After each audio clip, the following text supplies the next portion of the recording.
Hello, hello. Let's see. Ah, perfect. Loaded in. Everything's oh great. That's awesome. Okay.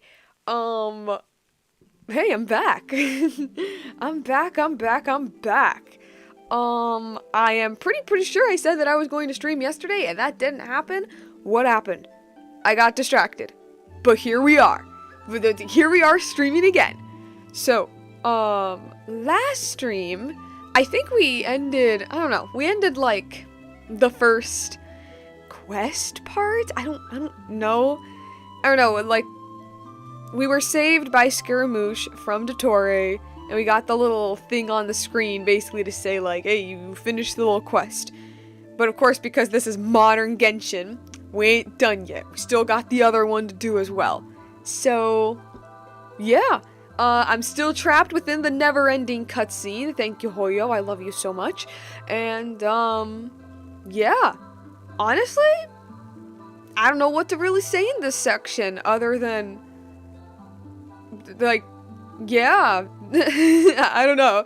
I don't really have much to say, I guess, because, like, we really did just end a section, you know? We had, like, this whole sequence with, Dottore trying to, like, tempt us, so to say, to, like, join his side. Meanwhile, our friends were, like, trying to figure out how his little, like, experimental barriers function so that they were able to, like, break it down and save us. And, yeah. And also, Sandrone trying to, like, look into the world formula, which is the Tree of freaking Kabbalah. Which is absolutely crazy, and, like, I'm, like, still a little bit surprised that the, that like, Remurian document about the world formula wasn't the, like, exact text that she was looking for, but whatever. Point being is that they are actually bringing this up, like, for reals, like, actually, because it's something that was, like, hinted at during, Fontaine's time. So, like, I don't know, it's really cool seeing them be like, hey, remember this, like, diagram that we showed years ago, that only really, like, the people super deep in the lore really know about? Yeah, we're putting that front and center right now, and Sandrone's gonna be looking into it, so cannot wait to see what she's gonna fiddle around with that. But other than that, I don't know what's gonna happen. The only thing I know that's going to happen towards the end of this quest, I guess, is that Dottore is going to become a boss, and he breaks open the false sky. That is it. That is, like, for sure, that is basically all I know for sure. So, yeah, I just gotta see what happens. Cora says, hello, apologies for missing the last stream. No need to apologize, we're here to have fun. Okay. Let's get started. Alright, let's go to the scary... Oh, wait, actually, I forgot to turn off the music. Okay. Now, okay. Let's go the infinite void. Let's keep going. Understood. I will bear the Saritsa's decree in mind. I don't see what's so awesome about it, though. Does he really think everyone else is as immature as him? I'm not stooping to Tartaglia's level. Fair enough. I thought you might say that. How's your progress? Quite promising, actually. That alchemist Albedo gave me a few ideas. Remember how I asked you to look up some files for me? That stuff on the Nazi-Kreuz Institute. René de Petrichor and Jakob Ingold. Alain Guillotin despised René's theories and methods, but he never managed to come up with better alternatives either. Dang. So I adopted some of René's ideas. Yep, makes sense. I thought Alain was like a father to you. Oh, He and Renee were mortal enemies, were they not? Boy, I love how, I don't know if it's like the English team or what, but they are really, really, really trying to say to your face, Elaine built Sandrone without actually saying it. And what would you say if Lenny and his friends one day learned something useful from someone you utterly detested? I would applaud them for it. That would mean that they have surpassed me. Nice. Oh? What would that mean? For all we know, Alain Giltan might have thought the same thing. Not that it matters, though. He's dead, and I'm alive. So it's my call to make. To quote the grandma from Mulan, what are they gonna do? They're dead. Once you die, it doesn't matter how great you were in life. Only the living get to decide what happens next. Hey, come on out. They're back. Huh? Hey guys, I'm still alive. Just a bit shaken is all. You're back? And your head's still screwed on? And you still have all your limbs? Yes. What does it look like? Way to keep your composure, madam. Excuse you. I am perfectly composed. Hey everyone, I'm back. Glad you're okay. Yes, it's a huge relief. Sorry for making you all worry. Worry? Oh, yeah, right. You think we, the Fatui, were worried about you? She should have been designed with twin tails, man. We were worried sick. Hey! The Traveler and I were already friends. You are free to join this mission in whatever capacity you please. Much like your tea parties. Dang. It's a laugh a minute with you guys. I must say, I was quite surprised when Mr. Albedo told me he would need no additional aid. We discussed this on our way back as well. I am rarely so unequivocal, but in this case, we had full confidence in Hat Guy. He said he knew what he was doing.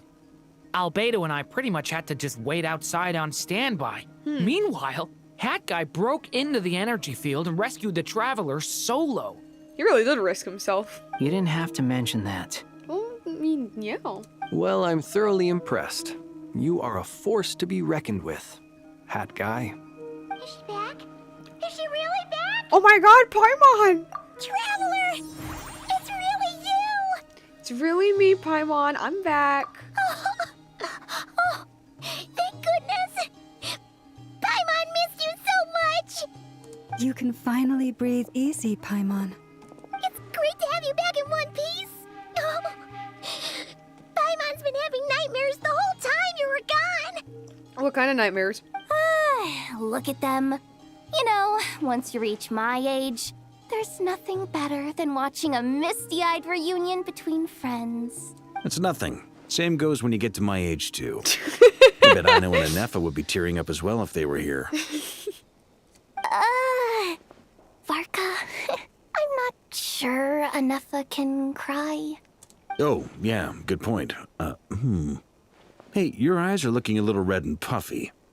Come here. Let's hug it out. What's going on? Ew, no. No, thank you. You're not my dad, okay? Knock it off. Everyone, Bruh. I'm sorry for all the trouble I caused you. But the silver lining Hi, is, Sarah. I didn't come away from this ordeal empty-handed. I was gonna say, Varka's trying to get close with the group, and Yehoda's like, no.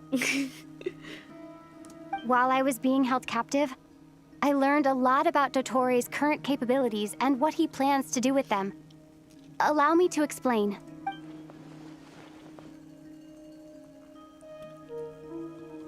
The three moon goddesses were even more powerful than we imagined. No wonder Dottore believes himself to be equal to the gods. Maybe even superior. Utter blasphemy. While everyone was gone, Nefer and I made an interesting discovery. And I believe Miss Sandrone has something to share too. Ma'am, perhaps you could do the honors? Sandrone explains Columbina's situation. Called it. Getting rid of a pesky troublemaker like her is like trying to clean up after a crumbly cake. It always comes back to haunt you. Columbina's alive? Oh, hold on a quick second, guys.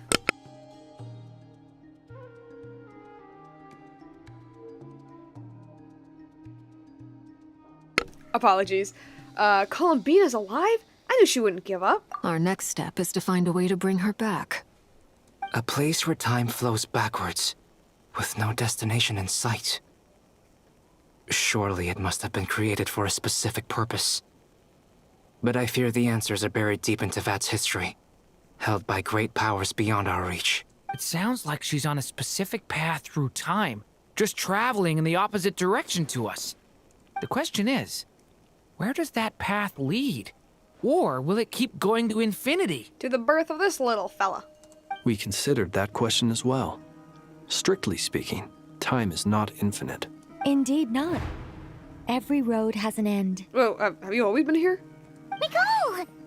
You sure love quietly sneaking in mid-conversation. I do, in fact. It's something I've always done at our mages' tea parties. Nice to know. Quiet, mysterious, and persuasive. Wink. You wonder what lies at the end of her road. Well, just as the world has a beginning and an end, so too does time. And so, the end of the road is the moment that Tevat was born. Okay. But where Miss Columbina will end up along this road, that depends on where this particular river of reverse time began. What about the original moons and the moon goddesses? Do they have a beginning too? All things do. In the beginning, no moons adorned the sky. It was the Dragon King Nibelung who raised the 3 moons into the heavens, and thus were the moon goddesses born. Makes sense, yeah. They were shadows of the planet, born to wield Nibelung's authority and oversee the world on his behalf. They were extensions of his will, manifestations of his majesty. But then one day, they disappeared just as suddenly as they had once been brought into being. Okay. Nobody knew where they had gone. Okay. Oh, we're just gonna leave it like that? No!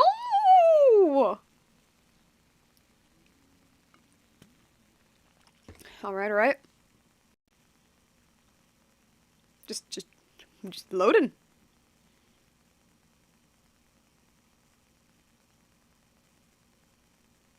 Like I thought, no more paths back to reality have emerged since. But how can I be sure that I'm going the right way without scenes from reality to keep me on track? Guess you just keep going, I don't know. I can't even be sure of how long I've been walking for. The further I travel, the less stable this space becomes. There are even moments where I can sense something that feels like abyssal energy. They can just materialize out of thin air. I have to keep my wits about me.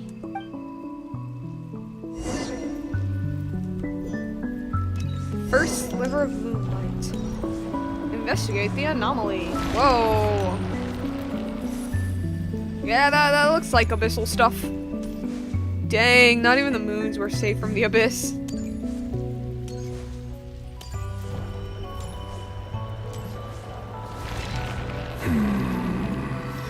Hello. Oh my god. Is that the Rayhir of Solnari? Hello, what are you doing here? I can't believe he survived. How did he do it? What the heck? Hi? Okay. I mean, I'm not surprised. You are the moon goddess. But how? Fair enough. Please, there's no need. I'm not interested in fighting anymore. He's just chilling. I find that a little difficult to believe. Me too. Yeah. Honestly, so do I. What is like, does this space suck your, like, desire to fight? The way you used my own power against me was... It was a brilliant strategy. Or has he just, like, because he's just been there doing nothing for so long, looking back at his life? I don't know, it's like, yeah. He's just been there pondering his life choices and being like, you know, maybe I was wrong. I don't know. And then, in the final moment before I was thrown into this space, I got to see an old friend. Yep, Dane. Mr. Dainsleif. Right. It was so long ago now. But we were friends once. And when I first got here, I was filled with hatred, remorse, and rage. But there was nothing. Like, you could scream out into the void, but after enough screaming, your throat starts to hurt. How I cursed and devoured. I tore everything here apart.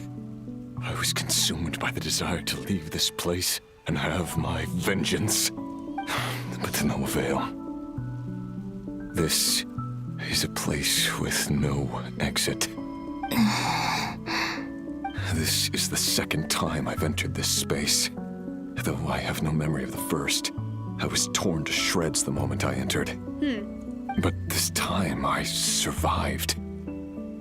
It must be partly because of this new body, and partly because of all the Kuvaki I absorbed in Nod-Krai. Are you the source of the abyssal power in here? Yeah, that makes sense. Not all of it. Some is from when I first arrived here and tried to destroy everything. But there was already a degree of abyssal power here before I entered. And like a venomous snake baking in the merciless sun, it tried to slither into my shadow. Tried to? So, you rejected it? Yes. Because after that, the world suddenly became silent for a moment. What do you mean? The voices in my head, they were gone. And then I saw her. Oh? Her? Thelindis. My Ooh. former Ooh. lover. Oof. Never mentioned that she saw a memory of Thelindis leaping into the moon's reflection. Yeah. More precisely, I saw her afterimage. I'm sure the real her is long gone. She was just an ordinary Conrian. She couldn't have survived here for very long. Damn. Hello, hi Gregory, you're the good guy now. Anyway, why have you come here? Didn't you know it was a dead end? If I hadn't escaped through the moon gate, my friends would have been in far greater danger. Oh, I see. Because of your power. The power of a moon goddess. I see that. What? Well, I mean, it's, you know, I tried to seek it. It makes sense that other people would try to seek it. You'd like to know how I know, wouldn't you? And also not be in a blind rage like I was. Like a certain doctor. The one who resurrected me said so. I could hear a deep lust for power in his voice. Of course it was him. Of course it was. Yeah, that checks out. Do you mean... Dottore? Dottore. So that's what he's called. He'd been collecting fragments of my body for a long time. All so that he could resurrect me at the moment of his choosing. Of course. I had no interest in his It was research. all part of his plan. But being as corroded by the abyss as I was, we were aligned as far as hunting the moons and recovering my strength were concerned. So that's why the Wild Hunt suddenly became so active in Nod-Krai. When I left the Fatui in my weakened state, Dottore must have felt that his time had come. Moon Goddess, could I ask a favor of you? Uh-huh. What? I know this is a lot to ask, especially from someone who tried to kill you. If you refuse, I won't fight it. But this is the only thing I desire now. Nothing else matters. Can I see my wife? Or, more accurately, ex?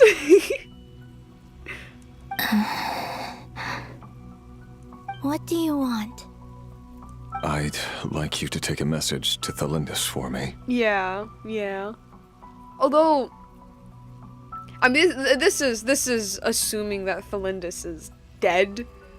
How much connection does a moon goddess have with the dead? Okay, actually, okay, maybe they have a decent amount since they have similar powers as to that of Shades. Tholindus? But... What is it? Now the line when resurrected saying about humans who seek knowledge makes sense. What? Now the line when resurrected saying about humans... Ooh. You triggered my memory, but I don't remember it super well. Rare playable? I don't know. Yes, she's dead. But like I said, I saw her after image. Wait a second. You did all of this to get back with Tholindus when she was dead the entire time, and you knew that? Homeboy got problems. I can sense that some part of her soul remains here. Far ahead. Test trial Rarier? Why don't you go and speak to her yourself? I can't. I don't know why, but I can't move freely in this space as you can. All I can see is a glimpse of her walking away. Just like the moment when I last saw her in life. In return, I will clear these abyssal obstacles for you. No, not in return. I'll clear them for you. Whether you want to help me or not. It feels like something I ought to do. Why? Yeah. Why, indeed. I've been asking myself that question a lot recently. Why did I do the things I did? He's got an invisible seatbelt. I'm tired of it all. Tired of the person I became. People used me. And then I turned around and started using others. I hurt a lot of people. That's true. I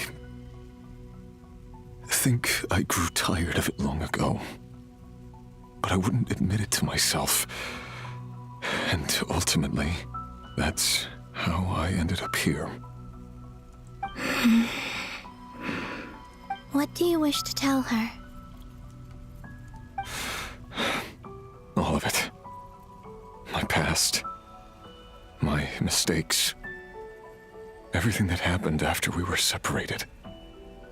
Is it okay if I give her the abridged version? Oh, that's cute. That's cute. Yeah.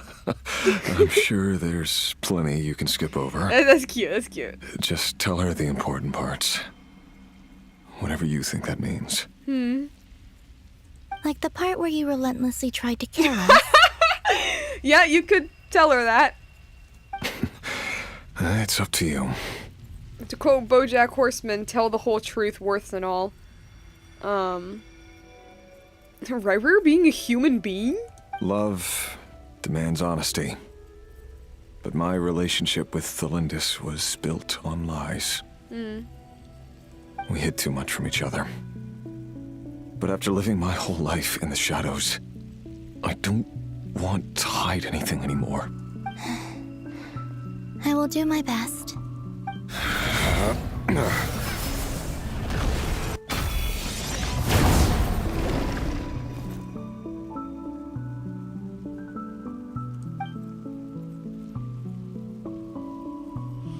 There. The Abyss will no longer stand in your way. Even though Mr. Dainsleif felt he had to fight you, I think he still regarded you as a friend. Dane? He said that you betrayed him. Oh, okay. But he also felt great remorse at never having understood what you were truly going through. Why tell me this? Rairer laughing? Guys, come on. Because if he'd known that someone could take a message to you, I believe that's what he would have said. Thank you. It means a lot. I know this will sound strange coming from me, but don't die, Moon Goddess. I can tell that you're determined to get out of here.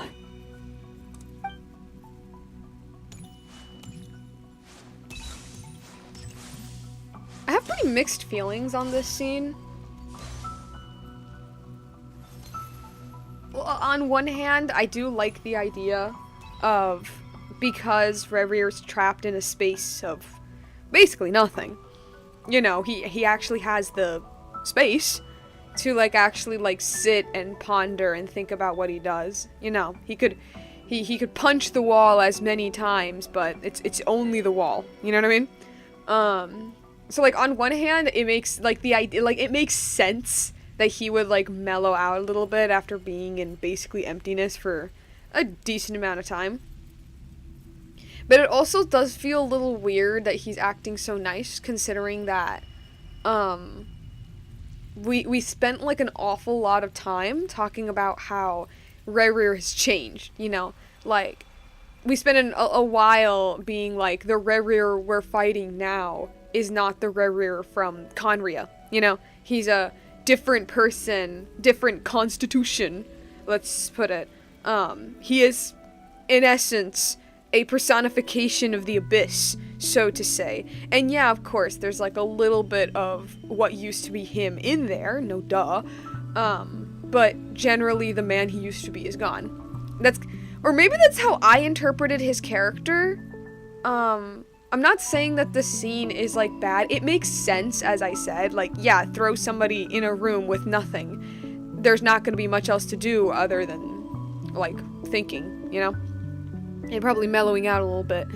I think my issue isn't the fact that he's like that he's like thinking over his life choices and admitting his wrongs. Like, I don't think that's my issue with it. I think my issue is that he's so, like, nice, you know, which, like I said, kind of feels weird considering we spent a good while talking about how, like, he isn't who he used to be. I don't know. What is this? He did kind of achieve his goal in seeing Thelindis, which was what drove him before. It makes sense he mellows out after seeing her and being powerless. True, yeah. No, see, you have a point.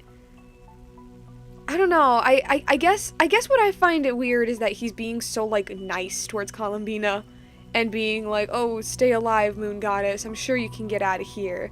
When it's like, bro, like, you tried to kill me, like, literally the last time we met. You know? Not that he can't feel bad for what he did, of course. But it's still like, whoa, you're suddenly acting nice to me? It's, maybe more like hesitant, I guess? The abyss is no longer obstructing my path. Everything's blue now. Maybe a bit more hesitant, I think would be more, instead of being like, oh, moon goddess, stay safe, stay alive. Instead, he'd be like, you have a lot of friends, you know? And you care a lot about them. Yeah, I don't know. I'm not gonna lie though, when he said former lover, oh, that was sad. And that made me kind of sad. Oh my god, wait. Oh my god, wait, is that her? No way.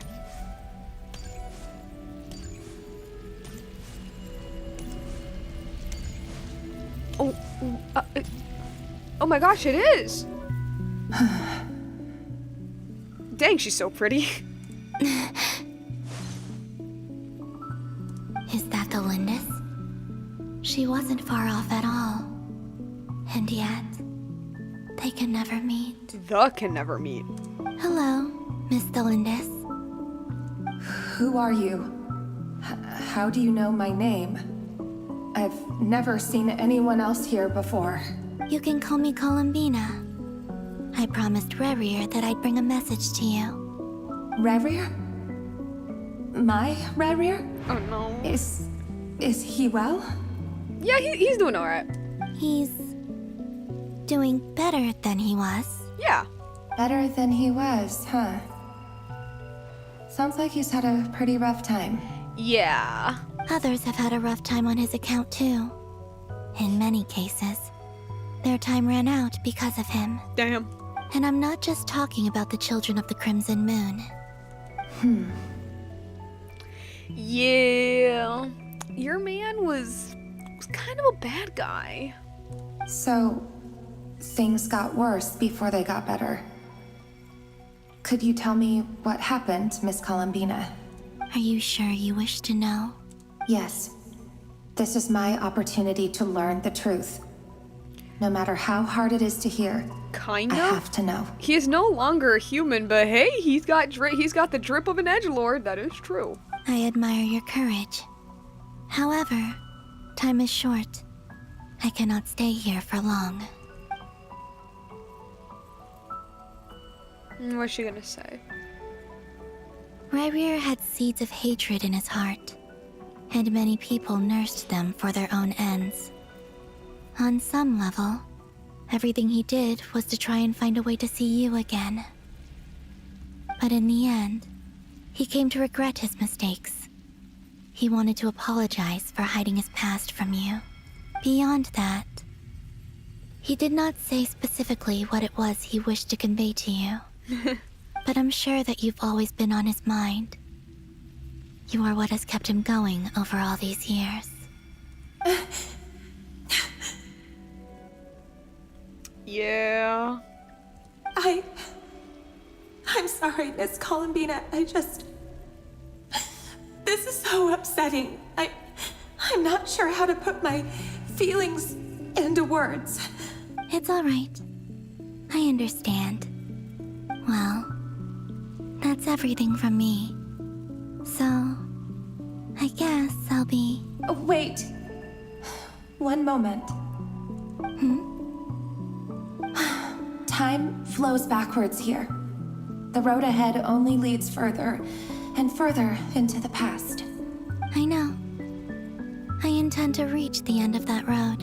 Without a moon marrow, without the 3 moons' power, you won't make it far. Wait, unless... Are you one of the moon goddesses? You could say that. You could say that. I see. I often think to myself, if life is like a train ride, why haven't I reached the terminus? Where am I even going? You know what a train is? And it's not just me. It's this whole place. Wherever it is, it seems like it's existed forever. It's such a mystery. Where is it going?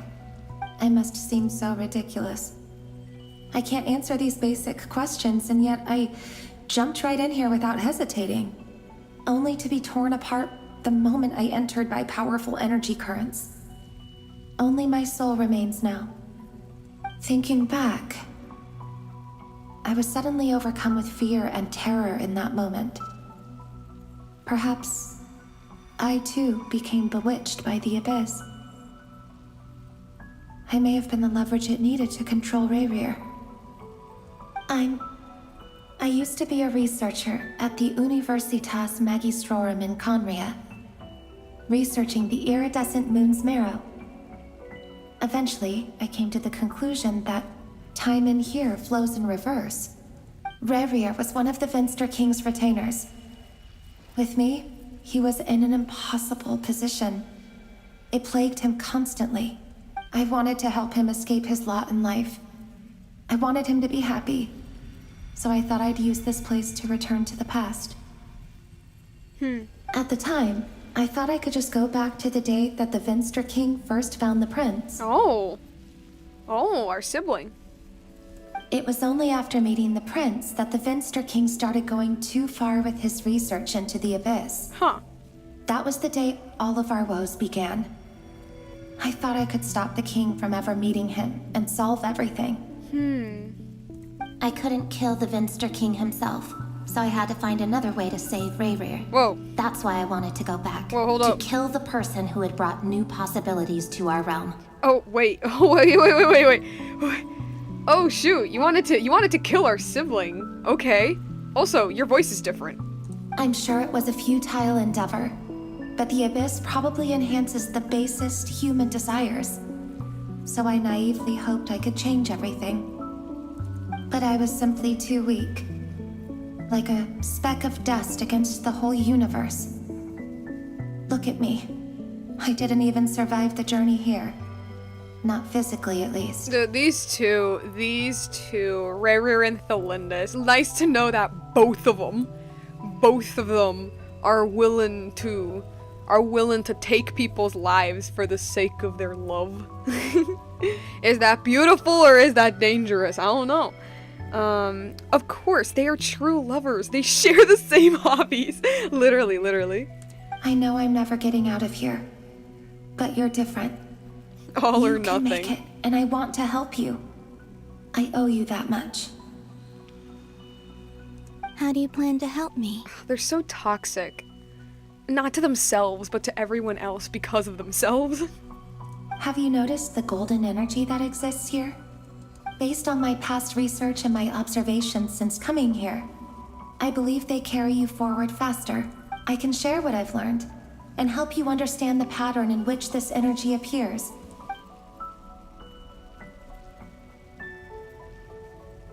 I think you just might...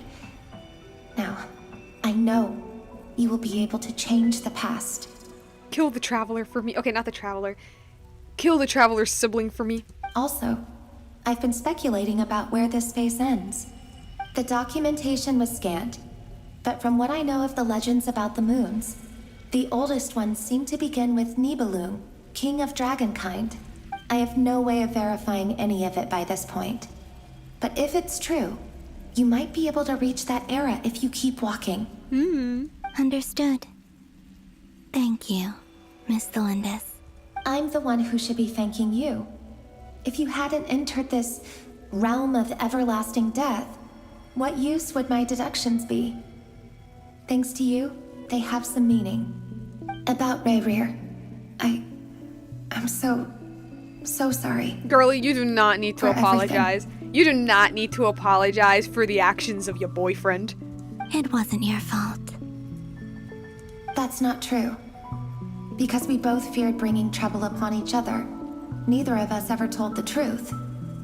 And that dishonesty sealed our fates. I mean, okay, yeah, that's true, but like, you're not...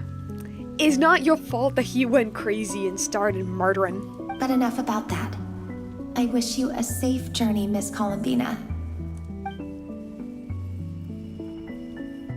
Although, yeah, I do feel like it says something that she, too, is willing to stabby stab. And may the outside world never have to experience pain like this again. Rayrear, you're there, aren't you? Oh? I cannot see you, because you exist in the future. Oh. I expect we'll be trapped in this prison of space-time for all eternity. Oh. But please, gaze upon the past, and then sit for a while. Let's find a place to sit down together, just like we did when we first met.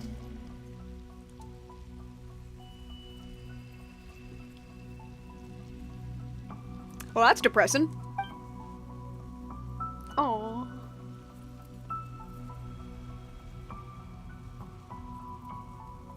The doomed lovers strike again. Doomed lovers, my beloved. How long have I been walking? How much further till I reach the end? And maybe remove the heels, then maybe your feet won't hurt as much. Is there even an end to be found? Everything's getting blurry.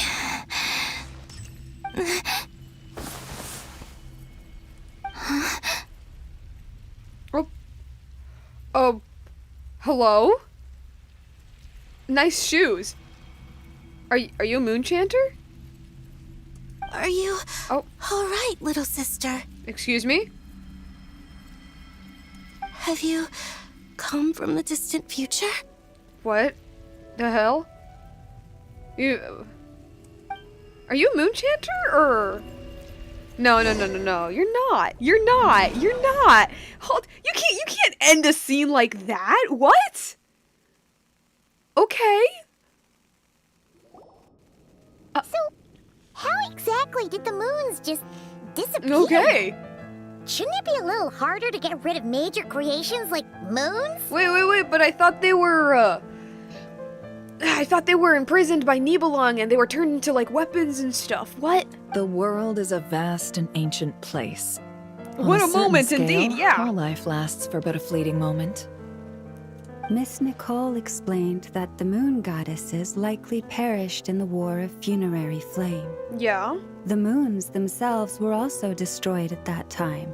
True. Save for the frost moon. And it's the reason why from which a Columbina was new born. moon goddess was later born. Yes. Am I missing something then? 'Cause the stories say that the moon goddesses were born on the moon, but doesn't Columbina say she was born in Nod-Krai? Well, I mean, the moons came from Teyvat. Like, Nibelung used Teyvat's surface to create the moons. So, like, by technicality, it makes sense, is what I'm saying. Huh. You're right. Dang it, I missed the moment that Sandrone was worried about the Traveler. Why do their birthplaces differ? What's the difference between the two generations of moon goddesses? Also, remember what Sandrone said? Her scans detected 4 moons. True. In other words, 4 moon marrows. Technically, the result of the scan means that 4 moon marrows were detected and positively identified as moons in that moment. In other words, this piece of information alone isn't enough for us to know how Miss Columbina is doing right now. Yep. We have no way of staying up to date on whether she's dead or alive. She's on her own for now. But at least she's trying her best to get back to us. Yeah. She's a tough cookie. And a sore loser, too. We have to trust that she'll find a way. Because we really need her power. As much as it pains me to say it, we've got no chance of beating Dottore in a straight-up fight. Yeah. He's much too powerful. It wouldn't even be close. You know, I'm surprised that the Shades aren't doing anything. Like, homie literally got, like, the powers of time and space. And here are the actual gods of time and space being like, huh? Anyway. That maniac is going to devour everything in his path until he reaches us. We need to find someone or something that can stop him before he does anything worse. I'll be frank.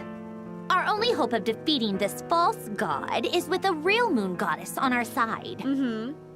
I'm not just saying this because Columbina's a friend and I want her back safe and sound. Baka. It's just the truth. And I know that It's not like she I was like no her or match for him anything. when he attacked, but I don't have a better solution. You know, it's fair. We're not giving up on saving her, whether she can defeat Dottore or not. Right. Don't worry, Miss Sandrone. We're all aligned on saving Columbina. The Shades. The alarm is not alarming. Everything is fine. You know, the Shades, even though HP is asleep, the Shades really, really don't seem to care much about what's going on into that. I say this, because in Fontaine, right, Neuvillette literally got his dragon authority, right? The Hydro Archon is gone, is dead. It's not just like Focalor is gone. The very position of the Hydro Archon is gone. And, like, a sovereign has had his full power for like the first time in eons. Eons! And what did Celestia / the Shades do? Nothing! Although honestly, I do think that a big part of it is because yeah, I do think a big part of it is that the Shades also don't really like HP very much. And so I think that might be the reason why they're not really doing anything, at least on the Fontaine side. I don't know about the Dottore thing though, like, man's going crazy. No one's trying to argue that we can only justify saving our friend because it will help save the world. This is about multitasking. We want to save both. So, she's more than just a moon goddess to you guys.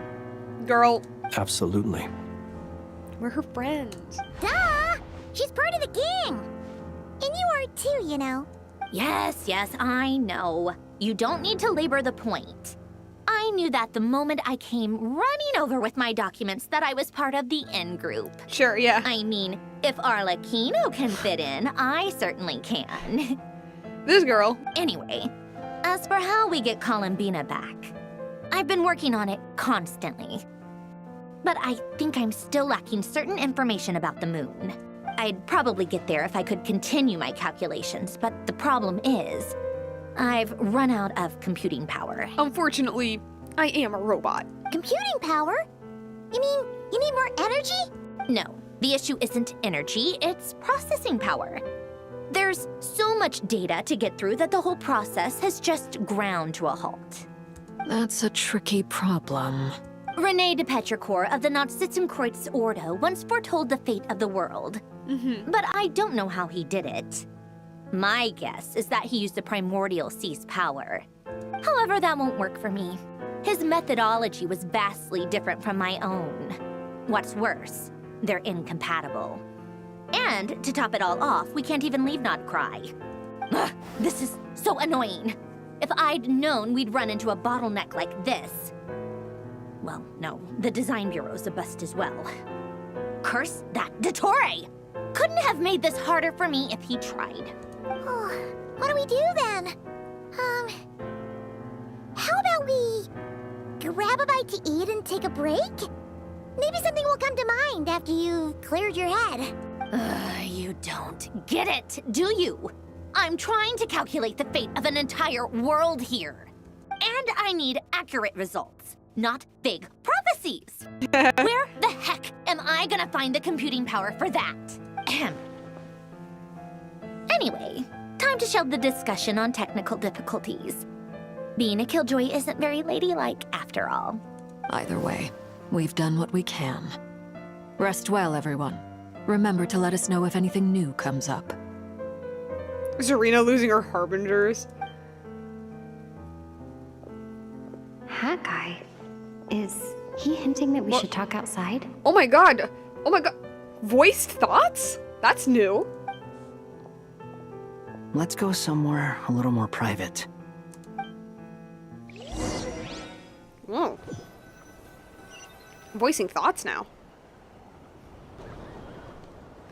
You good, you know bro? that Dory went back to Sumeru, right? Yeah. Yeah. She mentioned she was planning to head back. Things aren't looking good for Nod-Krai.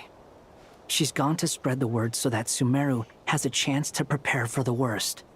From what I know of Dottore, there are two possible reasons why he hasn't made a move yet. One is that he's still working through some kinks in his new powers.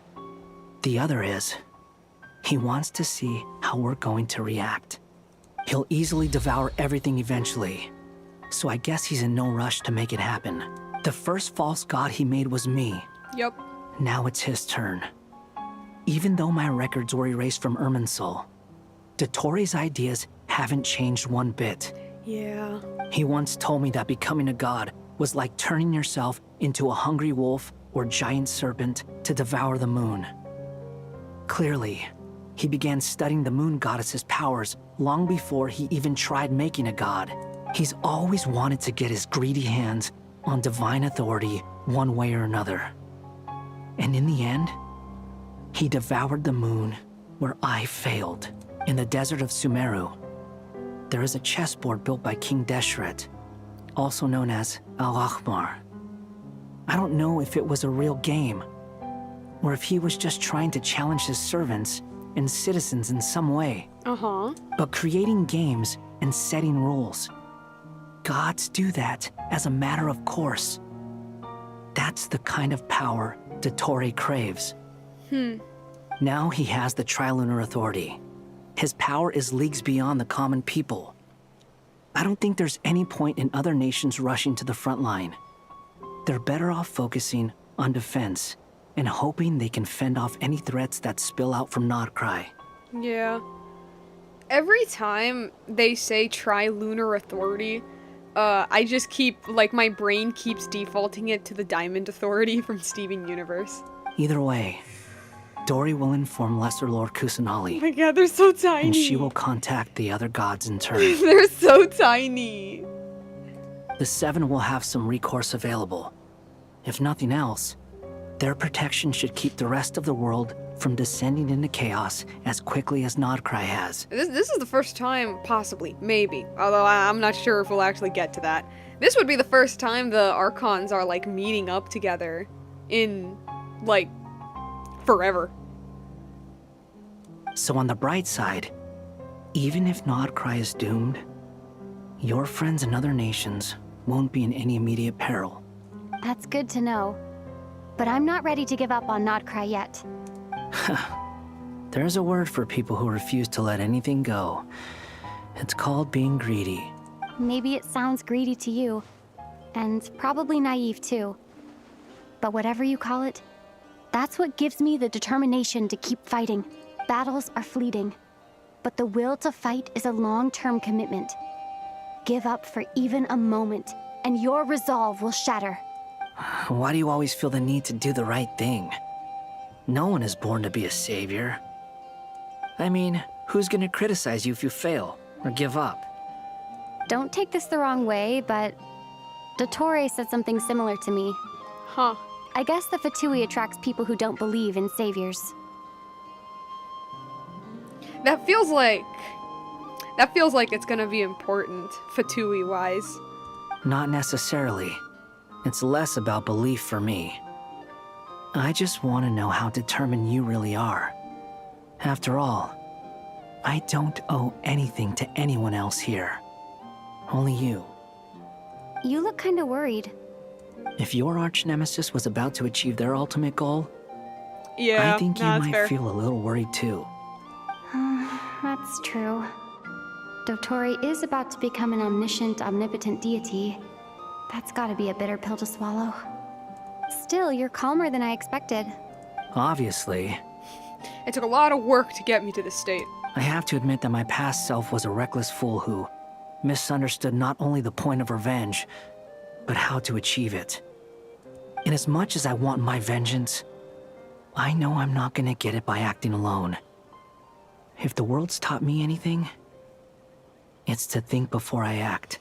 I know I sound like a broken record every time we hear Scaramouche talking, but man, being with Nahito was the best thing to ever happen to, like, him, like, ever. It was the best thing to ever happen in his life.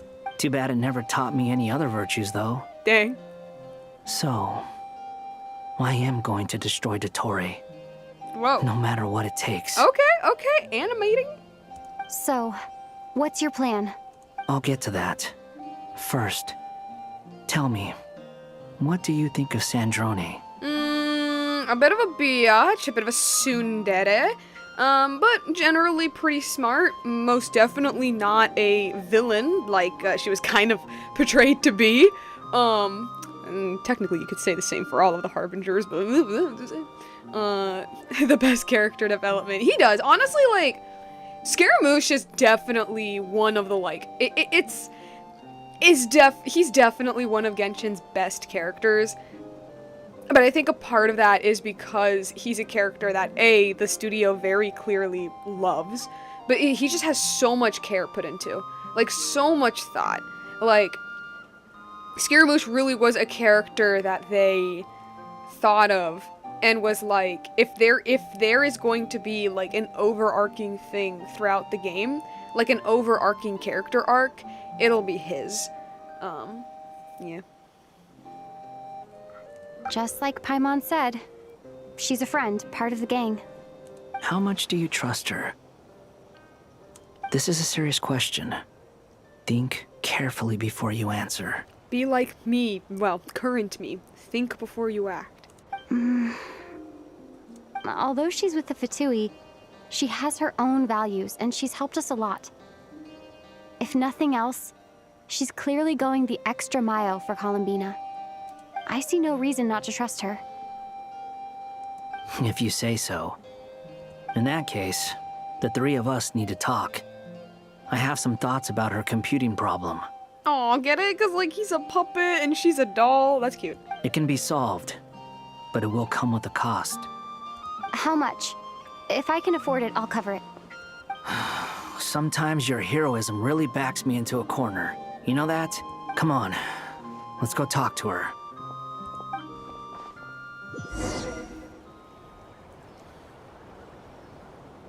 Really interesting. Hey, pro tag. Why do you want to be, why do you keep doing heroic things when there's nothing to gain? Oh no, man, I'm the protagonist. I'm supposed to be, like, inspirational to the people watching us.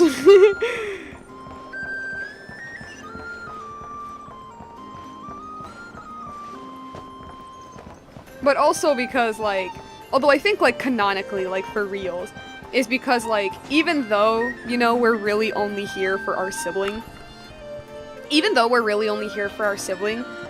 you know, because we're spending, like, so much time in every region and getting to know the people and, you know, their, like, lores and their thoughts and their, you know, because we spend so much time really living in every nation.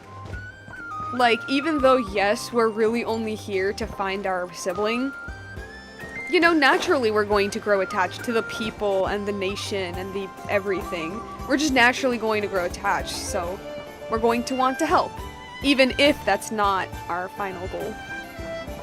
But definitely, yeah, protagonist.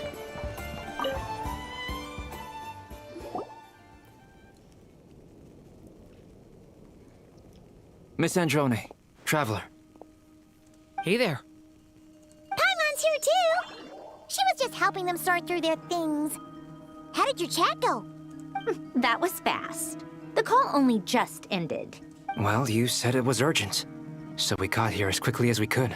Albedo, I have some alchemy questions for you. I see. Looks like my knowledge proved useful after all.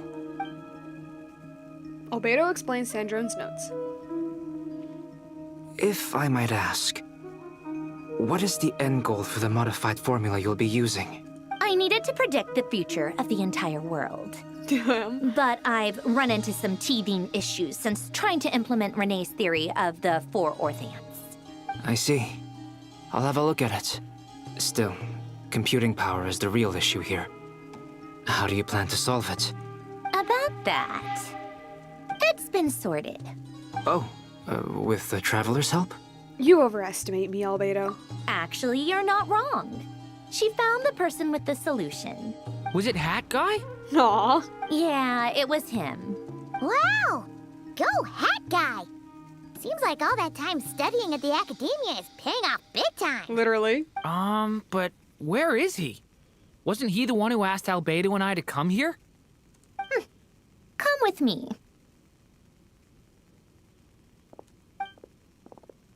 Oh. Hat Guy? What's happened to him? Shh, he's meditating. Hat Guy! Can you hear us? No response. I guess he's in hibernation. Hat Guy mentioned that he was a puppet. It seems that his functions are currently shut down. I presume this has something to do with the solution to your computing problem. Well, is he, like, transferring some of his, like, energy into her? That's right. He and the Traveler came to see me. Wait, what? You have a solution? Would you calm down?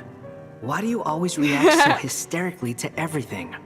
Excuse me? How would you know? You shouldn't be so quick to judge complete strangers. It's very bad manners. We're not. Anyway. Oh, please. It doesn't take that long to figure out that you have a temper. Where does a mere student get that kind of confidence? I've actually published more papers than you. Damn! Not that status counts for much.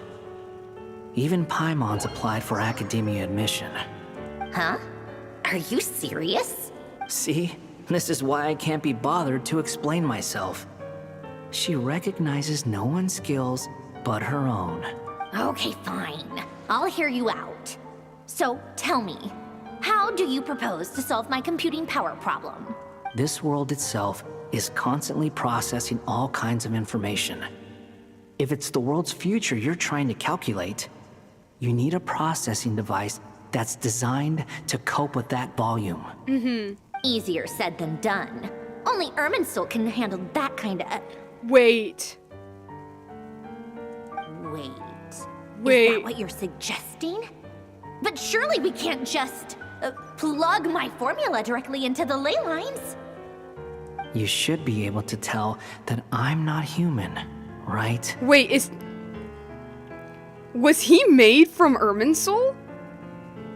Yeah, I noticed. The technology, though, seems pretty ancient. Very different from Fontaine's. It's a completely different system. Conrian, to be precise. I'm what they would have called a puppet. Puppets need an energy source and processing power. The artisans who built them sought out the materials most suited for that purpose. You? Do you mean... The Traveler and I have talked it over. She's willing to vouch for you. So, Whoa. I'll allow you to borrow my core for your calculations. Computational hub. Okay. It was built using wood from a silver white tree, which makes it a small part of Irminsul. Yeah. Yeah, okay. Okay. I am the computer now, literally. Interesting. Interesting. I just came up with, like, the dumbest little baby headcanon where, where it was, Scaramouche was created by using the wood from Irminsul, and Nahida is a branch from Irminsul. Does that mean they're, like, brother and sister? Conrian technology and Irminsul wood. Who in the world could have built you? An electro god from, you know, Japan. Are you sure about this? A puppet without its core will cease functioning completely. And if it's left in that state for too long, it might not recover. You could die if you do this. You do realize that, don't you? I can put 2 and 2 together, yes. No need to rub it in. I won't lie to you. This has never been done before. I cannot guarantee your safety. Doesn't matter. I'm prepared for the worst. Did you two actually talk this through? Is he... Are we really considering this? Yes, we discussed it. The bottom line is, he trusts me and I trust you. Let's give it a shot, shall we? Honestly, I have no clue where this kid even came from. But for whatever reason, he lent me his core to use in my formula. Yeah, this carries on too. I don't know, okay, not a headcanon, because it is a thing that's, like, hinted at. But it's, how do I put this? It's a bit heavy. It's a bit of a heavy thing. Scaramouche's, not necessarily desire, per se, but, like, willingness to die. It's like something about it. It's something that I feel like is very consistent about his character. That's why I'm like, it's not really a headcanon. Like, it is a thing about how, like,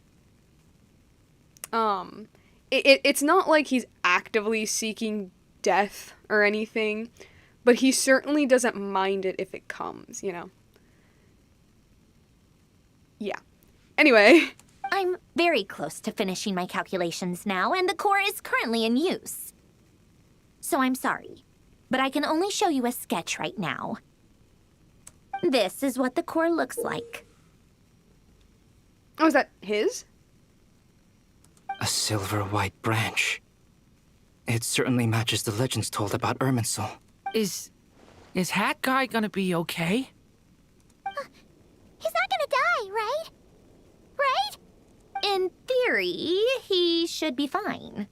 As long as we put his core back in time. Beyond that, all I can say is that I'll try my best to avoid risk and make sure the core doesn't sustain any damage. Indeed, a good heart-shaped. Indeed. I think I know why you called us here now. Someone needs to watch over his body and make sure it's protected until the process completes. Correct. He said that the only ones he trusts here are you two. And the Traveler. Makes sense. And the Traveler will have other work to do. Look after Hat Guy for me. He will have our undivided attention. Aww, Hat Guy. On a more positive note, things are progressing steadily on my end. I'll call everyone in for a meeting once the results are out. Okay. Sandrone returns to her initial question. She and Albedo enter an in-depth discussion. You, Paimon, and Durin stand next to Hat Guy, keeping watch over his silent body. You've never seen him in this state before.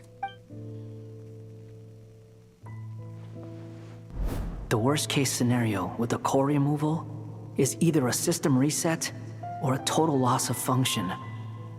But I'm not afraid. A quiet death should have been my fate long ago. Bro, literally right when I say, it's not really a headcanon, this is a thing. Right there.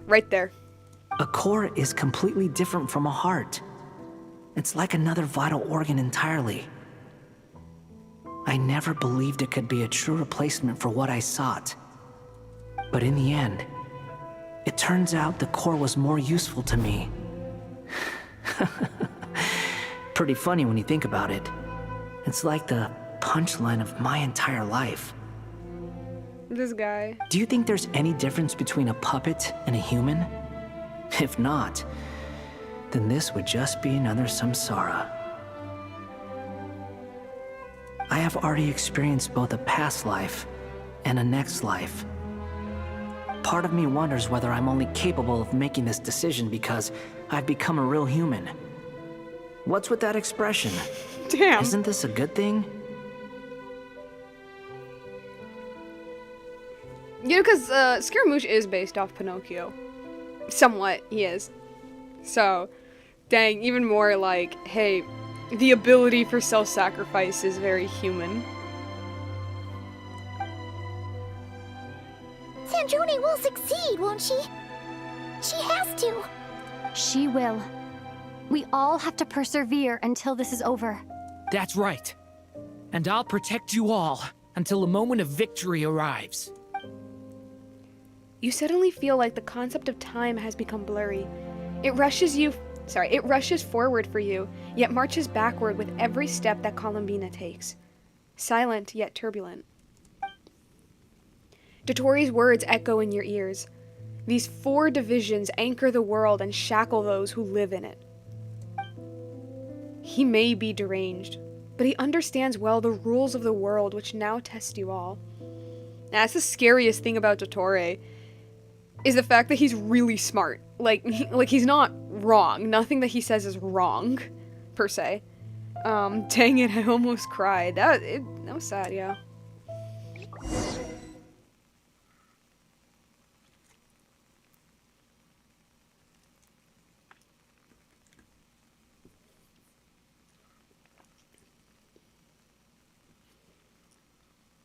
Okay, back to you. Oh my gosh. Yeah. Who are you? Who are you? Hello? This is either a moon goddess or a moon chanter, but I'm leaning more towards moon chanter, but I don't know. Call me Sonnet. Oh. You have the same power as Canon. Why are you human? Wait, that's the Frost Moon. That's her past life. Right? That's her past life. Aria, Sonnet, and Canon. Canon is the iridescent, though. Canon is the iridescent. Also, pretty eyes. Yo, I'm sorry. I'm like a little stunned right now. Okay. Go on. Also, I love her moon halo. That's awesome. Sonnet. Huh? So, you're the goddess of the iridescent moon? Oh, goodness. You recognize me? Well then, what's your name? Wait, seriously?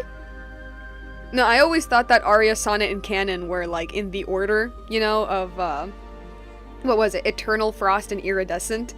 So, Aria is the Eternal, Sonnet is the Frost, and, Canon is the Iridescent. Oh well. Go on. Columbina Hyposelenia. Hyposelenia? What a lovely name. Did you choose it yourself? You sound familiar. You voiced another NPC. Like an important one, I mean. It was A joint effort between me and my friends.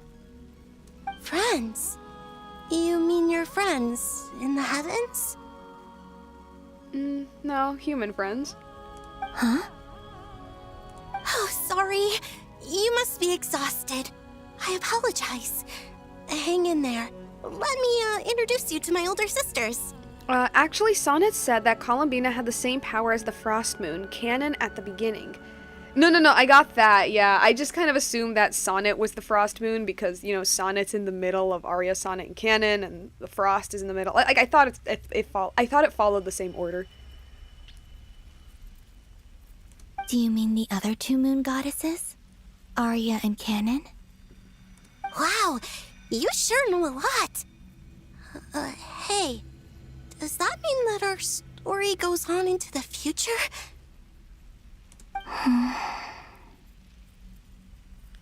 Oh, I guess that wasn't the best question to ask.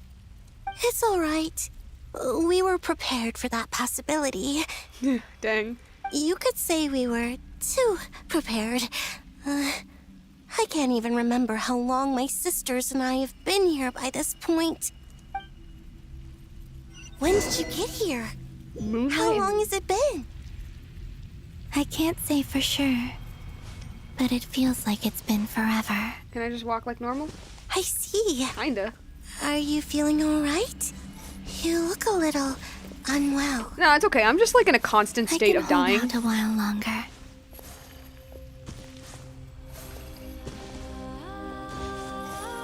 So they don't We have don't have far horns? to go.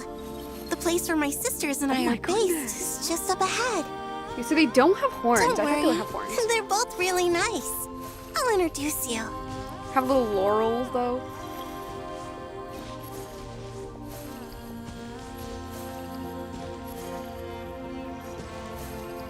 I love that their halos are moons. That's so cool.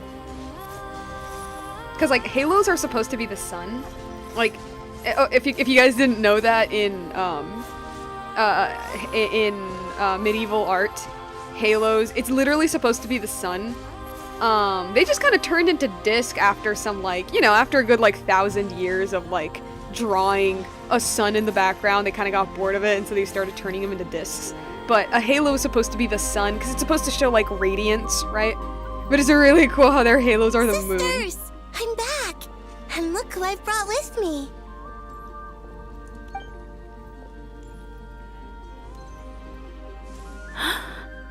Oh, you're pretty. Oh, you're gorgeous. Okay. It's our lovely little sister, born in the far future. I love how they know that. Well, yeah, kind of. More like a reincarnation, but yeah. The pleasure is all mine.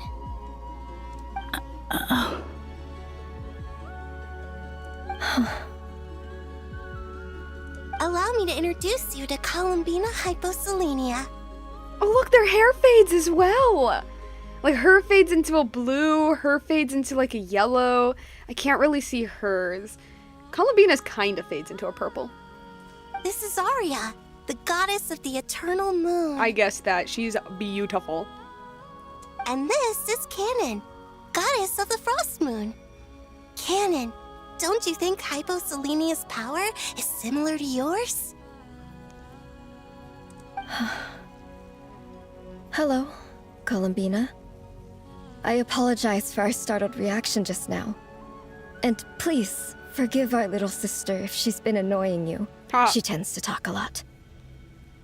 It's fine. You seem shy. Don't worry, Columbina hyposelenia. No one can hurt you here. I'm not gonna lie, I wish she kind of had more of like a Lauma type voice. Could you tell me where here is?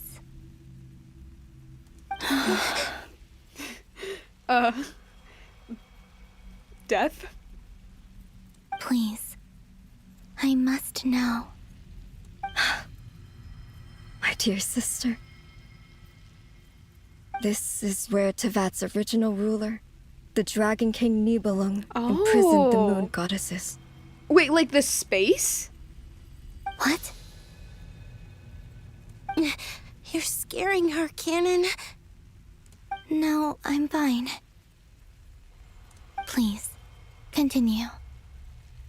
Quite the awkward family reunion.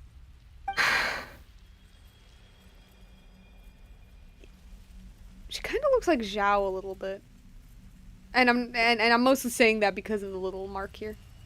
Nibelung, our original master, created us in the distant past to maintain Tevat. But he left this world and traveled into the dark universe beyond, to explore worlds vaster still. You want to know why? You want to know why? You guys want to know why? You want to know why? It's because he was booty chasing. No, like, I'm serious, though. Like, the reason Nibelung left Tevat by itself was because, what was it? It was something like his heart was seeking the daughter of the stars. Literally, that's the reason he left. Like, he said, okay guys, I'm gonna go try to impress this total babe. See you later. Day and night, we fulfilled our duty in the heavens, until the day that the first descender arrived. I really want to hear them talk about this, though. The great ruler of the firmament. Doomed Lover is my favorite.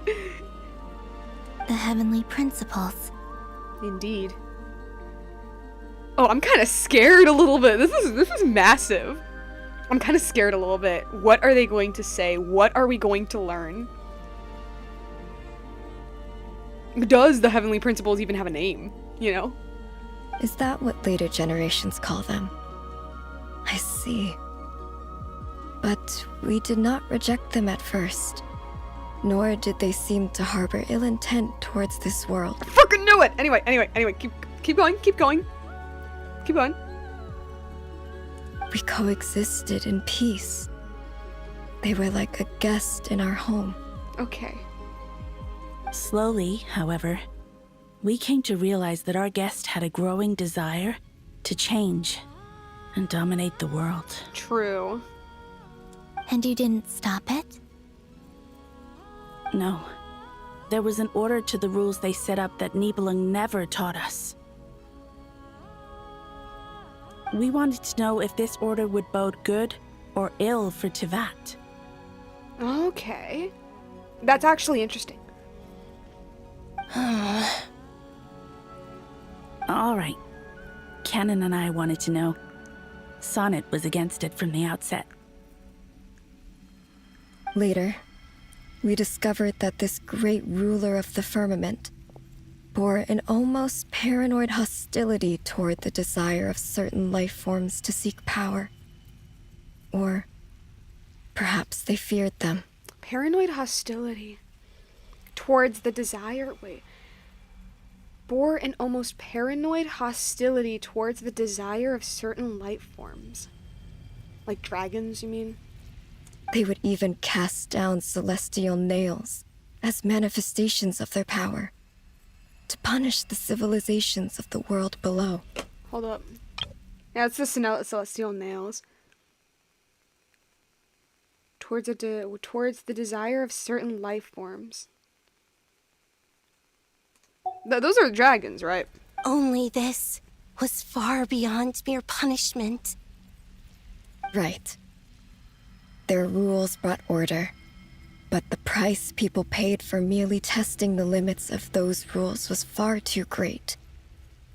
I did everything in my power to help the punished escape catastrophe, but still, too many lives were lost. The ancestors of the Frost Moon Scions were some of the ones you helped. But just when we had decided to take countermeasures, the Dragon King, Nibelung, returned. And so began the War of Funerary Flame. So, that's the name the world gave that war in the future. Well, who won in the end? As far as I know, the Heavenly Principles won, although it came at a great cost. They remained in Tevat, where they continue to rule to this day. And the world's original master, the Dragon King Nibelung, was destroyed. That we know of. That we know of. And what of the moons? Are Are there still 3 moons in Tevat's skies? You can tell us the truth, Columbina. We know we are but remnants of a bygone age. We are prepared for the answer. Only the frost moon remains. But it has been cast beyond the false firmament by the heavenly principles. The eternal and iridescent moons were both shattered during the war. So death finally came for us in the end. Sonnet. But you're still here, aren't you? A moon goddess cannot live without her moon, Columbina. Yeah, they're only like the spirits. She's right. That's why I began to disappear. Because the frost moon is cut off by the false sky. How much worse it would have been if it were outright destroyed. Our souls may endure within this lunar palace, but if our moons are destroyed, Then we shall disappear the moment we depart from it. I'm sorry. There's no need to apologize to us, dear sister. If anything, we owe the world an apology. If only we'd decided to act sooner, rather than arguing amongst ourselves. all the more reason not to spend this time in regret and repentance. Instead, we should focus our efforts on how we might help our future sister. Sorry? Don't you see, Columbina, your story is not yet over. Is that not why you are here? Right. Oh, meanwhile... It's done. Initiate numerological array. Continue running primary process. Calculate the world's fate through extrapolation. And identify nodes of potential change. Secondary process, scan for moons. What? Still 4. The number of moon marrows hasn't changed. Wait, let me think. Is it possible that there's something I've been misunderstanding about the moons all along? Variables. Variables in the world. I know where potential variables within the world come from. So what about the moons? Are there any variables there? Okay. Like their life or death, for instance. What if being alive or dead makes no difference to a moon? But that's so strange. Even immortal gods can die. Why would the moons alone be different? Wait! Wait! I've got it! I've got it! If alive or dead is considered a variable, we might have had this wrong the whole time. No one ever said that a moon marrow equals a living moon. Yeah. We just made that assumption ourselves. I don't know. To me, that kind of made sense, considering that we got our hands in the like way earlier in the Nod-Krai story. We got our hands with the iridescent and the I forgot the one, but the one that was with Arlecchino. Like, we got those moon marrows, and we know for sure that those are dead, and yet the marrows are still working. So like, go on. Initiate secondary process. Scan again. This time filtering out interfering perimeter. Moon marrow. I don't care if they're natural or artificial. Get them out of my search results! Why?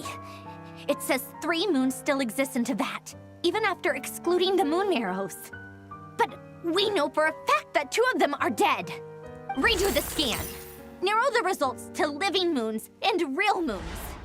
No, scrap that. Narrow it down to moons that have lunar authority and remain alive. Why? Why is it still 3? Okay. What is this, Columbina?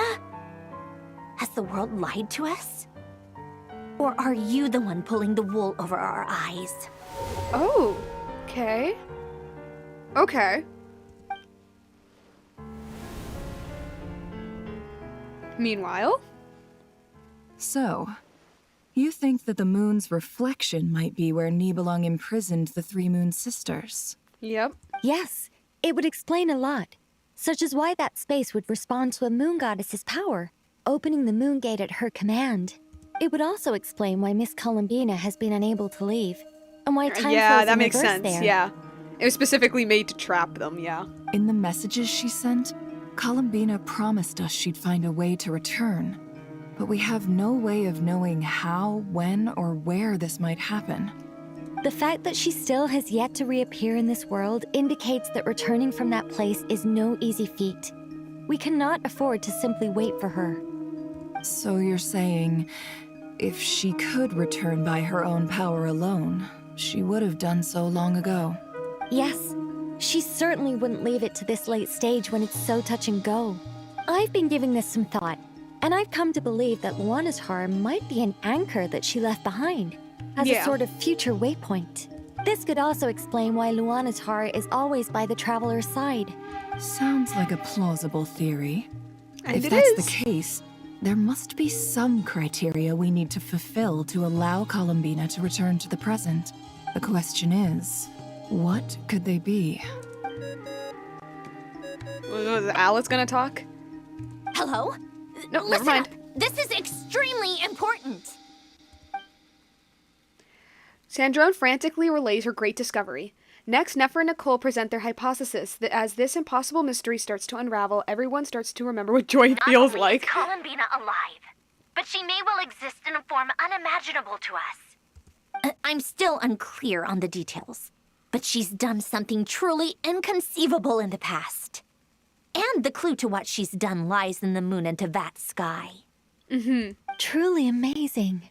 Oh, I'm so delighted for her. I'm sure we all feel the same. And I'm sure Columbina is ready to get back here and fight by our side.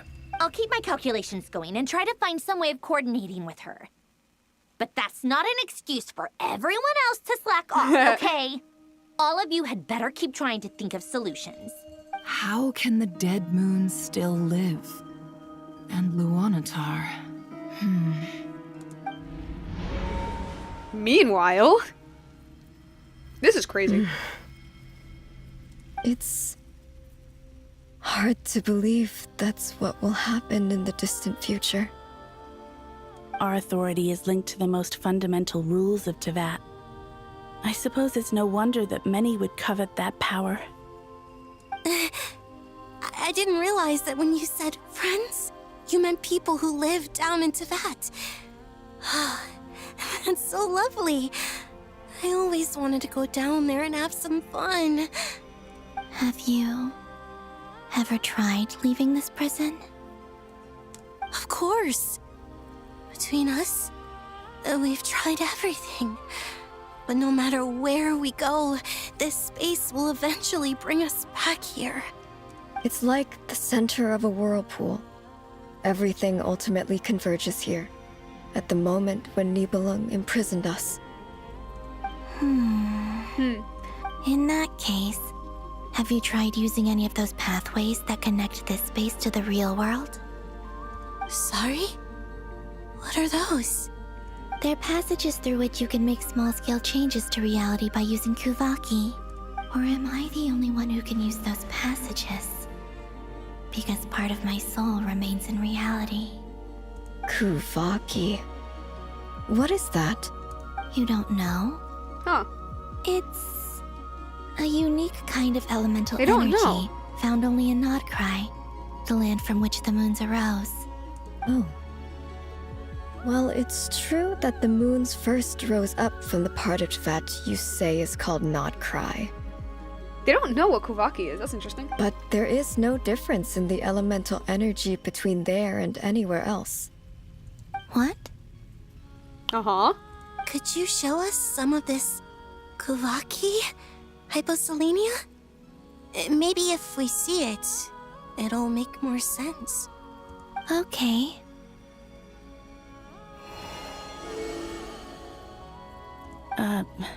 Isn't that just your power? What? Yeah, that's what I thought. But it's everywhere in Nod-Krai. In the air, in the land. Even the creatures who live there have adapted to its influence. How curious. This Kuvaki certainly did not exist anywhere in the world before we were imprisoned. That's interesting, actually, because, like, I just assumed that, I think most people just assume that Kuvaki is just, like, moon energy. Let alone influence living creatures. So, how exactly does it affect them anyway? Can they float in the air like us? This is so strange. Why would their reality differ so much from mine? Columbina, you're looking for more than just a way out of here, aren't you? Yes. If I am to help my friends, I will need tri-lunar authority on par with that of our foe. You mean... you'll need our power? This sounds extremely risky. The three moons' powers are not mutually compatible. Okay. Concentrating them into one goddess will be a very painful process.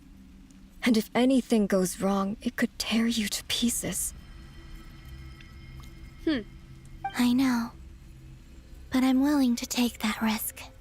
Even so, let's say we successfully transfer our authority to you. How will you take it outside this prison? Nibelung constructed this realm specifically to prevent us from using our powers to interfere in his war. No moon goddess can leave this place alive. What if I don't leave alive? What do you mean by that?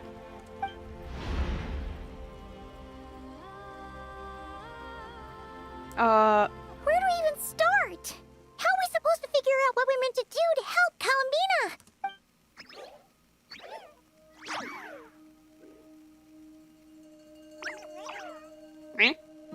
Columbina, what do you need from us?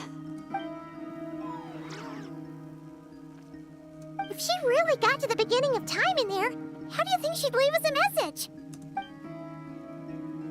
You don't By think the she'd moonlight? write it down on a stone tablet somewhere in the hopes that we'd find it, do you? Seems unlikely. Columbina haven't seen may her not doing that talk a either. lot, but she thinks deeply about issues like this. Let's review what we know. This is the Columbina who fought alongside us against the Reykir of Solnari, and with whom we celebrated Moon Prayer Night. She knows our personalities, our ways of doing things, even our unique strengths and abilities. So, if she wanted to tell us something from a long, long time ago, what would she do? Oh, What, the little creature thingy? Do we talk to it? Traveler. You once said that those golden ripples also appeared when Luanatar was born. What if Columbina left Luanatar here, not just as an anchor to the real world, but for some other purpose? Because that's also a piece of her soul. If she is part of Columbina, and Columbina knows that I can see past events through her. What if you enter her mind? Like the little thingy, the little creature? Like when you peeked into Rarer's past through his heart. Nefer, wait. If you're right about this, and you can really see past events through Luanatar, your eyes, they'll... Oh, I know.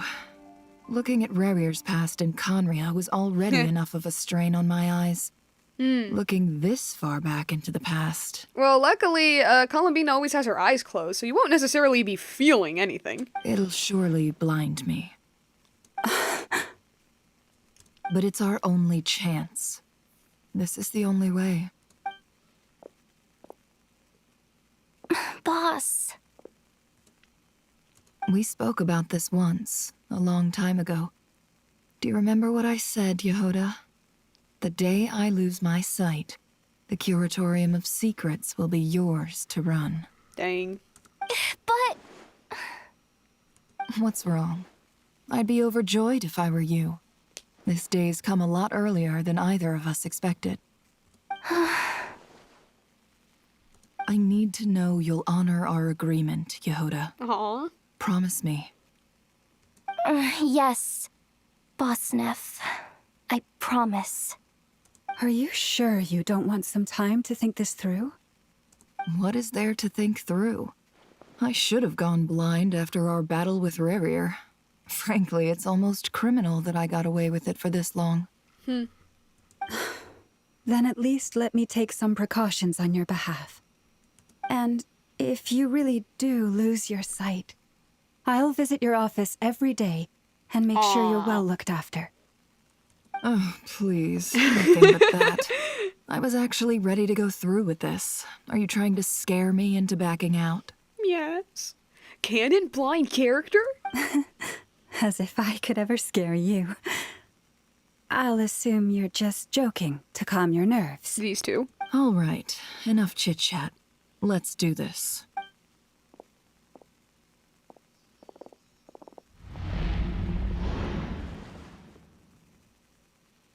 So what are we going to see?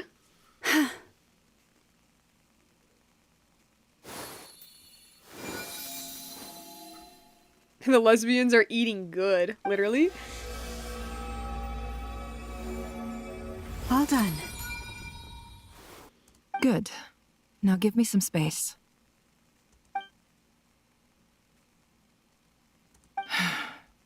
Come on then, little one. Show me what happened in the past. So some more Columbina lore?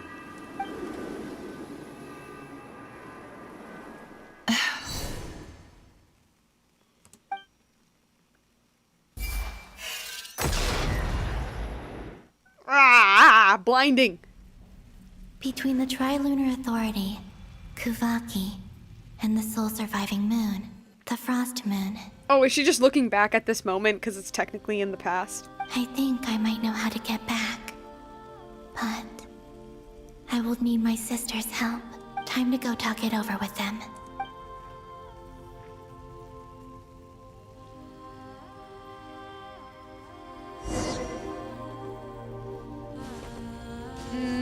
Yeah, let's talk to you first, Shawnette. Have you decided what to do? I hope it's not too dangerous. You really scared me when you said that thing about not leaving here alive. Come on, let's go find the other two.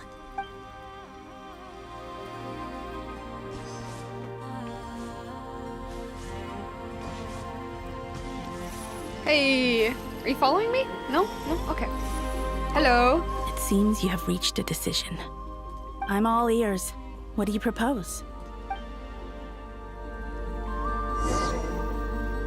And my past life. Wait, where is she? Where's my past life? There you are.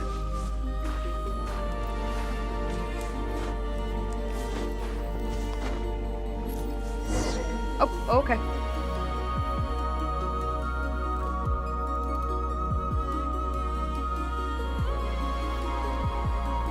Have you figured it out, Columbina? What are you going to do? Tell us. How do you plan to leave this place? Yeah, like die and then resurrect 6,000 years later? That's what I'm thinking. I intend to die here, in this moment. And then be reborn in the future with the help of my friends. Oh my god. Wait. No, I'll let it through. I'll let it through because I just had a thought, but go on.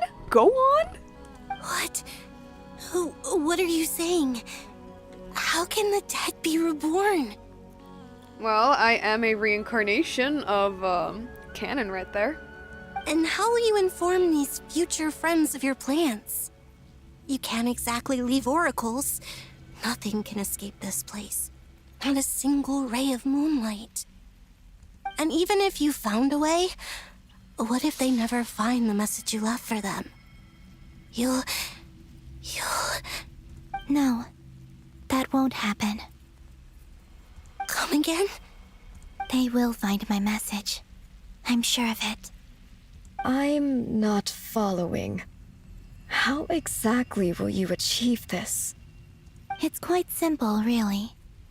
First, I will leave my soul here. Mm-hmm.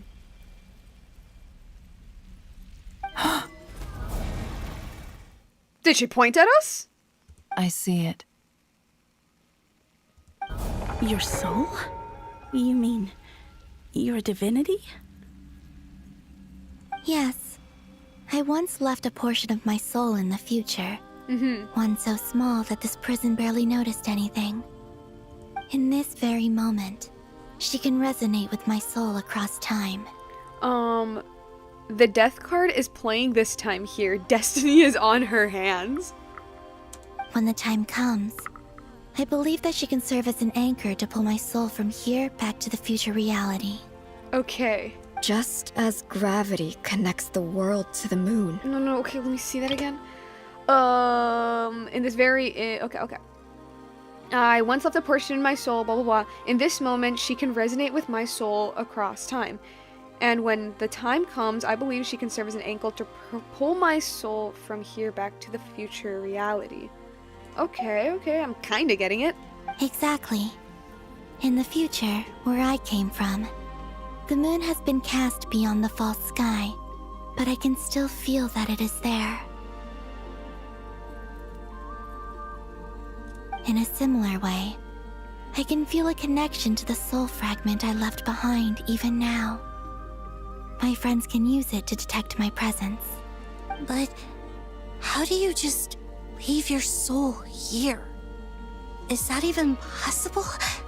On my way here, I met an ordinary mortal who entered this place long before I did. Her body is long gone, but her soul remains. Yep. And before that, I encountered an old enemy whose entire soul survives here intact, while the power that once corrupted his body has faded away. Easy. Columbina has to wait 6,000 years to be in the present. What a torture. So, perhaps this space is specifically designed to imprison divinity and authority, but not the physical body. Is she going to come back as a human? Is that what I'm hearing? Still, even if your body can escape, would it not just be a lifeless husk without the soul inside? Wait, is that what you meant when you said you wouldn't leave alive? Oh, wait, but Luonator could, like, fill the empty, like if her lifeless body, let's put it, is back in the present, because Luonatar is a part of her soul, she would still, it would, like, fill the void, let's put it. Yes. I shall turn my body into moonlight and pour it over Nod-Krai. That power shall protect the land and quietly blend into it, awaiting my soul's return in the future. Or maybe, but I'm still gonna let this play, because I have another thought in my mind. However, I cannot do this on my strength alone. I would need your help to do this, so I'm humbly asking for your assistance. Oh, dear sister, you need not be so formal. As I said before, we are but remnants of a bygone age. You, on the other hand, were born alone in that distant future, and you have walked a long and lonesome road since then. How could I bear to let your story end here in this dungeon?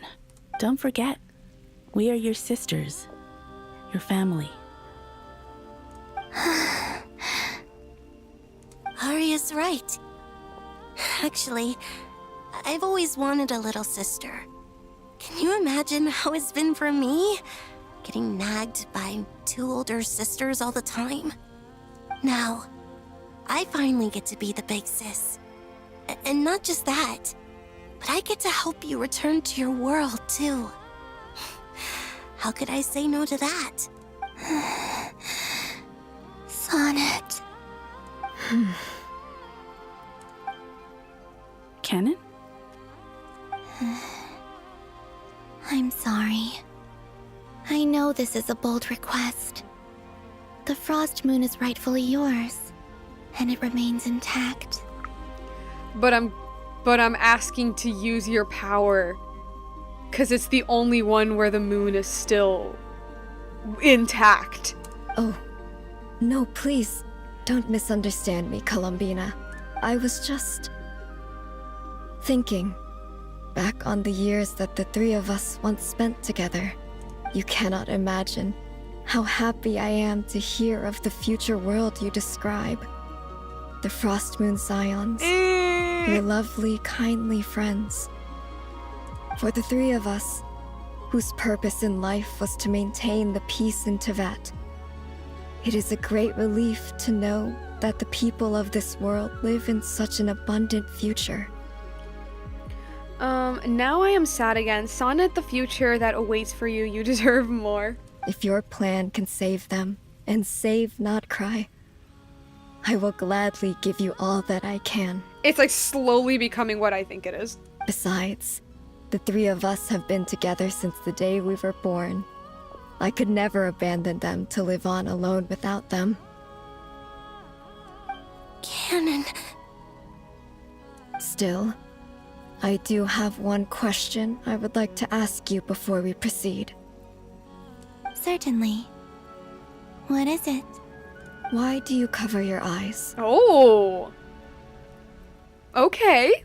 Okay. That is a question indeed. Go on.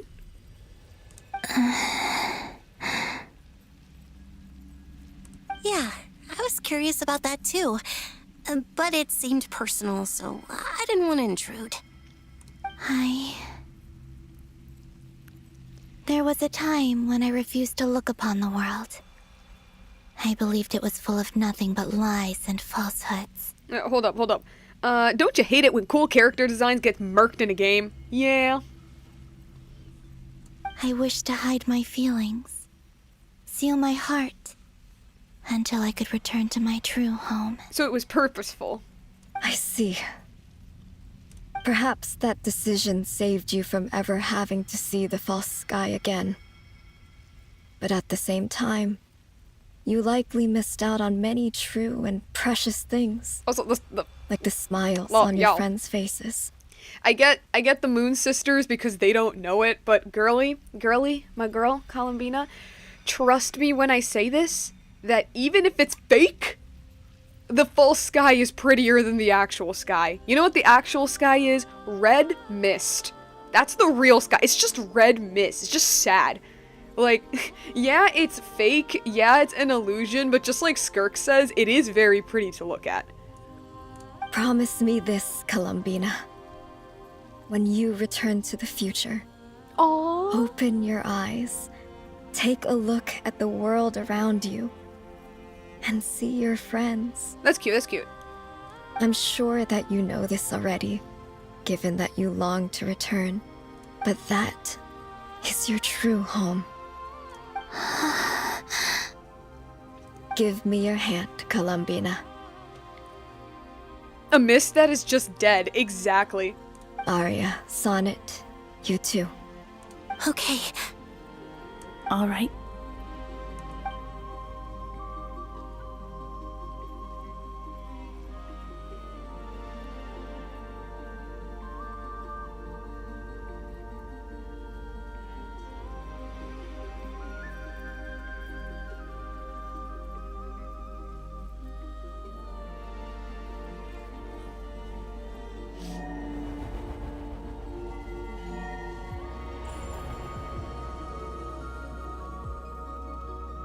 We once were the song sung for eternity, but now it is you who must continue to sing. We once were the They are named tides in the after great music. river of time, but now we subside, and you arise. We were the messengers of madness and inspiration. But now, the lies have faded, and your truth must endure. We are souls awaiting the sun. You must return to be with those who smile when they see your face.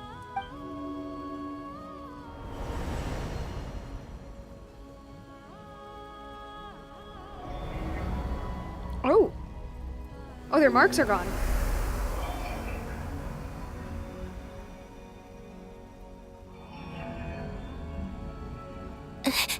Is it done? Did they give all of their power to her?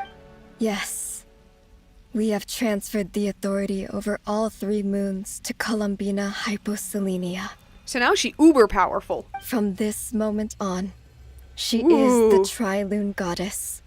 The one and only moon goddess of this Hey, world. look, she got herself a halo.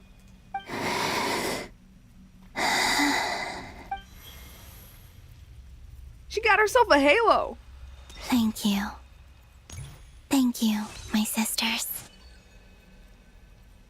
Now go. Yeah, they lost And theirs. do what you believe is right, Columbina Hyposelenia. Be aware that we cannot grant you the power of the three moons beyond these prison walls. The conflict that arose over their remains following our disappearance will still take place. I understand. Sisters, oh, my body. Oh no. It feels... Now that we have given up our power and authority, our bodies are merely mortal shells. This prison is dissolving them as we speak. Well, It's okay, Sonnet. The end must come for every god, just as it does for every human. That's all this is. The final destination of our lives. Canon and I will be by your side the whole way. We have one final request, Columbina. Could you use the three moons' power? To send us back into the real world? Now that we have lost our powers, I doubt this space will seek to hold us further. It's just... we would like to spend our final moments together in the only place we ever called home. Of course. Gladly.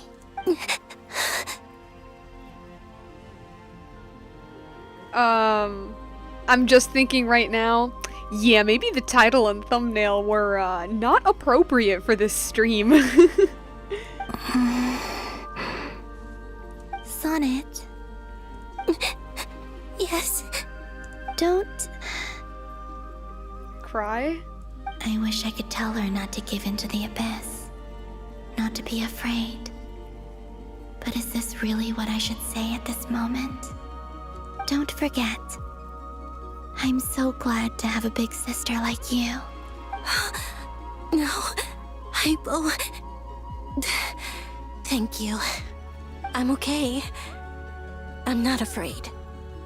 As long as my sisters are with me, I won't be afraid. It looks like this is goodbye, sisters. Goodbye, Columbina. Take care of this world in our stead. I will.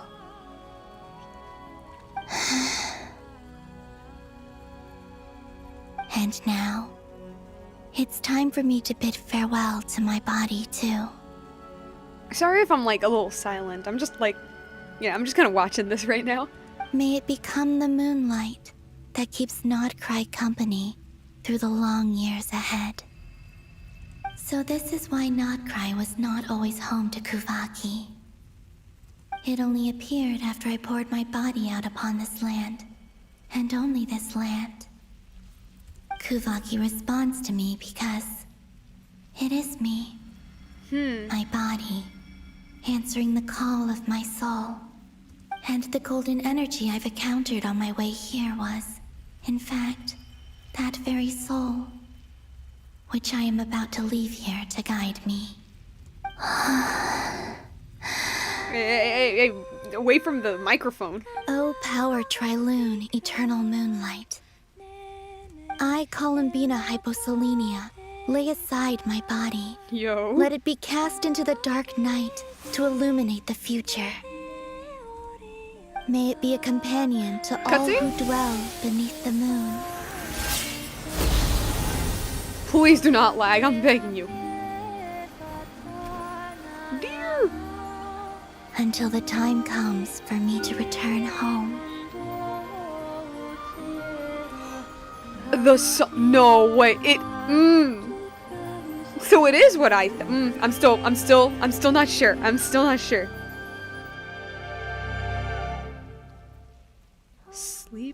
sleep now, my dear little dove.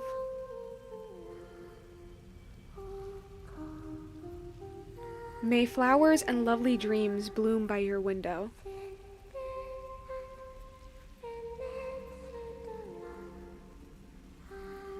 O little dove, child of the moon.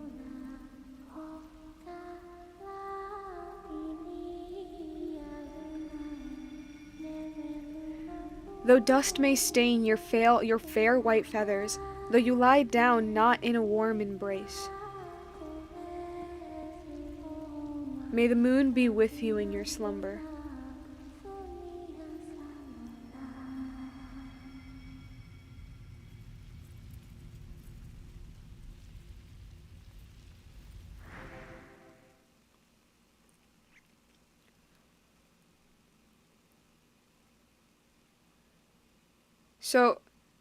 So what I'm thinking is, did she just cause her... Boss!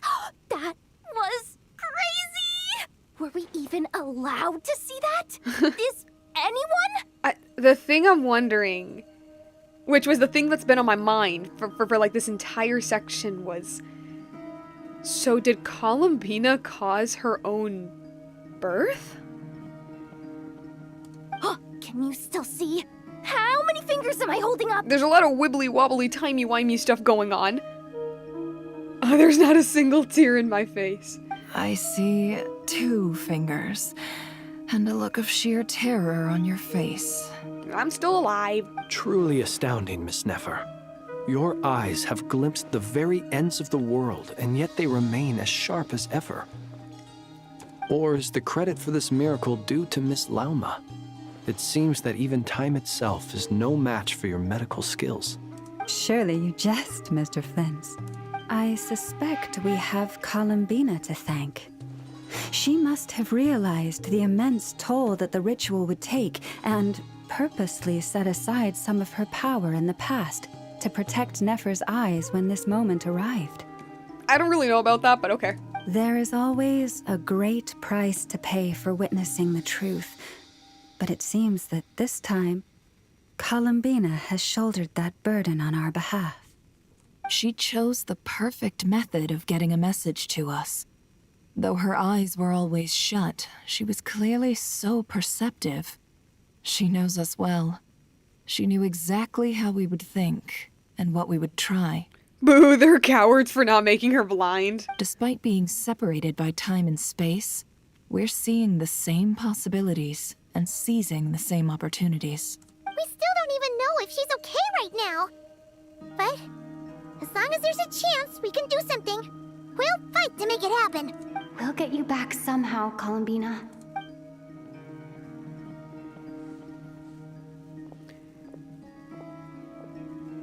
So a lot happened. Well, based on the information we now have, let's figure out our next moves. Thanks to these gentlemen, we have a much clearer picture of the situation with Dottore. The civilian population has been moved to safety, so we no longer need to hold back. Okay. Miss Androne, how are the calculations going? So far, so good. I'll keep seeing how far I can push the system, though. Can't have Hatman being powered down for nothing. There's still a long road ahead. Where should we begin? The end is neat, okay. Everyone exchanged looks, then discusses a plan of attack. The battle ahead is filled with unknowns. No one can say how strong Dottori's grasp of the Three Moons' power is. But you are not about to admit defeat. Everyone is united and knows that no single person can accomplish the task head alone. Your only chance of victory relies on everyone working together, and just maybe, as a team, you can reach the moon and bring your long-lost friend safely back home. Our plan is clear. Time is short, so let's get moving. There's just never enough time, is there? Time is the bane of my existence. Ugh. Anyway, I'm gonna get back to work. All right, we'll do our part too. Yeah.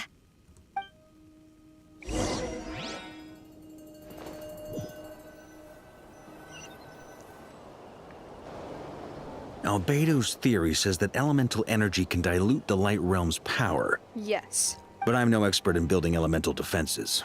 Sounds like something out of the advanced elemental theory section of the library. Whew. This guy, this guy does not want to sit down and read. You seem quite troubled. Again to my doomed lovers. Well, yeah. I mean, who doesn't get a little flustered when they're completely out of their depth? You were the very picture of confidence back when you approached the Hexen Circle. No.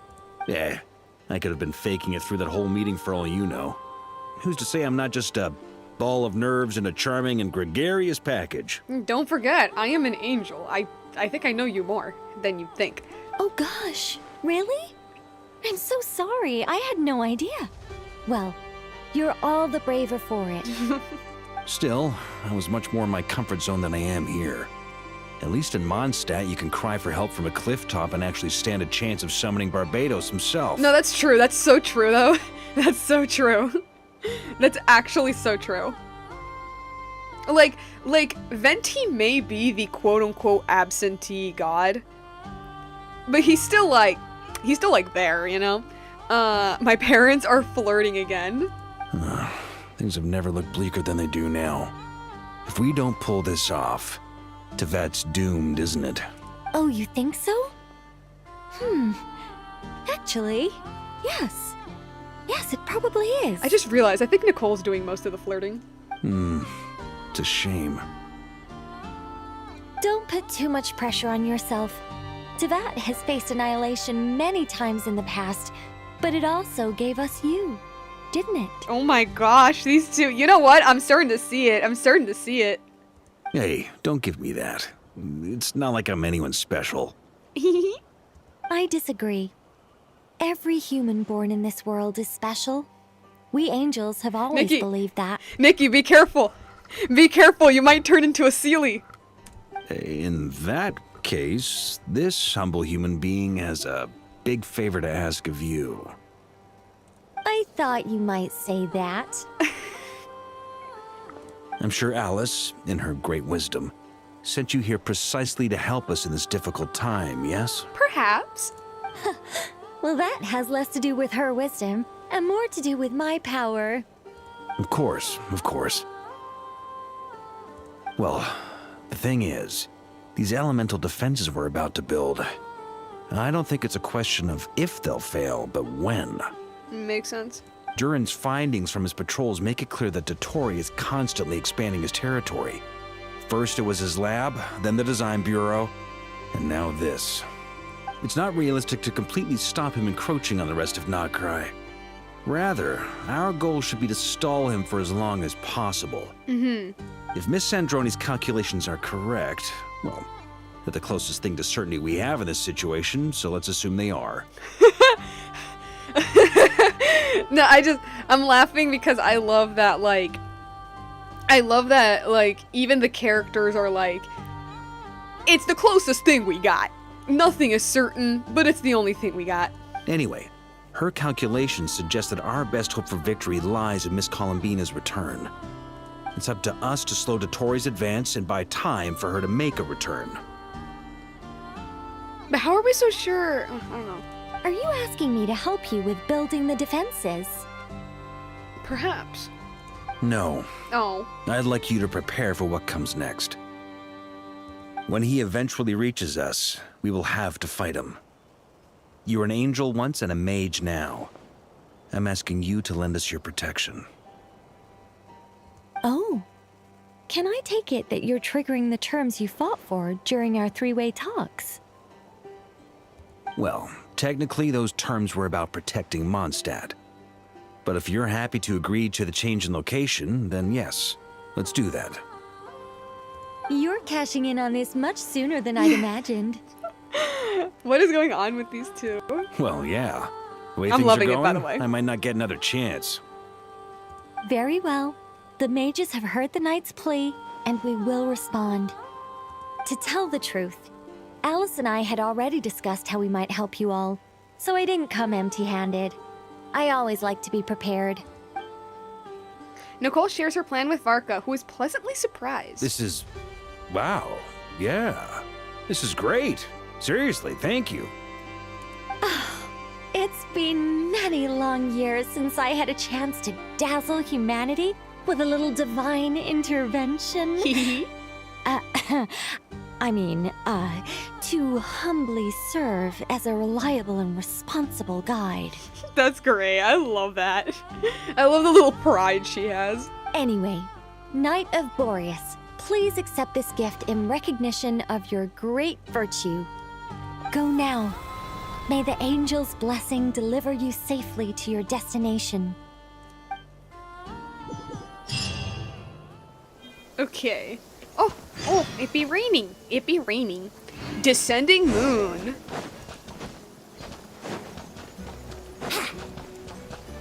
Hello. Ah, you're here. Sandrone! How are things going? Glad you asked. You two are about to become the first people to lay eyes upon my masterpiece. Or should that be the first person and the first, specter? Yeah, sure. Hey! Whatever. Come, feast your eyes on this. Wow! We've never seen something like this before! What is it? This meter displays the progress of my formula. Currently, it's still making the most important connections. This is pre-final battle. Okay. Once it's finished running, I'll deliver it right to your side. And then, we can finally bring Columbina back. What do you mean, deliver it? Can't you just tell us over the Dodo communication device? It'll just be some numbers, right? Top secret. You're such a greenhorn. This isn't the kind of formula you solve in math class. It's a highly complex algorithm capable of constructing a framework of rules. Makes sense. Whatever. We'll be here all day if I start trying to explain it. All you need to know is the formula must be completed before we can bring Columbina back. Got it. I'll share the data with you. Nicole's agreed to let me use her information channel, so we just need to use the Dodo communication device like so. And there. Now you can check in on my progress. Wow! Look at that! Okay. You're amazing, Sandrone. About time you recognized my genius. Took you long enough. Anyway, that's all from me. You should check on the others if you have time. Make sure we don't have any weak links in the chain. We'll try not to. That might sound harsh to you, but close supervision is a common practice in a Fatui. Not looking to catch anyone out. I just care about everything going smoothly. That's all. We are breaking the fourth wall. I'm kinda stuck here while the formula's running, so I need you to be my second pair of eyes in the meantime. Talk to your companions. Sandrone, my cute tsundere, can't be this cute. It's like the title of an anime. All right, where are my buds? Out the place. Can I pass through this barrier? Okay, yes I can. Hey guys, how you doing? It's rainy out here. Thankfully, Miss Nicole has come to our aid. Nasha Town is now looking very well defended. Golden Flame. Yes, that's Nicole's power, all right. Based on the latest message from Grandmaster Varka. It sounds like they've reached an agreement. The situation should be more stable with her assistance. Everyone will have at least some degree of protection. Albedo! Durin! Hello there, you two. Are you well rested? Thanks for your concern. I'm doing all right. That's good to hear. As per the plan, Albedo and I will be in charge of Nasha Town. As Dotori's energy field expands, it's creeping ever closer in that direction. But we will do our best to hold our position. We fought side by side many times before, and always with great success. I believe this time will be no different. So don't worry about us. Focus on fighting Dotori. All right. Hey, why are you being such a loner? Traveler, Paimon, a pleasure to see you both. Friends! How's everything coming along? Fairly well, if I do say so myself. Personally, I am ready to confront Dottore head-on. much more serious than usual. To be honest, I am not usually fond of exercising my full strength. For one thing, it's hardly conducive to maintaining a low profile. Makes sense. Besides, I believe one should have the right to choose when to show their hand. I am conserving my strength until the moment of battle is upon us.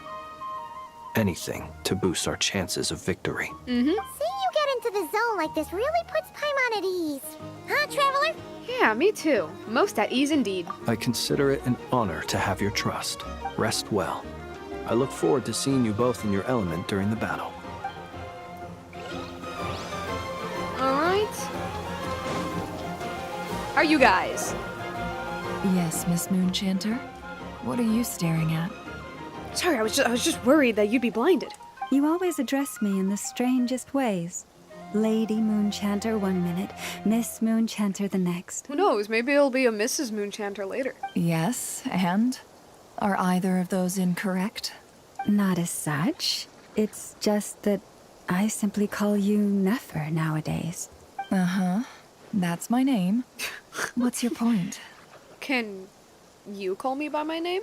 The point is I don't add any honorifics or titles. Meaning what? That maybe we're on friendlier terms now than we used to be. Is that how you see it? And I thought I was the one with eye damage.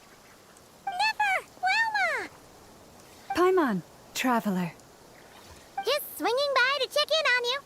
How are things going? Did you manage to get some rest? Don't worry about me. I won't slow us down. And I give my all to ensure our victory. Ah, yes. Allow me to give you two a quick checkup. Are we good? All done. You're both in good shape. We're lucky to have your support. Thank you both. You're welcome. You'll have your work cut out for you in this battle against Dottore, so make sure to get some rest in first. Paimon will keep an eye on her. Don't you worry. I'm glad to hear it. Take good care of yourself, too, Paimon. Sure thing.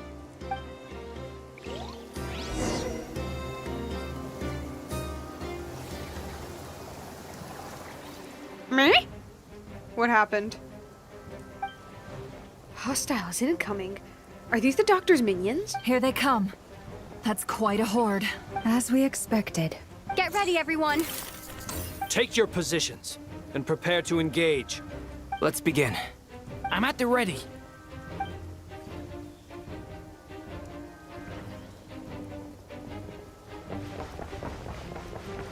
Everything loading.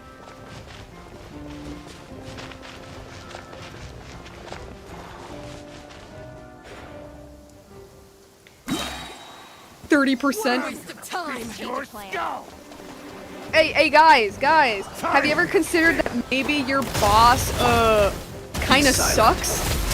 You know, a lot of your coworkers, I saw their dead bodies in his facility. Another one?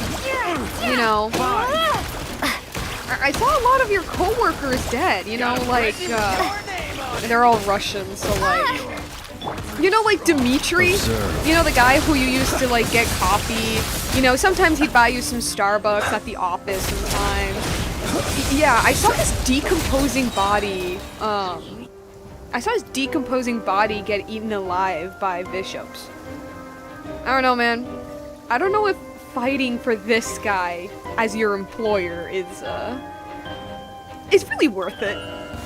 Now, it's your skull. Protect us.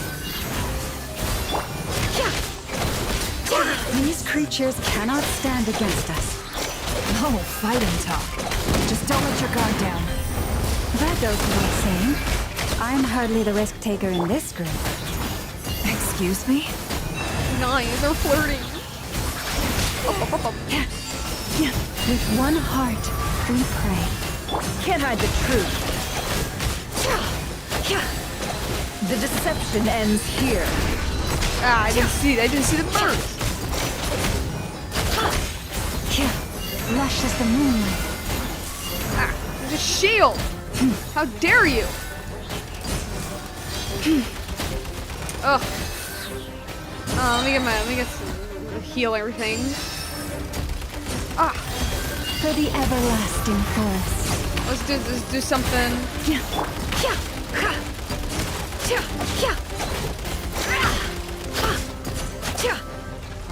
How do I get the shield off? Okay. You poor lost lamb. Oh shoot, is the stream lagging? Bruh. It's the Genshin curse again. It's the Genshin stream curse. I can't do anything with that. I can't do anything high action or else it dies.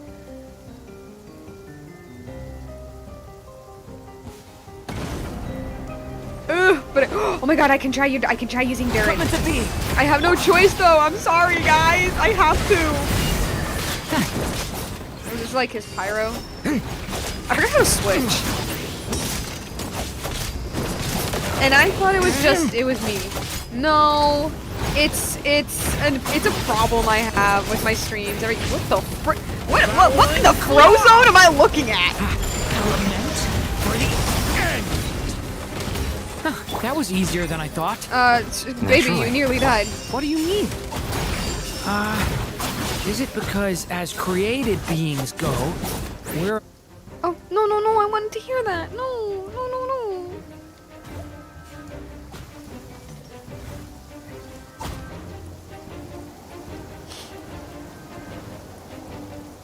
There's gotta be at least one glag moment when streaming this game. Literally. It's a curse. Alright. Ow. Wipe out! Leave this place. With one heart, we pray. Ah, crap. People have always used fire to drive away wild beasts. Wouldn't a lantern work just as well? You no. read my mind, my dear friend. Is it really? I was just about to say that. All right then, dear friend. Bring the light.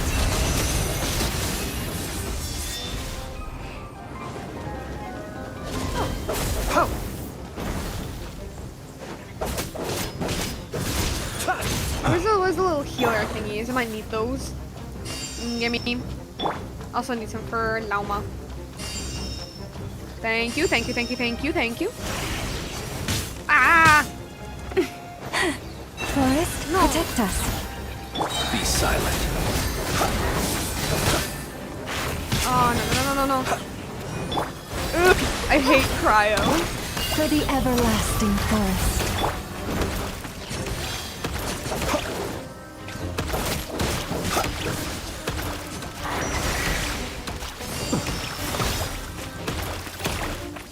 Close your eyes. It all adds up. Can't hide the truth. Ugh. Leave this place. So that's why it was raining. It was for this exact reason. So that I could keep freezing. Water jet! Bombs away! Okay. That happened to me. I wanted to hear that line of Durin. Oh. If you hate cryo, that would mean you hate the Serena. You're looking well. I trust you've had a good couple of days. Hello. Oh, hello. Dottore. It's actually a good thing, in my view. If the subjects of my experiment were to die prematurely, it would throw quite a wrench in the works. Y'all, I just realized that he gave himself his own mechanical moon halo. I like just realized that. And so, I must thank you all for your resilience. Oh shoot, did we kill these guys? I mean, yeah, no duh, but like, did we like kill these guys?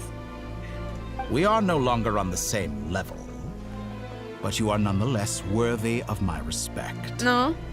A creator god should be merciful and gracious after all. And in any case, it is only right that before I end your lives, the world is informed of the arrival of their new god.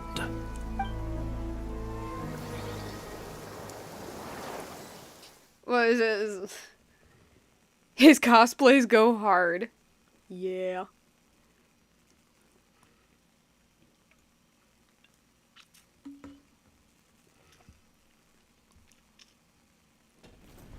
Cutscene! Please do not lag! Please do not lag! Please do not! Ah, look, he's the heretic of the false moon. Bro, he looks so cool, though. Oh my gosh. This is the scene! This is the scene I saw! He splits the sky open! He splits the sky open!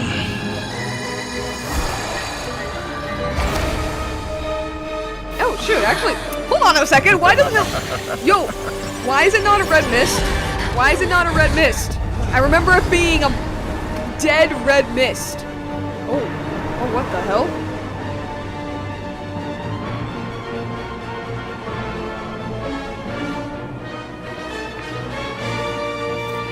Oh, what a conveniently perfect place to fight. Begins. Why doesn't it look like a red mist? Or is that also an illusion? Bro, I don't even know anymore. Alright.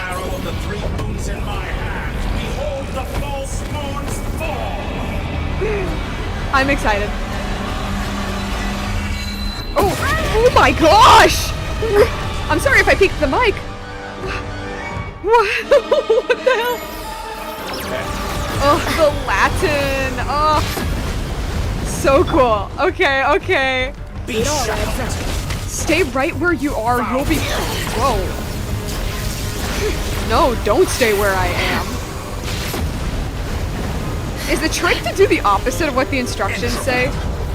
Is it because he's like a god, he's manipulating the UI? That'd actually be so cool. That actually goes so. Oh my god, that's so cool. What the heck? Oh, I do need to fight him though. You poor lost lamb.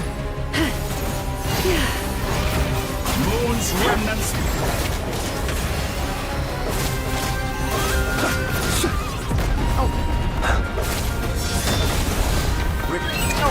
Affected. Your sense of direction is inverted? What? Oh my god, it is! He is messing with the game! Observe. Yo, I love that actually. I've been moved inside another space. Hell. And it's sealed off.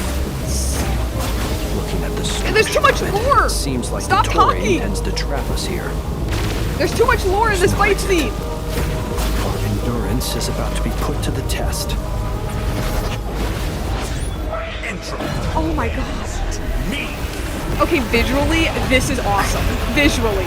I don't know about fighting him though.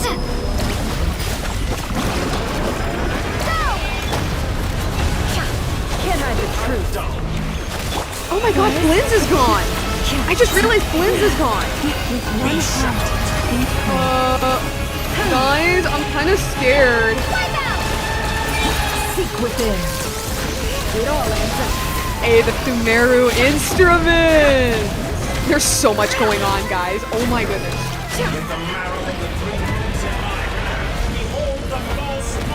Take cover behind the moon?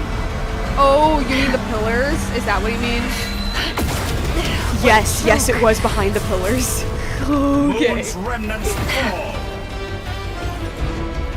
Oh, I love the Sumerian instruments. You poor lost lamb.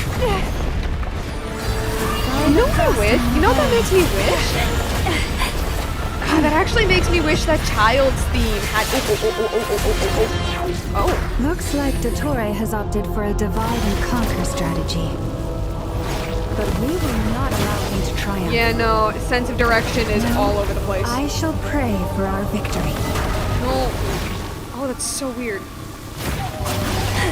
This guy's literally messing with the game.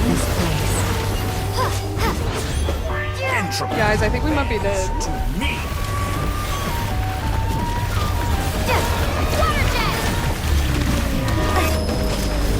Because I was gonna say, this kind of makes me wish that, Child's theme when we fight him has some, like, Russian elements. Do not face their doctor directly. Gazing upon a god invites punishment? What? Oh, this is amazing. This man. It all adds up.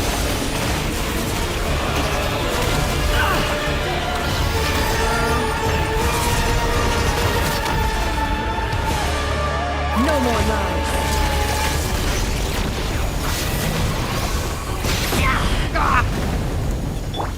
How dull. A stubborn will compels you? I couldn't read it fast enough. Be annihilated. There's nothing for me to heal, is there?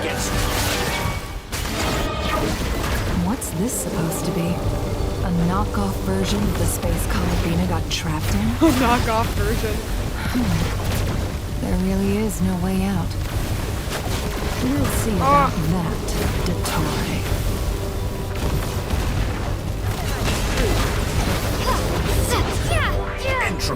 Guys, I think I'm dead. To take your teammates from. Sure you didn't. But you have a choice now. Obey. Obey and I'll release them. An excellent deal.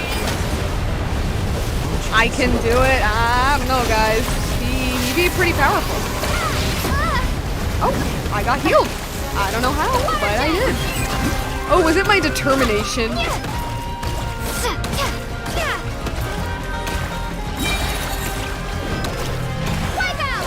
Aw, dang it.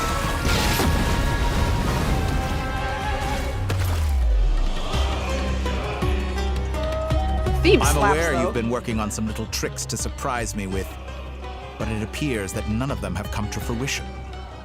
My guess would be that you're trying to bring Columbina back. Perhaps. But then, where is Sandrone? Oh?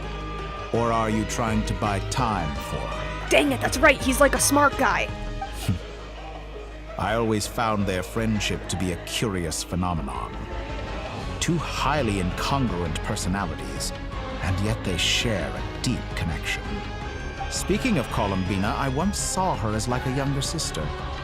We got along quite amicably while she was with the Fatui. I heard.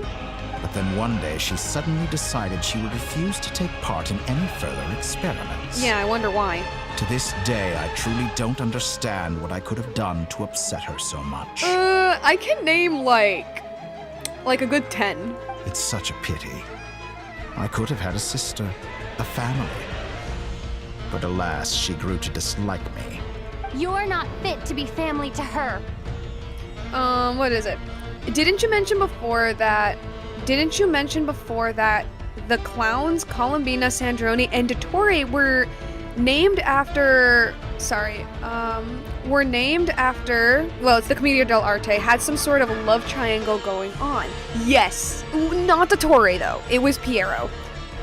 That's what he's called, right? Yeah, Piero. I'm just gonna lower it a little bit so I can explain it. Mind you, I don't know everything about the Commedia dell'arte, but I did have to study, what's considered, one of the oldest animations ever that was based off the Commedia dell'arte, at school.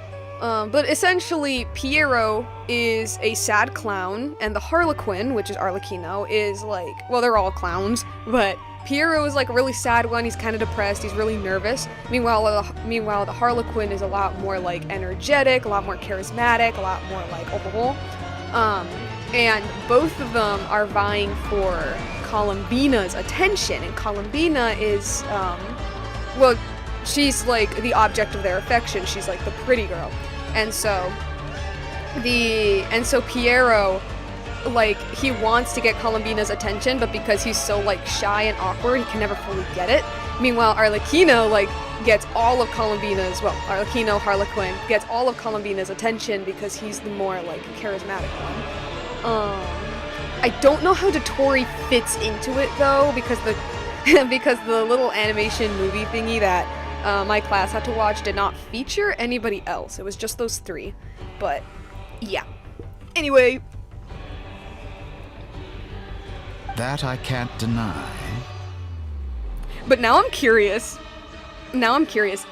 So many people, all obsessed with playing out the same tired old dramas.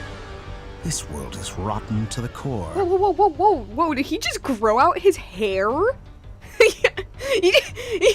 You know what, I would do the exact same thing. I got the names mixed up. It's okay, I would have done the same thing. He grew out his hair. Honestly, I would do the same thing if I had the powers of a god. And then there's you. You had every opportunity to reach the right conclusion. the thought of killing you off like this? Yeah?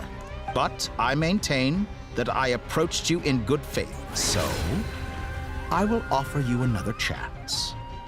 Will you work with me? You have until I count to 10 to make your choice. Oh. No. 1. No. 2. 3. Not in a million years.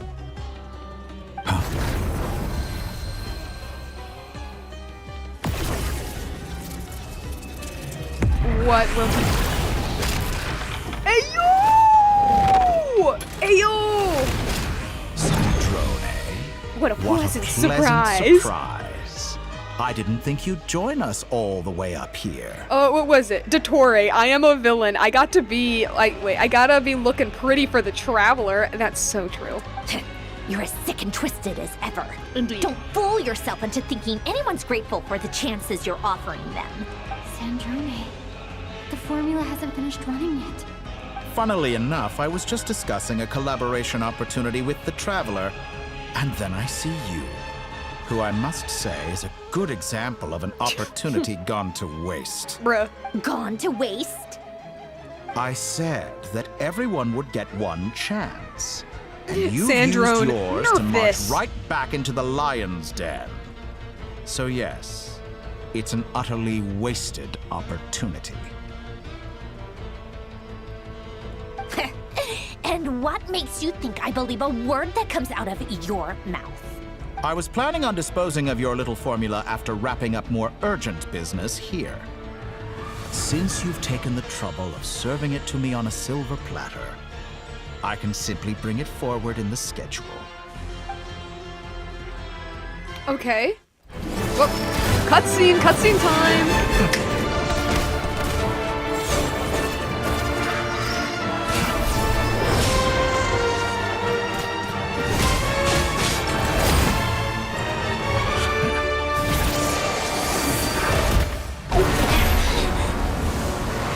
Hey, girly, I think your robot's down.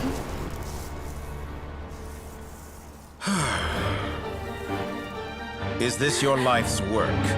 This piece of trash? Hey, don't say that.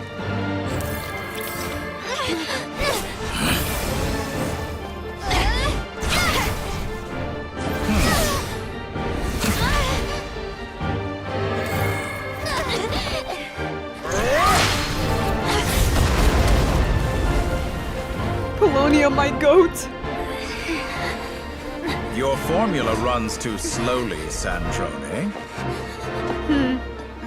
You put your hope for success on others instead of fighting dirty. That is why you have failed. Oh my gosh. Now, whom should I slay first? Any volunteers? Home indeed. No one? How nice of you to leave the decision to me. Oh my god, this dude.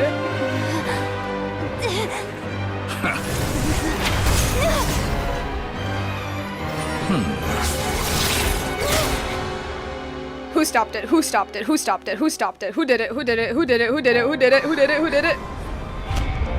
No. Wait, no, it's okay. It's okay.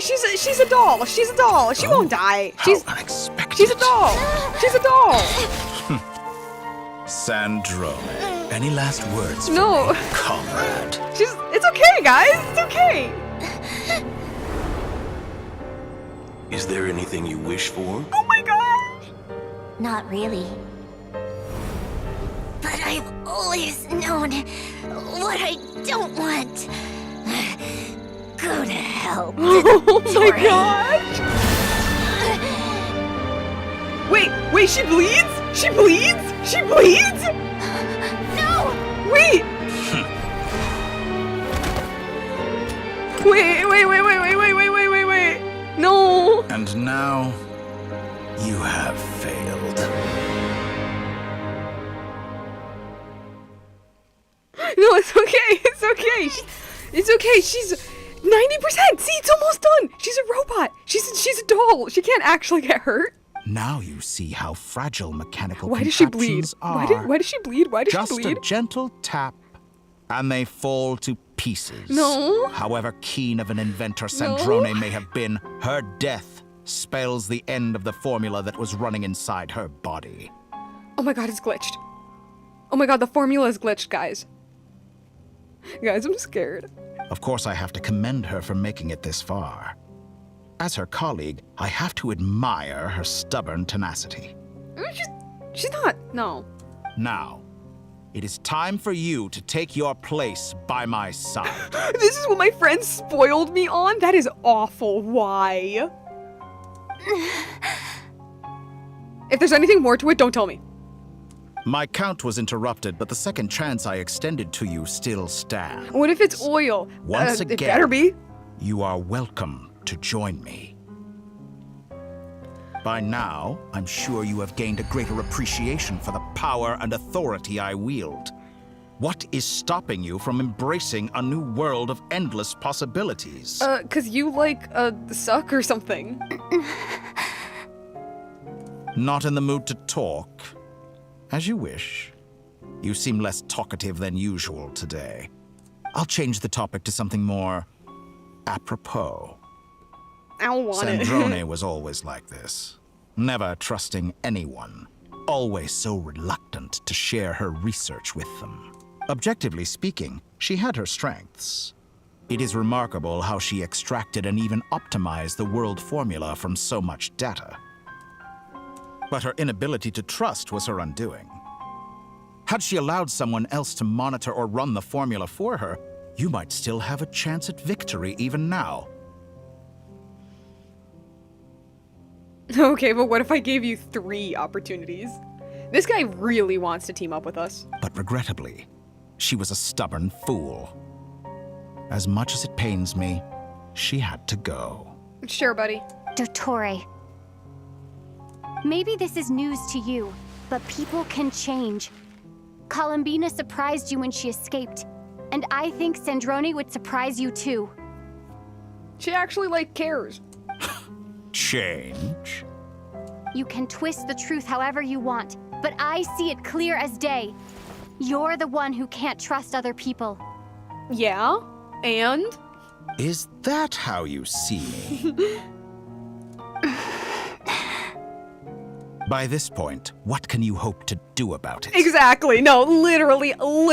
It's literally the, oh, you're a sadist. Sure I am. What's your point? That's literally him.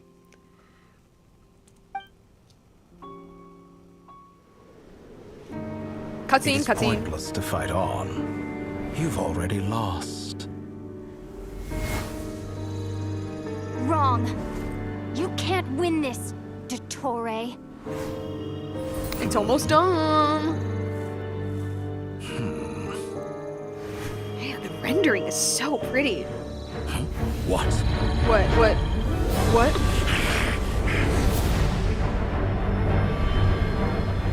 What is happening? Oh, they're attracting the moon. My formula can get us 90% of the way. Okay. It will connect you to Columbina. Fans, I can fix him, literally. Then, I will bring the formula's output to the traveler's side. For the last 10%, do whatever it takes. Just to bring the moon down.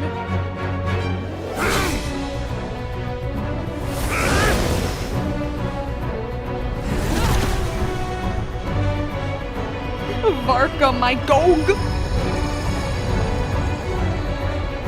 That's a frost moon, yeah.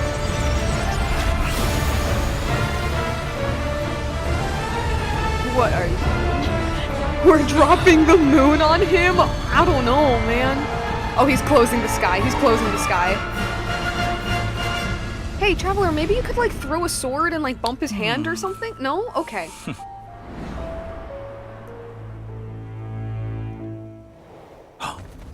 Oh.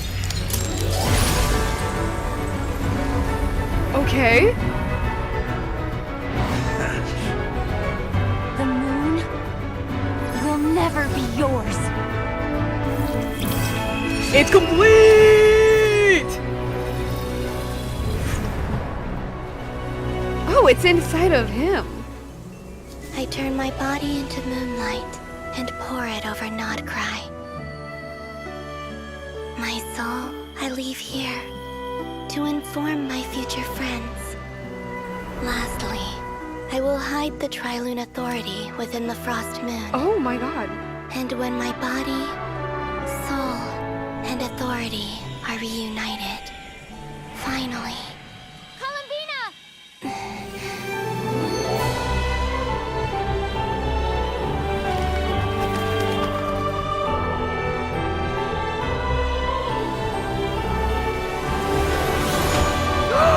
Oh my god! Oh my god, oh my god, oh my god, oh my god, oh my god, oh my god, oh my god. Open your eyes, open your eyes, open your eyes, open your eyes.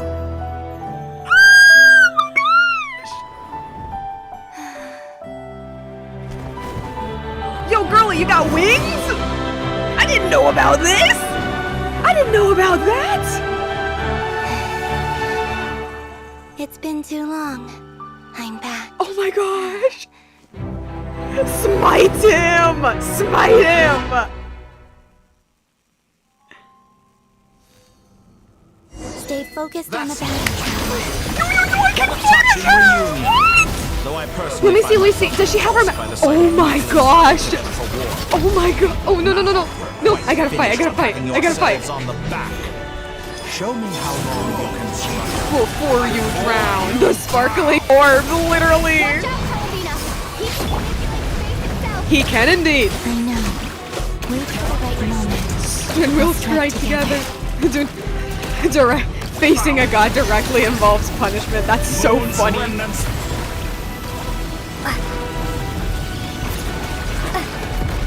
Water jet! Surge. She's Hydro, right? I didn't focus. Oh.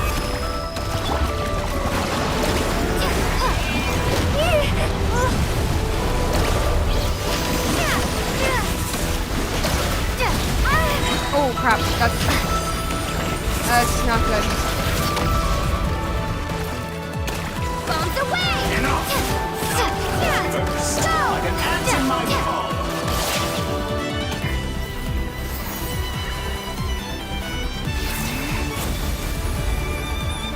What'd she do?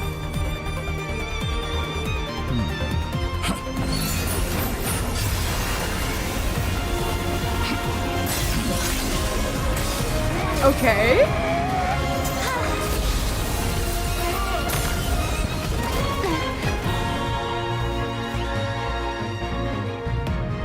I grant you the new moon's blessing. Hell yeah. The new moon shines upon you. I am growing weary of your stubborn resistance. It's over, Dottore.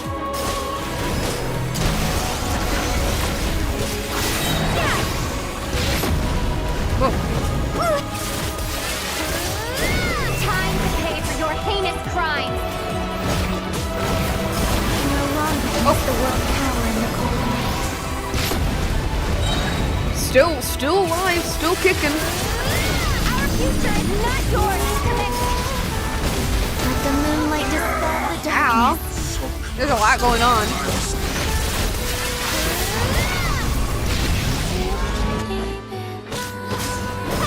Everlasting as the moon. Everlasting as the moon. That's cute.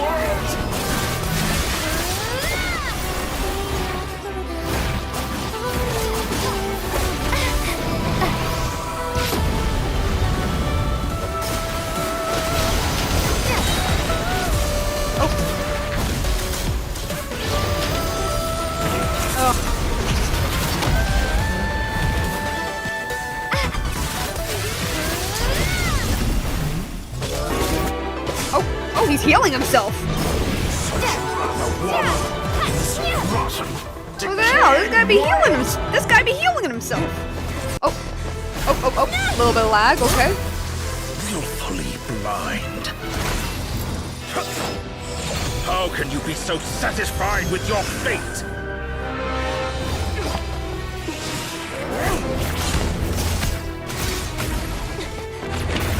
Just watching, just watching.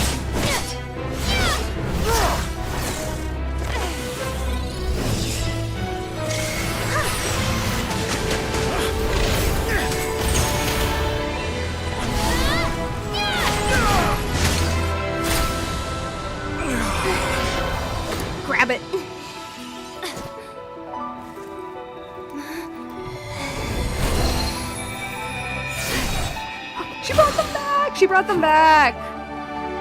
This battle was never about fate.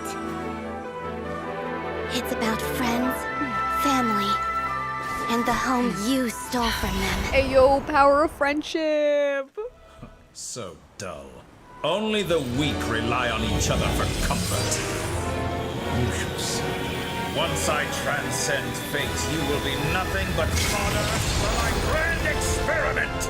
That will never happen.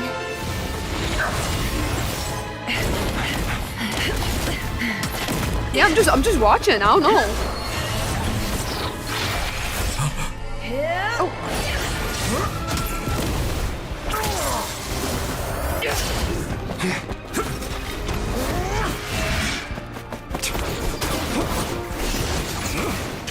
Yeah, there's a lot going on.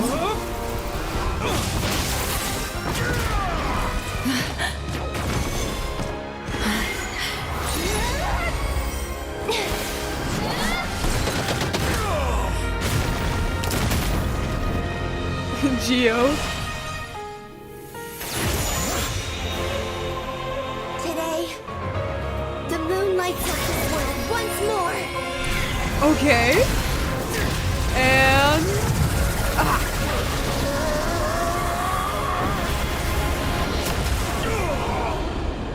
This loathsome world.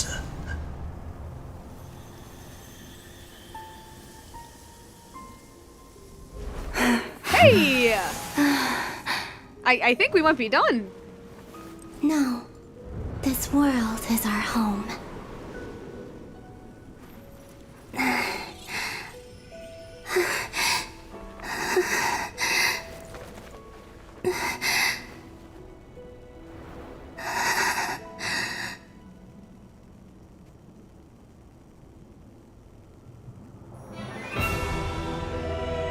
Still kicking the music.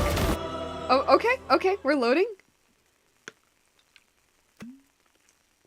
I have no idea if I did the little mash the spacebar correctly, but well, I think we defeated him, guys. I think it's over. After the battle, we returned to Nasha Town. Yep, I think it is. The scars left on Nod-Krai by the doctor slowly begin to heal. We're just gonna skip over the healing part.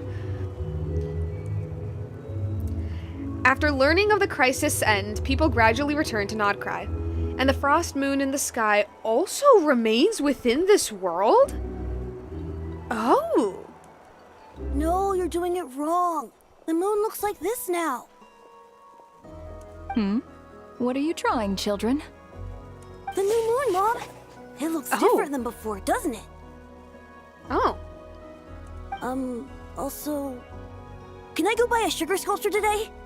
Please? Just one? All right. I suppose today is a special day after all. Almost like a festival. Extra, extra! Get the latest Nasha Express here! Post-disaster report! Nasha Town reborn beneath a new moon! The voyage begins today! The future looks bright thanks to the League. Want a copy? I knew things would be different. But I didn't think that would include the moon. They say a new moon goddess has been born. What, did you guys not know that? A new moon goddess? Who's saying that? The Frost Moon Scions? I guess so. I'm not too clued up on the details. As far as I'm concerned, the moon's still in the sky and it's business as usual. Yeah, that's fair enough. Hey, since we've come all this way, shall we grab ourselves a free meal while we're here? Are you a convert now? Or are you just here for the free lunch? Oh, come on. What does it matter? After everything we've all just been through? That smells good. All right, that's it. I'm hungry. Time to eat. Come on! We gotta get there early, or there won't be any good spots left. Shh, keep it down. This is a residential area. What if people are still sleeping?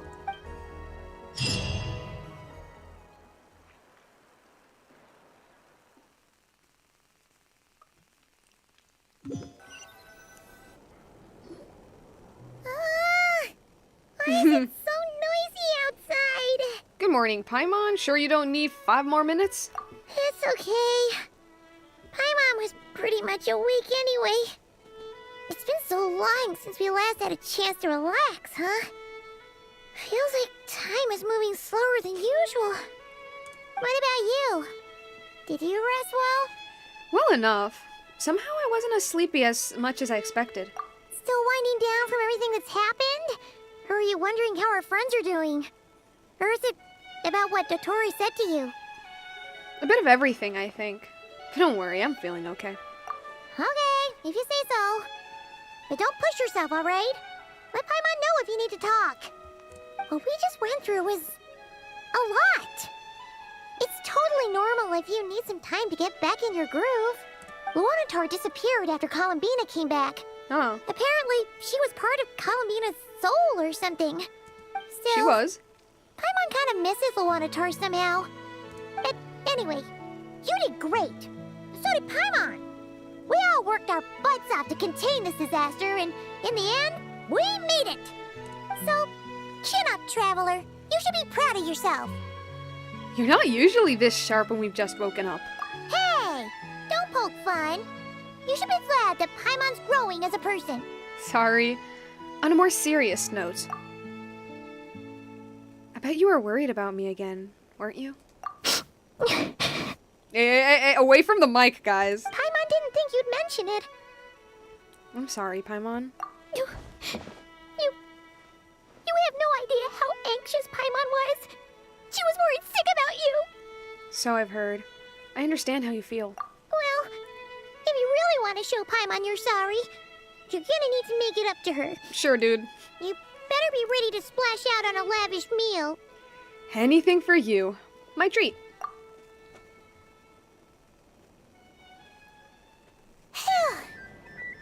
Okay. Paimon's full now. Are you sure? Snacks will be served oh my gosh. Are you sure snacks will be served shortly? Huh? Oh, well... Hey there, Traveler and Paimon. Good morning. Hey, we survived. Morning, Yehuda. Here for some breakfast? Oh, I've already eaten. Just need some water. I was mostly worried you might forget what day it was today. Huh? So, I came over to remind you. Yes? Careful there, Paimon. Too much food will make you drowsy. Don't let anyone catch you hiding at the back and nodding off during the league meeting. Yeah, she'd probably be saying that to Aino. She's the baby of the group, if anyone. Yeah. True. You know, I'm surprised that all these competing groups are actually coming together to try to solve things together. Definitely a first for Nod-Krai. Well, nothing like a region-wide calamity to bring people together. That is true. After that, surely even the most self-interested people have to realize that going it alone isn't worth the risk, right? Try telling Boss Neff that. She's not exactly convinced that people are gonna get with the program. Really? But if she's so pessimistic about it, why'd she agree to be the Curatorium's representative in the league? Probably 'cause even though unity sounds like a pretty far-fetched idea, the benefits it would bring make it worth a shot. I think things will work out, though. I swear, Nod-Krai feels like one big family now with everything that's happened.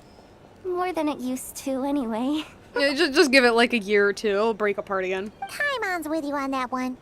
And it seems like plenty of other people agree, too. Just listen to the bustling streets. All right. Everyone's been rebuilding these last 2 weeks, and the evacuees have been coming back in droves. Life's slowly returning back to normal. Which means my workload's probably gonna shoot back up. Were you about to head out? There's still some time before the ceremony begins, you know. Yeah, we were gonna take a stroll around the square and say hi to some friends first. Sounds good.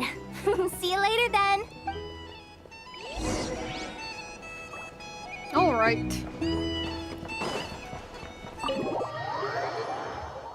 So I'm pretty sure this is the last, like, stretch of the quest. I'm pretty sure. I mean, we've literally just defeated Dotoria. Like, I don't know what else there is other than just, like, wrapping Please things up. accept today's boon. Have a nice day. Are Paimon's eyes deceiving her? Or is that and Neffa handing out food for the Frost Moon Scions. Yeah, and? Hello there. Would you like a feast of the moon, along with some snacks of the day? So, what's new, Neffa? It was only a few days ago when we last saw you, but it looks like you've joined the Frost Moon Scions in that time. And I know too? What are you talking about, Paimon? We're just here to help. Duh. In the wake of the disaster, it's all hands on deck. We responded to Lama's request for support. At times like these, the smallest good deed can inspire others and help them through the hard days ahead. Yes. And we're using eggs and heating tubes to make that a reality.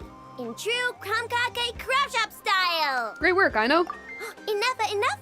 Did you hear that? The Traveler said I did good. The Traveler! That's because it's true, I know. Proposal. If you can resist eating today's dessert, I will provide you with compliments too. No way! Well, that proposal got shot down quickly. Dang. Yeah, it's a little melusine. I need something to get me through the hard times too, you know. Mom! Yes, dear. Go right ahead. Oh my gosh, it's the robot! Excuse me. Could I take a photo with the robot lady? She helped us get safely out of Nod-Krai, and she helped us get back home too. She's the best. Of course she is! And since I'm the whiz kid who built her, that makes me even better than best, right? No, just the robot. But you stole my snacks though. Dang. Oops. Shall we move to the open space near the center? The view there is better. I'll take the picture. Thank you. Aren't you the better pick for this job, Flint? You underestimate yourself yet again, Master Ilua. Not at all. I rarely come by Nasha Town. I don't know any of the big shots here. All in good time. Socializing is a step-by-step journey. But you're much further ahead on that road, aren't you? You're not seeing the full picture. You know the truth now. My friends do not understand my habits. There is no question about it. The Lightkeepers need a representative in the League. Someone who is upright, cares about other people, and can realize their self-worth through group action. And he doesn't want to take it, so he'll give it to them. You say it like you wouldn't make the cut. I am most flattered that you think I would. Sigh a little less, Master Ilua, and have more faith in yourself. All the Lightkeepers agree that you're a very promising young man. That is precisely why Starshina Nikita felt safe delegating such important work to you. I'm sure we all also agree that we would sooner die of dehydration than manage to wrangle anything out of you in a discussion. My apologies. I am not in the habit of bringing water with me when I go out. So he doesn't drink water? Boy, keep it natural. You sound like you're in love. I'm not judging. More like I agree with you on the robot lady. Okay. Whatever. I'll take the job. By the way, who else is part of this? Oh, it's quite the who's who of Nod-Krai. There's the Moon Chanter of the Frost Moon Scions, the boss of the Curatorium of Secrets, a representative of the Voynich Guild, and even someone from the adorable Kromkake craft shop. Is that I know? She's like the little child among all these adults. I'm sure you will find speaking with them to be a genuine pleasure. If you say so. I've never done this work before, so I'm honestly a little scared of making mistakes. But I'll do it. Not only is it our duty as Lightkeepers, but because I want to make Nod-Krai a more welcoming place. An admirable attitude to take. The beacons are lit, Ilua. We're but one step away from breaking through the blizzard. We have the chance to band together and build our shared homeland into an Elysium. This is unprecedented for Nod-Krai. An opportunity not to be missed. Yeah. You're right. I'll do my best. Quite a few familiar faces have arrived. Let's go, shall we?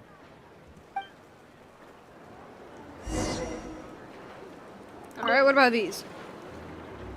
You look so cool when you fly, Miss Robot, and when you use your spear too! And Miss even though you took my Robot. snacks, it's pretty cool that you can build stuff like this. You've got so many inventions. It's amazing. Also, Micah, we need to go now. 1 second. Please take this feast of the moon, as well as some snacks. Share them with your mother and your lovely family. Cute. Okay. Central. Would gliding be faster? Central Plaza. There's a lot of people here. Oh.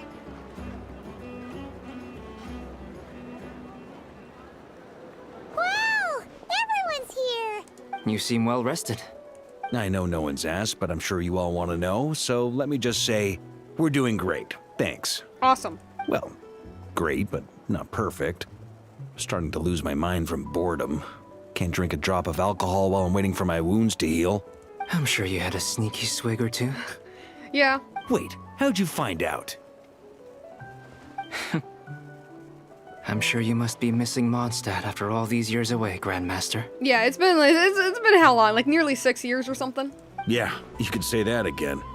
Every time I get news from Mondstadt, it makes me want to go back and see the place for myself. Honestly, once things are wrapped up here, I think it'll be time to head back home. So what was that expedition about? It's the guy with the big eyes. Hey, looks like someone's taking the stage. Can everyone see okay? Anyone need a boost? I'll just listen from the back. It's fine. You're taking this pretty seriously, huh, Durin? Well, it's not every day that I get the chance to see how people speak in official settings. Soak it up like a sponge. I'll make sure you get a chance to practice for yourself later down the line. Actually, I know just the thing. You can debrief the Knights of Favonius for me. Hi? Mr. Varka, are you forgetting that I'm not a Knight of Favonius? But what if you were? I can knight you. Any particular title you'd like? Is he joking? I really can't tell. Aww. You'll have to figure this one out for yourself. It'll be a good learning experience. Dang, even Albedo won't tell him.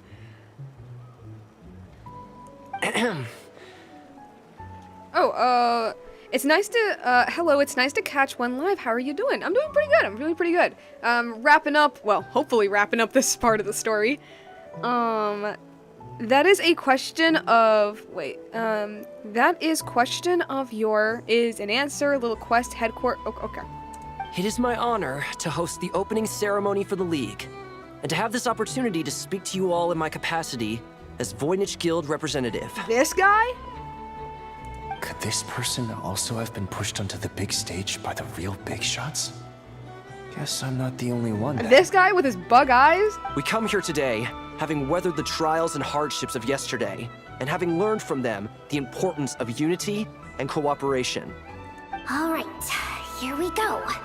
Uh-oh, looks like Aino's off in Dreamland already. Wait, Ross is looking kinda drowsy too. What's up with her? We're all just a little tired. Come on, get the speech over with already. Nod-Krai is our home, the land we rely on for survival. And as we chart a course for the future, may we persevere through the storms ahead as we sail towards a new era of prosperity, freedom, and hope.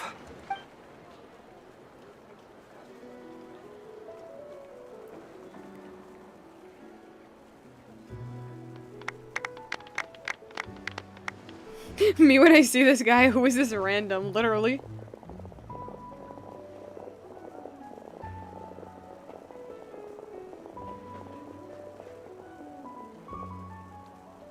Looks like we'll have more opportunities to travel in the future. I'm sure you'll cope, Lady Moonchanter, given how fleet of foot you are. Unfortunately, I suspect I'll be too busy at the Curatorium to act as your host. Darn. We have a busy schedule, not to mention an international network of contacts to manage. It'll be all right. I'll just check your schedule with Yehuda well in advance. And if she's not available, I can simply ask Ashru. You... So giving my employees extra workload isn't enough for you? You're really going to drag my cat into this too? Indeed. I thought you'd approve. Aren't you forever increasing your employees' workloads? That's a bold statement. Are all the Frost Moon Scions feeling more audacious now that your moon goddess has returned? Columbina's return has brought joy to all who care about her. That includes both you and me. As for the Frost Moon Scions, we are learning how to thrive independently, without relying on the moon goddess. It is up to us to make our home a more livable place. Joining the League is one of the steps we are trying towards that end. You know one thing that you can start with? Building roofs. Please. Please. Build some roofs, guys. Nefer, I am not into you. Lauma, I know. That doesn't stop me from not doing it anyway. I like the word try. It's nice and non-committal. Bruh. You can opt out at any time and still say you tried. Bruh. You don't see a bright future for the Frost Moon Scions? Or did you mean the League? I'm just not as optimistic as you.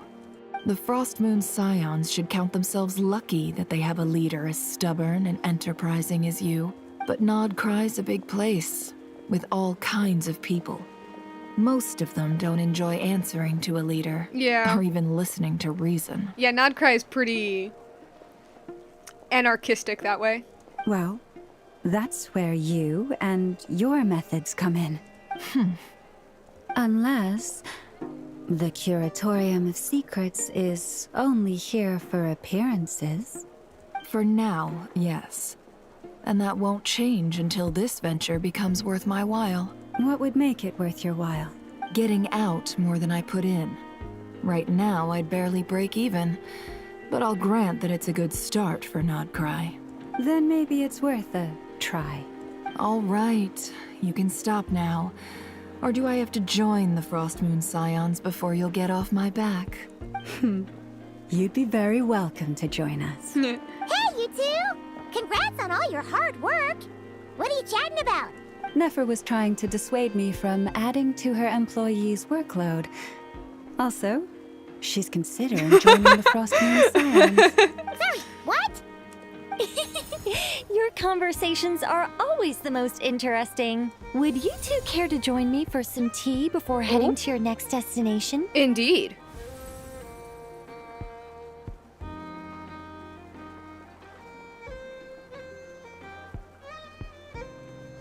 Nicole? Wait, where are you? Aren't you gonna show up today? Sadly not. I'm otherwise occupied right now. I'm Okay. sorry, Paimon. I can hear how disappointed you are. Then why'd you take us out? If it's any consolation, let me say that how things appear on the surface is a far cry from what they are at their core. Okay. Perhaps you'll feel better if you focus on the fact you have a special line of communication with the great mage herself. Alice or you? Okay. Has something happened? No, or not yet, anyway. What do I mean? Well, that's not ominous at all. Is there something we should be watching out for? Not for the time being. Just think of this as a general check-in to make sure this communication system is still running smoothly. Besides, it's good to chat once in a while if we want to maintain our friendship. You could have just said so. Paimon got all worked up for nothing. Still, the best friendships are built through face-to-face interaction, you know. It's never gonna stop being weird having tea with you when you're not there and just talking to thin air. All right, fair point. I'll bear that in mind for next time. Mind if I ask what's keeping you occupied? Yeah. Any update on that crisis at the world's borders? Alice just informed me that they had their work cut out for them. And now everyone's thoroughly exhausted. But they did finally get things back under control. Still, we can't let our guard down yet. The disruption caused by this disaster has made Teyvat easier to detect from the outside universe. Uh-oh. She plans to wait for things to stabilize, then reschedule her Mondstadt vacation plans. Yeah, makes sense. As for me, I agree with Hat Guy's perspective. This is a time when many new variables are emerging, and the situation is changing constantly. Plus, most of this change is for the worse. Oh, okay. Damn. All right. Also, speaking of Scarrow, where is he right now? We have to remain vigilant and ensure that the embers of chaos are not rekindled. I did notice that the energy in Nod-Krai changed somewhat after the War of Funerary Flame, but since it was still aligned with the Light Realm, I never gave it a second thought. It looks like I'll have to examine the connections between phenomena I observe more closely in the future. Sounds like you got a lot on your plate. Just doing my duty. It's more or less second nature by now. Of course. To give you the full picture, I'd have to start with the substance from which angels were formed. Yes, please, tell me. Never mind. No! Paimon's right. Showing off my knowledge would be much more satisfying in person. Okay, fine. By the way, you did receive the gifts from the Hexen Circle, yes? I'm not trying to claim credit or anything, but my pride demands that I at least mention it. Fair enough. They're quite similar to the protective talisman that Alice gave Dory, but with some very special enhancements. Oh! So that's what kept our friends safe when Dotori trapped them. Indeed. We went to great lengths to make sure they were invisible to his eyes. I see, thank you. I'm so happy they came in handy. Still, not fishing for gratitude, by the way. I just want you to be aware that sometimes your friends may be protecting you in ways you cannot perceive. Oh. The angel lapper with lore and my knight that skips the lore, my lovely duo. Honestly, you know, okay, cause I've been noticing that people have been like shipping Nicole and Varka, and I'm not gonna lie, there was a part of me that's like, I mean, I kind of see it, I guess, sorta, but then after their little interaction, I'm like, no, I see it, oh my gosh, yes, the lore yapper and the lore skipper.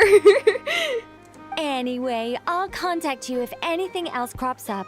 If not, you know what they say, no news is good news. Okay, that's also very ominous. Oh, my angelic instincts are tingling. Eh? They say... Yes? You should head to the docks next. Your friends are about to board their ship home. Oh, the Mondstadters? Are the Mondstadters going home? When the winds of freedom are too strong, we're in for a storm. Hey, yo, it's... Oh, yo, knights! The people here? Y'all are knights! Hey, yo, it's me. I'm the one who blows the winds of freedom here. Okay. The docks. How long is this epilogue? This epilogue's so long. Genshin, I love you, but you make your epilogues way too long.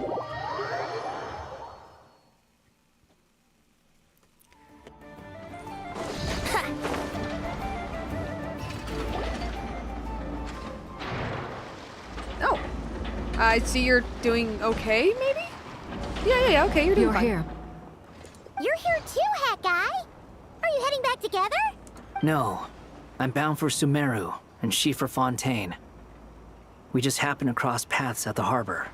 How are you holding up? How's your core? Everything seems fine.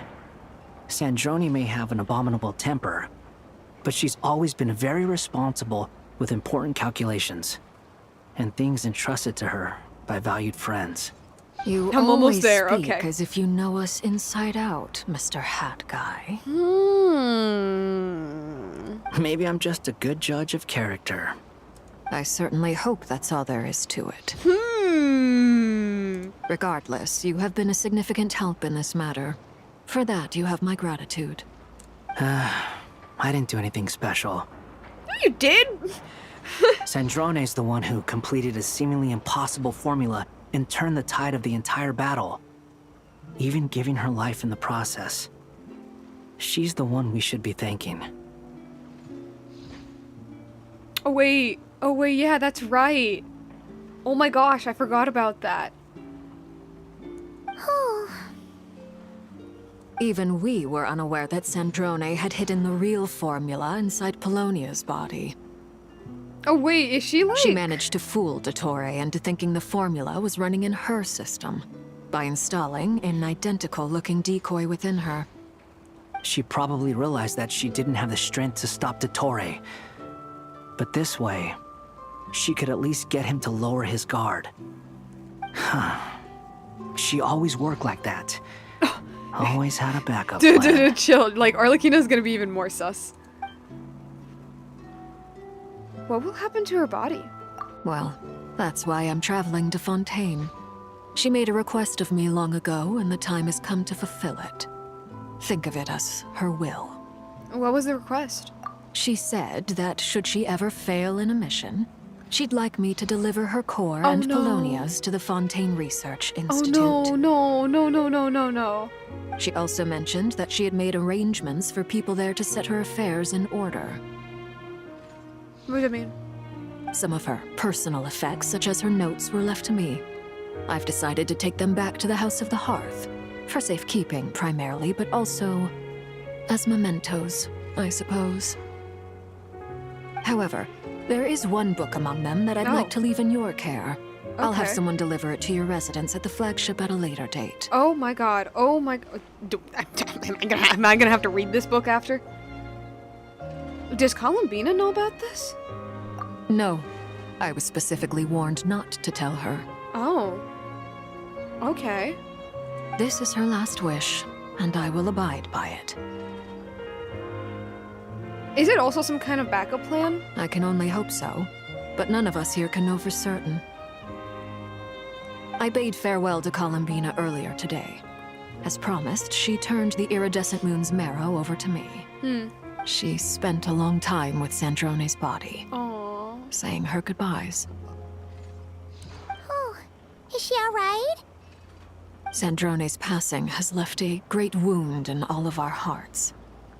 It will take time to heal. Dang, so she really is dead.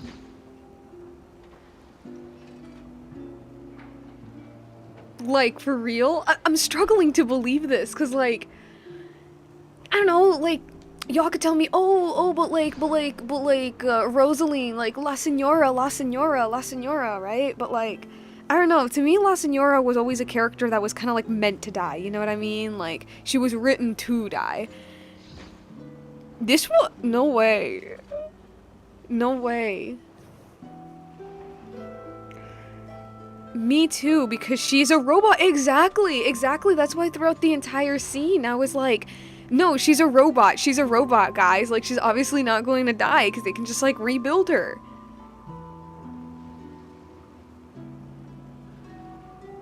I'm sorry. I'm like reeling over this right now. But Columbina surprised me. She offered me some words of comfort before I departed. Despite being grief-stricken herself, she showed an awareness of the feelings of others around her. She never used to act like this. Clearly, she has grown.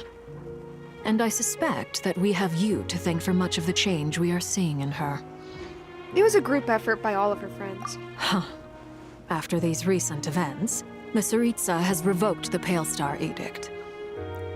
If Catherine can come back after getting stabbed in Subaru, then Sandrone can come back. Yeah, yeah.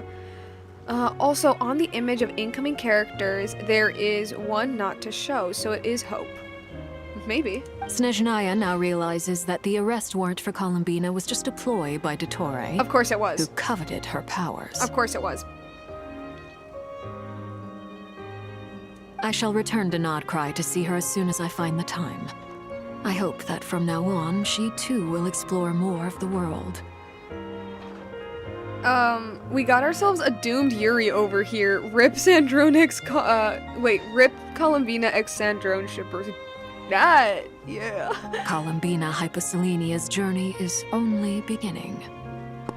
This arc is just doomed lovers, literally. My ship is here. Traveler, Paimon, we shall meet again. You too, Hat Guy. What are you still bumming around for? Isn't Columbina waiting for you? Sorry, I'm still just, like, processing the fact that they kill a character like that. I thought today was the day you'd agreed with her to go find out the truth about your sibling. Oh yeah. Oh yeah, there was oh yeah, that too, yeah.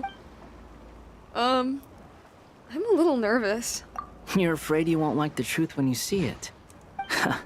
Well, this is new. I was starting to think that nothing could scare you. Don't say that! Wouldn't you be a viewer in this situation? Fair point. But I'd say I have more experience facing up to unpleasant truths than the Traveler. Fair enough, I guess. They say blood's thicker than water. I know how much you need your family back. More than you need any of your friends. And I'm sure that all your real friends understand that too. Define real friends. No matter what the truth turns out to be, they will stick by you and support you. Okay. Whatever decision you make. Finding the truth is important. But more important still is what you choose to do once you've found it. Wanderer? Being with Nahida was the best thing to ever happen to you. At least, that's the life lesson I've learned from my experience. Grappling with the truth. Do you feel better now than you used to? What? Now that Dottoro's dead and gone? A little, I guess. But it hasn't solved everything. Maybe I regret not getting to end his life with my own hands. Or maybe it's something else. But for whatever reason, I still feel like I have a chip on my shoulder. I guess it's just the lingering resentment. Either way, I'm going back to Sumeru. Lesser Lord Kusanali is gonna need help dealing with all the chaos Dottori left in his wake. Not just from this incident, but everything he did in the past, too. Like that time he strangled his date to death. You should continue with your journey, as you've always done. Who knows? Maybe we'll meet again someplace else. Maybe. So, what should we do now? If you want to explore a bit more to steady those nerves, Paimon's game. After all, when Columbina said she knew where your ship was hidden, Paimon promised to give you two some alone time with the truth. It hasn't been all that long since we were last apart, sure, but with Columbina there, Paimon's sure things will be just dandy. Paimon, thank you. Ain't no biggie. Paimon might be all about that food and fun, but she knows how to do right by people. Paimon's sure you Paimon being digest the considerate? news about your brother in peace. But, no matter what you see, just know you can share it with Paimon. Of course, as long as it's not super private. Fair. If you can't make sense of something, let's give it some thought together. And even if we both can't figure it out, Paimon can at least treat you to a nice meal. Who am I to refuse you, Paimon? You're my best companion after all. Glad to hear it. Feel better now? Yes, much better. Alrighty. Next up, time to meet with Columbina. Wanderer, the character with the most development in this game. I don't know which would be the second. I don't know, Zhao, I guess? But Zhao's not really... All of the Zhao fans are gonna, like, hate me for this. Zhao's not really, like, important to... And when I mean important, I mean to, like, the overall, like, grand narrative of Genshin Impact. Well, Scaramouche very much is. Zhao is more so for the lantern rites. Paimon is the best companion and emergency food. We're here! Oh, you have your mask back on. What's up with that? Can't quite believe we're meeting out here. We've gotten used to walking over to Silver Moon Hall whenever we go see you.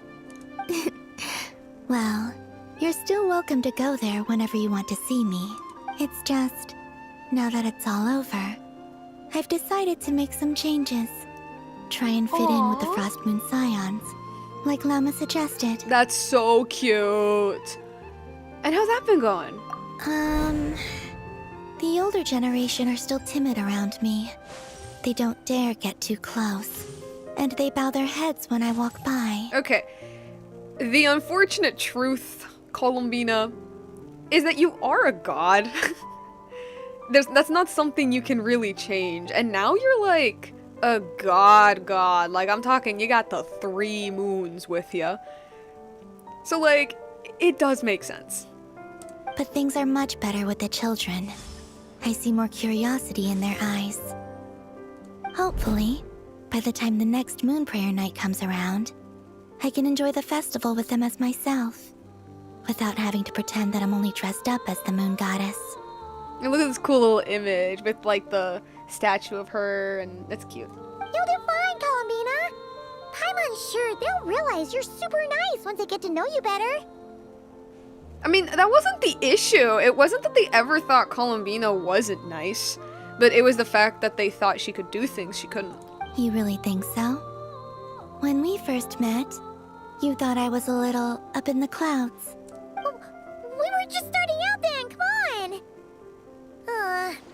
So Alba told you, huh? I'm only teasing. I know that I have you to thank for pulling me back down to solid ground. It feels good to finally stand firm on the earth where I was born.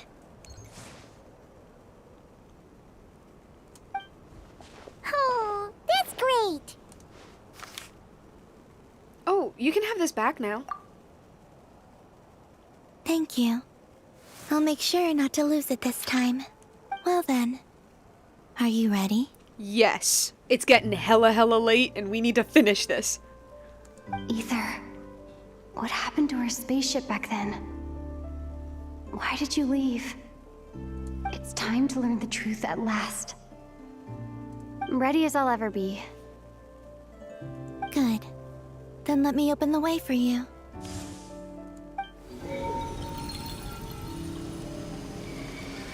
Where does this lead? To our shared destination. Huh? Do you remember me telling you about my missing prologue back when we just met? Yeah. I said that my story began on the moon. Yes. But while I was inside the moon's reflection, I realized that my prologue was really hidden in the future. I just had yet to discover it at that point. The story of the time before I was born was in fact the story of my distant future. Timey-wimey. It's truly fascinating. But when I obtained the Trilunar Authority and returned to our present reality, I sensed something I hadn't expected. My prologue? Your prologue. So you mean... Yes, your spaceship. All this time, it has been hidden on the Frost Moon. Oh. Which lay beyond the sky. What? But why? Who could have done this? The great ruler of the firmament. The heavenly principles. I mean, yeah, I'm not surprised. Like, I don't know, that just made sense. Yeah, that checks out.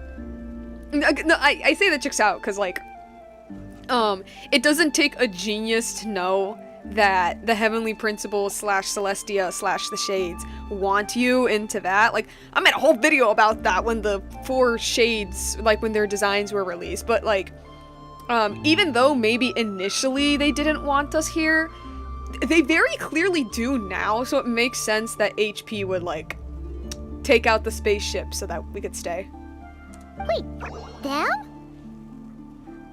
Why would they do that? I don't know. Perhaps your ship contains something that is incompatible with Teyvat. Or something that cannot be known.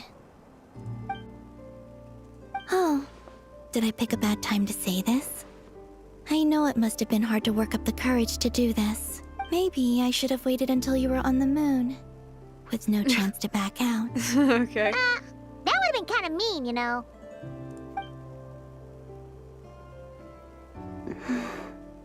Take me there. Oh?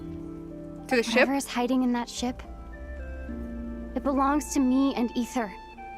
Those memories belong to us. No one else has the right to decide whether I should or shouldn't know about it. The lore of the new outfit is Not even the interesting. heavenly principles. Okay. Very well. Sorry, I was just rereading. Then let's go. You two take care, alright? And don't forget to come back soon! Rest assured, Paimon. We will. Traveler, after you. Thinking about the story that we'll find hidden on the moon? Yes. Yes. And hoping that it has a happy ending. Stories like that don't exist, you know?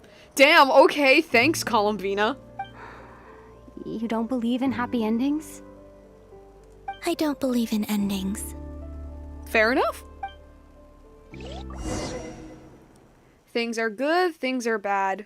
Things never end.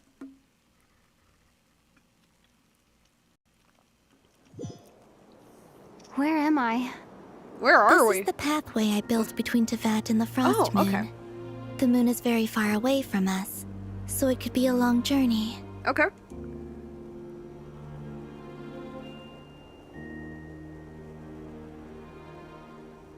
Are we gonna... Oh. Oh! Are you gonna...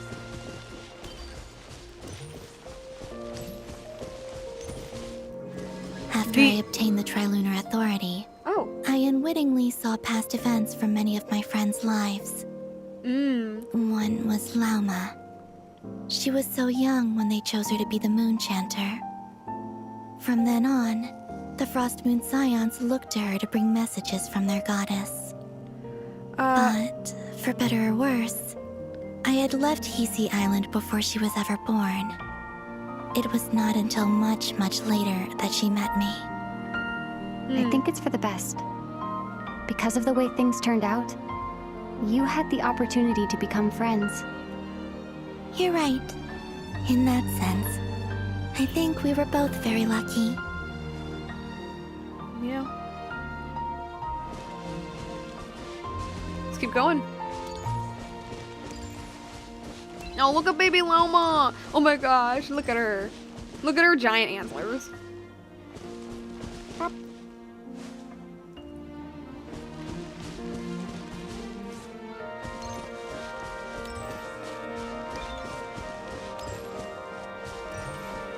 Where's Sandrone? Oh wait. Nicole? Oh, and about that mage, Nicole. I only recently learned that she has lived in Teyvat since the time of the Three Moon Sisters. Yep. The Moon Goddesses always had a good relationship with the angels. I suppose our friendship continues that tradition. Well, considering you have angelic motifs.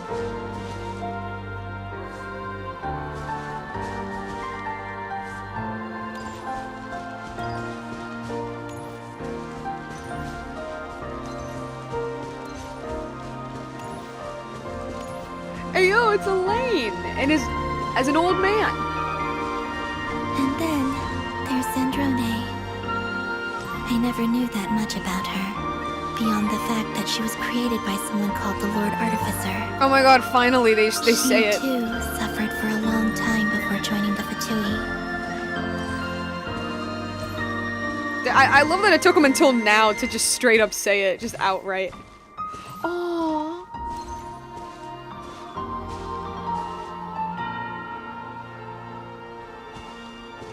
Wait, can I like go back? How I wish No? I could Okay. talk to her again. Even if only to hear her say nasty things to me.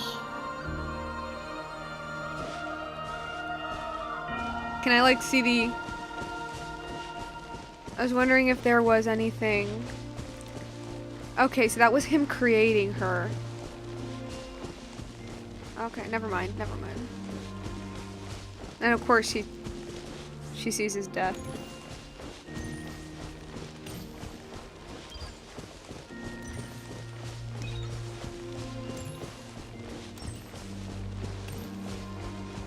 Us! It's us! Also, I saw your siblings' story. Mm-hmm. I'm afraid I didn't see much. It seems that he rarely came to the surface, where the moonlight shines.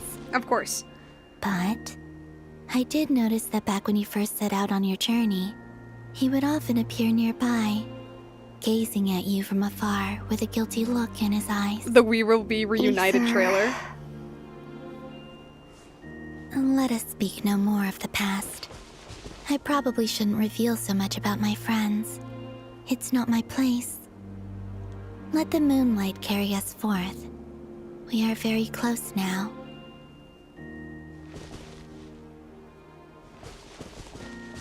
Yeah, this is literally the We Will Be Reunited trailer.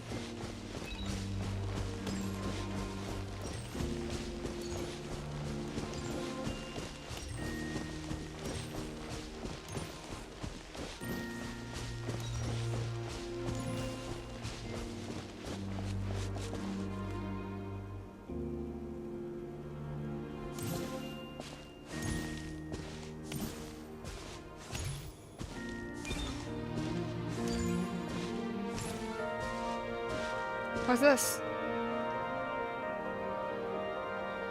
After this, I'd like to bring some Kuhenki to the moon as well. If they're willing, of course. What about your other friends? Will you bring them to visit too? Certainly. But I'll need to tidy the place up first. This home hasn't received any guests in a long, long time. Oh, do we sit down? Like, wait. Oh, okay, there we go. Is this the lunar chariot? Or at least a recreation of it? I remember writing something similar with you on Moon Prayer Night. I believe it was called Dodoko's Whirligig. Yes, that was it. You asked me if I was afraid to return to the moon, and I said that I was. The idea that I had gained something precious, only to lose it so quickly. That frightened me. But I'm not afraid anymore. Besides, this time, we're traveling together.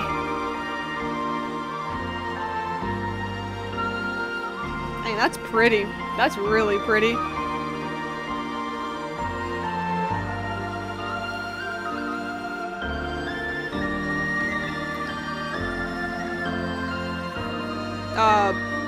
Hey, there is a... Okay. Whoa, whoa, blinding light, blinding light.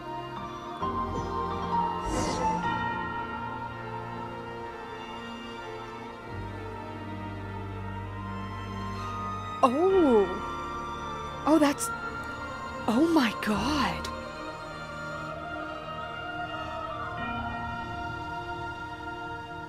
What?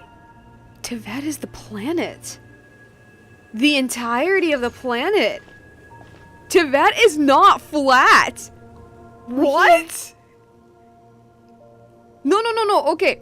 The thing that surprises me isn't that Tevat is a planet, because they've mentioned it before. They are on a planet. No, right? No, but like, for the longest, for like ever, I thought Tevat was a continent. You know what I mean? Like, it was a continent, and then there was the rest of the world. But here it seems like it is the whole. Then what is the dark continent? Keep going, keep going. I gotta finish this. It's getting really late and I'm really tired. Over there. Wait, how can we breathe up in space?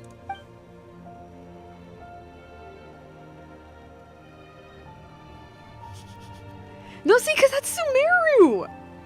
That's Sumeru! And this is Fontaine. Oh my god. Why isn't the sky a red mist? To the moon? What is going on? Do we also have gravity? No? Okay. Okay, so no weird gravity and, oh, never mind! Somehow we can still breathe, though. That doesn't make much sense, but whatever. We're an alien, I guess, so, you know. Don't bring any of our normal characters here, then they probably will die. That's insane. Actually insane. Dude, look at this.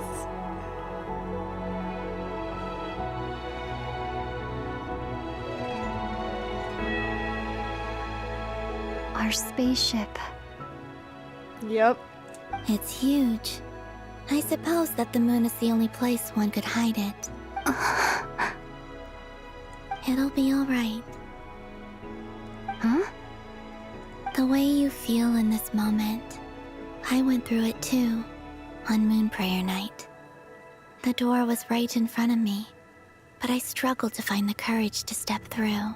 Solitude for me once meant living a life in which even I was absent. Before I met you, that was the only life I knew. But that night, solitude meant throwing away the life I had gained after meeting all of you. Yeah. Columbina. Go. Retrieve the part of your life that was once lost.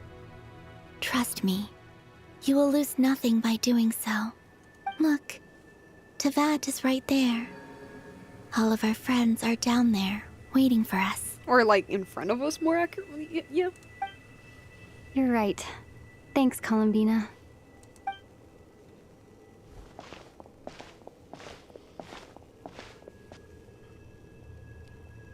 I took many photos of Ether and Columbina up here. Like, dude, don't give me a cute moments of my ship this year.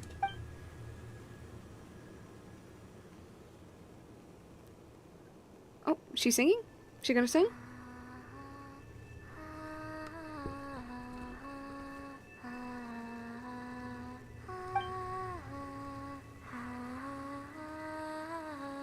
It's the desert right there. Oh! Oh, she took her mask off.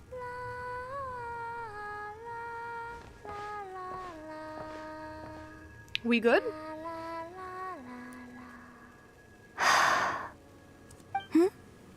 Finished? Yeah.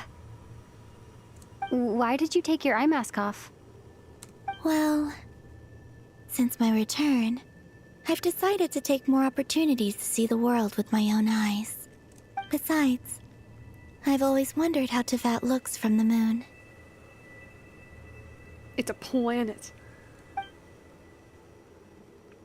And what do you think? It's beautiful. I could spend a whole day here just gazing at it. Well, I mean, you can. What about you? What do you think of the truth you found? I haven't looked at another person's expression in a long time, but I think yours is saying it was neither good nor bad. It's not flat. It's not flat in your face. I'll hate them. Keep this up, and it won't be long before you give Nefer a run for her money. Oh, I don't think that's going to happen. I'm much more used to sensing what's going on around me with Kuvaki. I think I'll save my eyes for seeing special moments I really want to remember. Bull. That's bull. That's bull. Girl. You know, and for a split second, I was kind of happy that, with the idea that Columbina was, well, maybe not blind, but, like, effectively blind. Girl, you're just, like, what is this? I read the spaceship's flight logs. Yes, actually about that. Go on. I always assumed that this was my first time in Tevat. I thought that Ether and I must have been hibernating in space for centuries on end. Okay. I'm scared. But the logs show that our spaceship flew over the skies of Tevat once before. A long, long time ago. But did it land in Tevat? Flew over? So you didn't land? Exactly, that's what I'm wondering. No. The ship barely came to a stop before flying on again. After that, it continued traveling through space for a long time. Some of the data is corrupted, but I suspect that it kept flying for thousands of years. Oh. It was only after that that the ship made a forced landing in Nod-Krai. Okay. When Ether found me, he came from outside the ship. Could this mean that he left the ship long before I did? Maybe even during our first pass over Tevat? That would make sense, I guess. But how do you get out? Are you alright? Yes. I can feel that the truth is coming together, one small piece at a time. I remember Ether telling me that when he first arrived in Conria, he could not recall the past.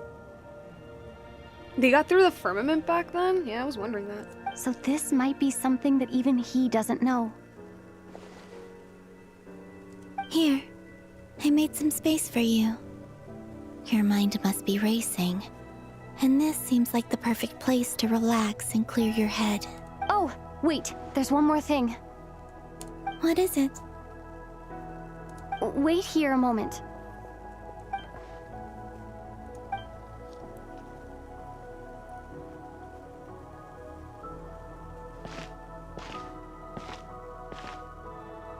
Hey, Columbina.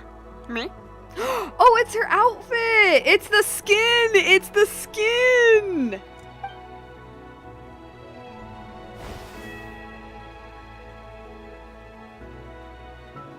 No bra strap. No bra strap. How is that even possible? How is that even possible? What is keeping your boobs up, girl?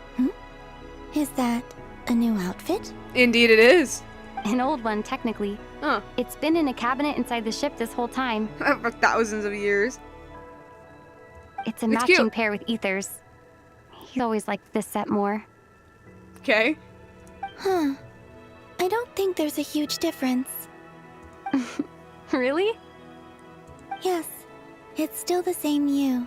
Oh, wait. You're the same person, no matter what clothes you wear. Wait, no, yeah, it kind of looks like Ether's, actually. It kind of looks like Ether's clothes. It even has the little, you know, the little hairpiece that's supposed to replicate his earring. Smells of dust. Only Columbina would make an observation like that.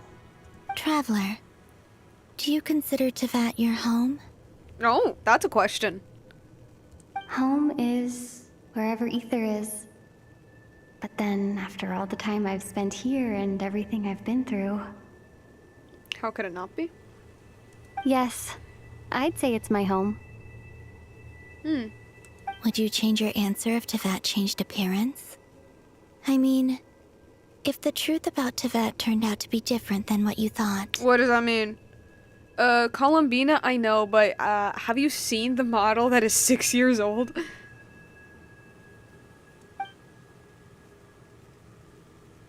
I don't know. But I don't think so. The truth is not what matters most to me about Tevat. It's like the people and yeah. The people, the culture, the experiences. That's what matters more. When I was first born, I longed for a home. And when you get something before you're mature enough to understand the world, you just take it at face value. I thought that a home was a transaction. You give me what I want, and I'll do the same for you. But you and your friends taught me what a true home should look like. You never asked for anything, yet you gave so generously to me. That's because your friendship matters to us. It was worth it. In the past, I thought that my birth in Nod-Krai must have been a mistake. Girl, don't act like you wouldn't leave this world at the drop of a hat to go with your brother. No, that's so true, though. That's so true. But after journeying to the distant past where the story began, I realized that it was I who chose Nod-Krai to be my future home. True.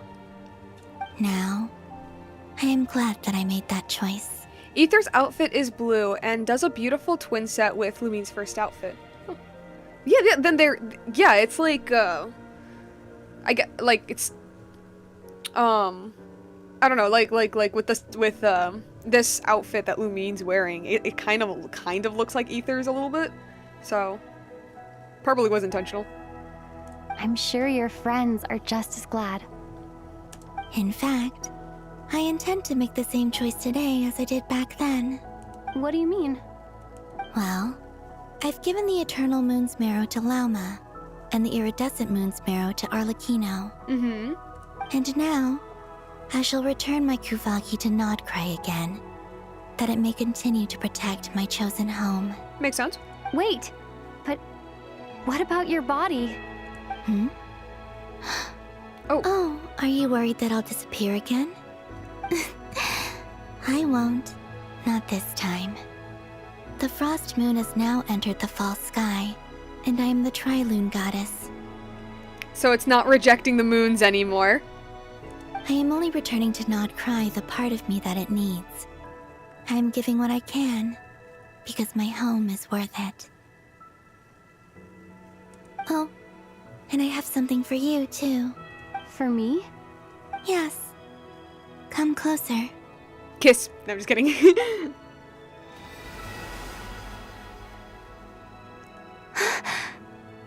Oh. Whoa. Oh, new talents. Charged attack Inferno. Okay, sweet. She buffed us. What was that? A buff. I lifted some of the restrictions this world placed on you. I trust this will help in your future adventures. My power. It feels like it's grown. I can use the elements more freely now. Thank you. This will be a great help. You're welcome. I see you as family, And after everything you've done for me, In fact, no. It's not because I owe you. Oh, I haven't It's because resonated you're with worth the other elements? I don't really play Traveler, if I'm gonna be honest, so I don't think so. Here. This flower is for you. And it's gonna be in our little inventory. Isn't this a moon prayer blossom? Yes. Don't worry. You will never see these flowers lose their color again. I'm finally discovering the joy of giving. How I wish I'd learned this sooner. Hey, better late than never. What are you thinking about now? Why don't you take a guess? You get 1 shot. I don't think I'll get it in one guess. But I'm sure it's a happy thought. That's kind of a sneaky answer. I can't say you got it wrong. Down into that. The moon seems so far away. I felt it might always lie beyond my reach. But on the moon, everything feels so close by. The haze that once enshrouded the skies has finally been dispersed. I feel like a traveler on a winter's night, starting a new chapter in my tale by the warmth of a bonfire. I don't have a lot of luggage, but I do have a lot of hope for the future. Well, what's next? Next, to start with, I want to stay here just a little longer. Makes sense. After that, let's return home and continue our journey. Yeah. Yeah. The true moon.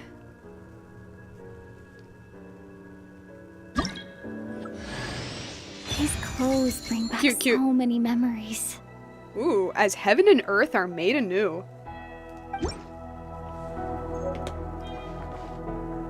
Okay. I'm just gonna... Is there anything else? The journey goes on. For you. And for me. Like I said. This is not the end. Wait, It's the thing. Okay. Could you tell me a little more about Snezhnaya? Oh. Is that your next destination? Most people would probably tell you to pack some warm clothes. Heard it's really cold. But I experience things differently than most people. Of course. So I can't know how Girlie, cold you're it a is. goddess, so like, I didn't expect that. In fact, it is home to quite a wondrous heat source. I think they call it Kreshnik's torch. Every city in Snezhnaya is built around one of those. Makes sense, so they don't freeze. I sensed the energy it gave off as I was passing by on a railway train. Oh, they have trains? It felt grand and distant. Okay, they have trains. I also recommend the Korolievsky troupe in Snezhnograd. They give Snezhnograd. performances quite regularly, and entry was free for harbingers. Okay. I liked them a lot. Snezhnograd. That's great. What do you know about the Tsaritsa? Ice cold and sharp. Crystal clear in some ways, yet profoundly unfathomable in others. Okay. Like the thick layer of ice on top of a frozen lake. That's just the impression that Tsaritsa gives me. I was never able to glimpse what truly lies beneath that icy exterior. In fact, I don't think the people of Snezhnaya even know what kind of power their god wields. Huh. Maybe that's because the Tsaritsa herself has never acknowledged, nor accepted that power. Okay, interesting. Alright. Huh. And tell me more about the Fatui. There's Regrator, the Rooster, and the Jester. Yeah, we still got a couple more. Between them, they control a lot of what happens in Snezhnaya. But I can never wrap my head around how exactly power is split between them. I just know they are each responsible for many specific domains. I noticed that the Rooster and Regrator often appear to get along on the surface, while working against each other in secret. Okay. And theirs is not a friendly rivalry. But I wasn't particularly interested, so I tended to keep my distance. Now that I think about it, the term Mistelton often seemed to come up in connection with Project Stuja. Was it? No? You're not gonna tell me? Okay. What are your future plans? Once things settle down in Nod-Krai, I'd like to explore the world beyond Snezhnaya. You've told me so many stories about the other places you've been to, and all the friends you've made there. I'm curious to visit those nations and see them for myself. It would also help me learn more about the journey that has made you into the person you are today. Well, I guess that's all the questions I have for now. Okay. As you continue on your journey, don't forget to gaze up at the moon once in a while. It is, after all, no longer an illusion. It's real. It shall cast down its true moonlight, connecting us in truth.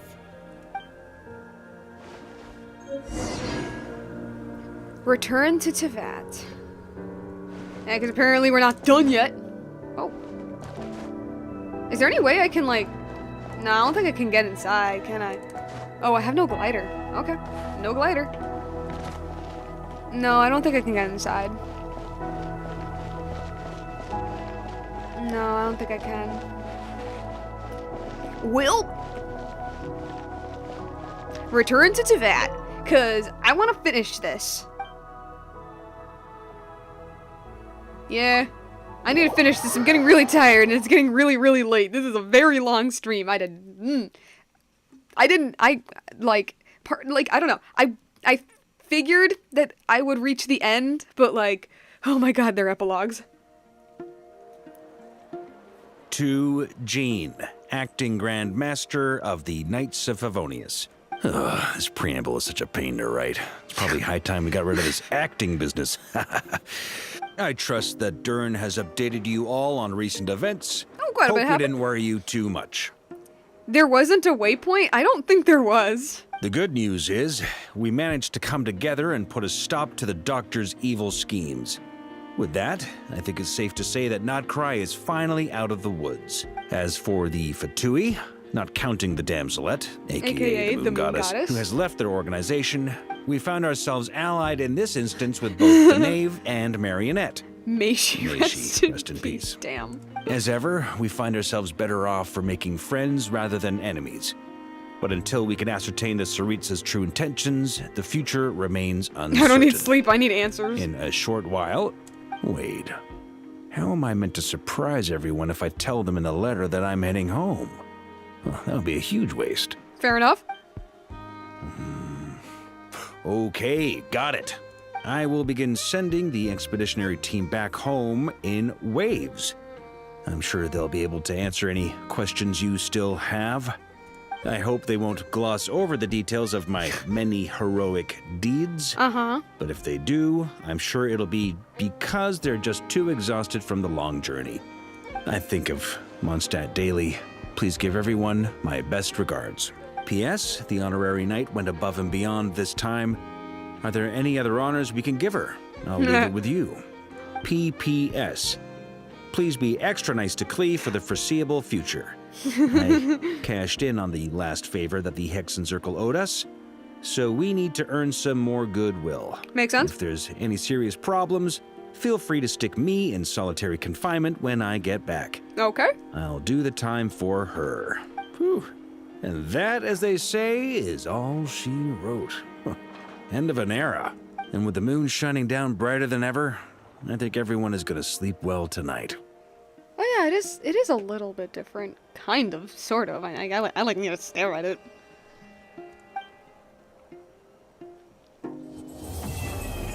Oh, whoa. Whoa. Wait. Hey, I saw that! That glitched! Why did it glitch?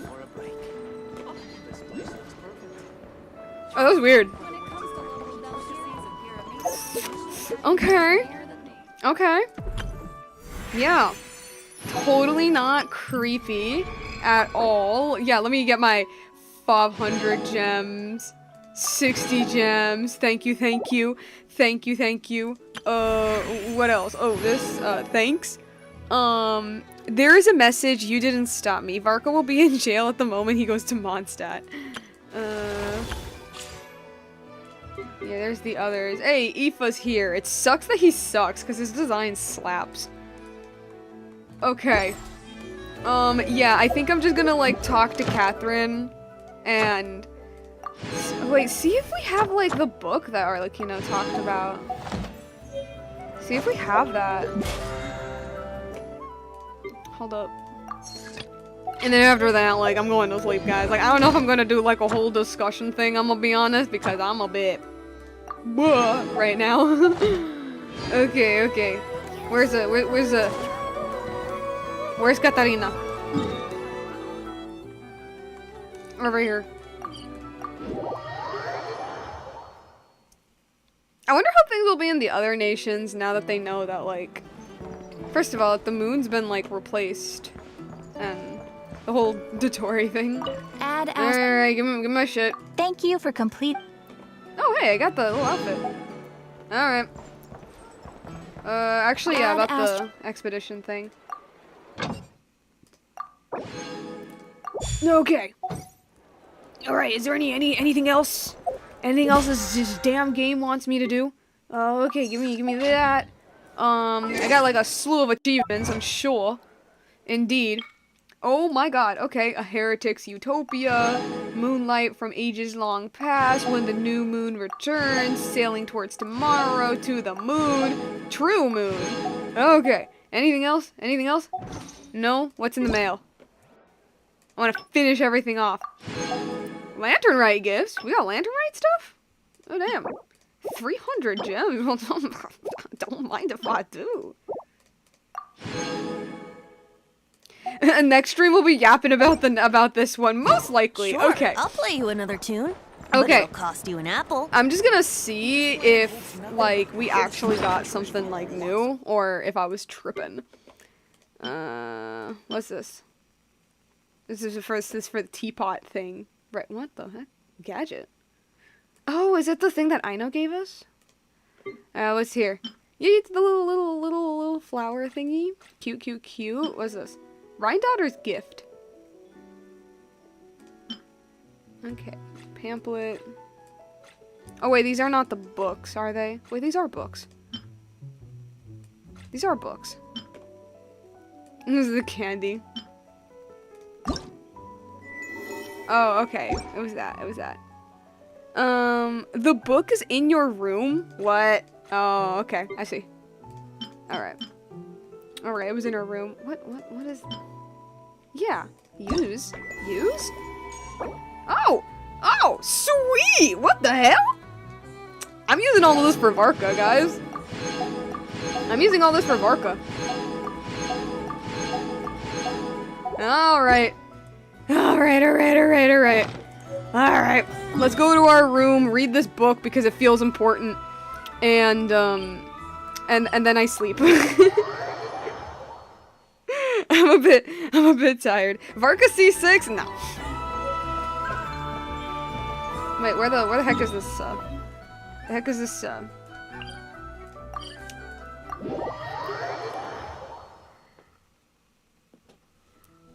Okay.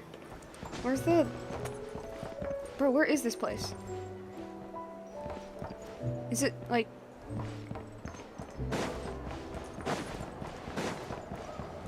Oh, it was in here. It was in here. Okay.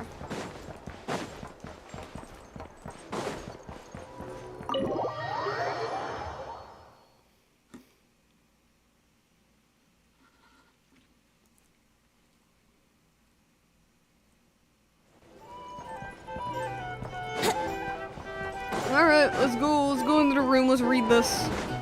Wouldn't gliding be faster? Where's this book? There it is. Oh, that's a big book. Goddamn. Okay. Marionette's notebook. Well, don't mind if I do. Okay. Now that I think about it, every time I saw Sandrone, the notebook she had with her was never exactly the same. Probably because she was someone who loved taking notes and often had new ideas. Literally me. Though she is a machine, to you and your companion, Sandrone is entirely human. Her joys, sorrows, and emotions are not that much different from yours. The notebook that the knave hands you is somewhat aged, with creases in the corners, as if it had been accidentally folded and then carefully smoothed out by someone.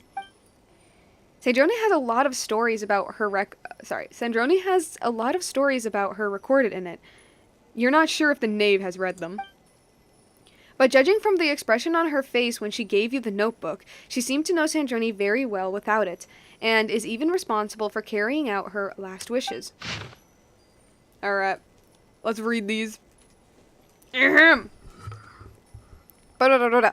Sunny. Elaine has provided me with many notebooks. I often discarded them after making a few markings. On those occasions, his expression was unreadable. Nevertheless, he supplies me with new ones. I do not understand his reasoning. I do not know why I discard them after making markings. I do not know why he permits this behavior. He states that my emotion module is optimal. I do not comprehend. This is my new notebook. I do not wish to discard it. I have learned to record. I am beginning to record. Sunny. I have learned more, and my manner of speech has become more elegant. Elegant is the new word that I have learned. Elaine advised me to not push myself. I disagree. I have performed exceptionally well.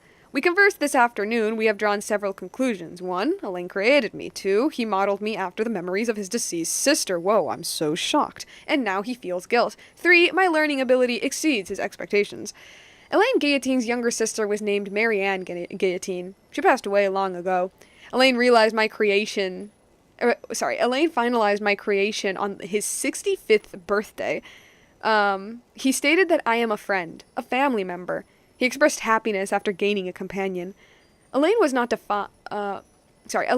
defined our relationship. It is evident that I am not Marianne Guillotine. He concurred, noting that I am significantly different from his sister. He expressed a desire for me to act according to my own will. When I stated that I no longer discard the notebooks, Elaine's composure wavered briefly. He likely experienced an urge to weep, but I ultimately suppressed it.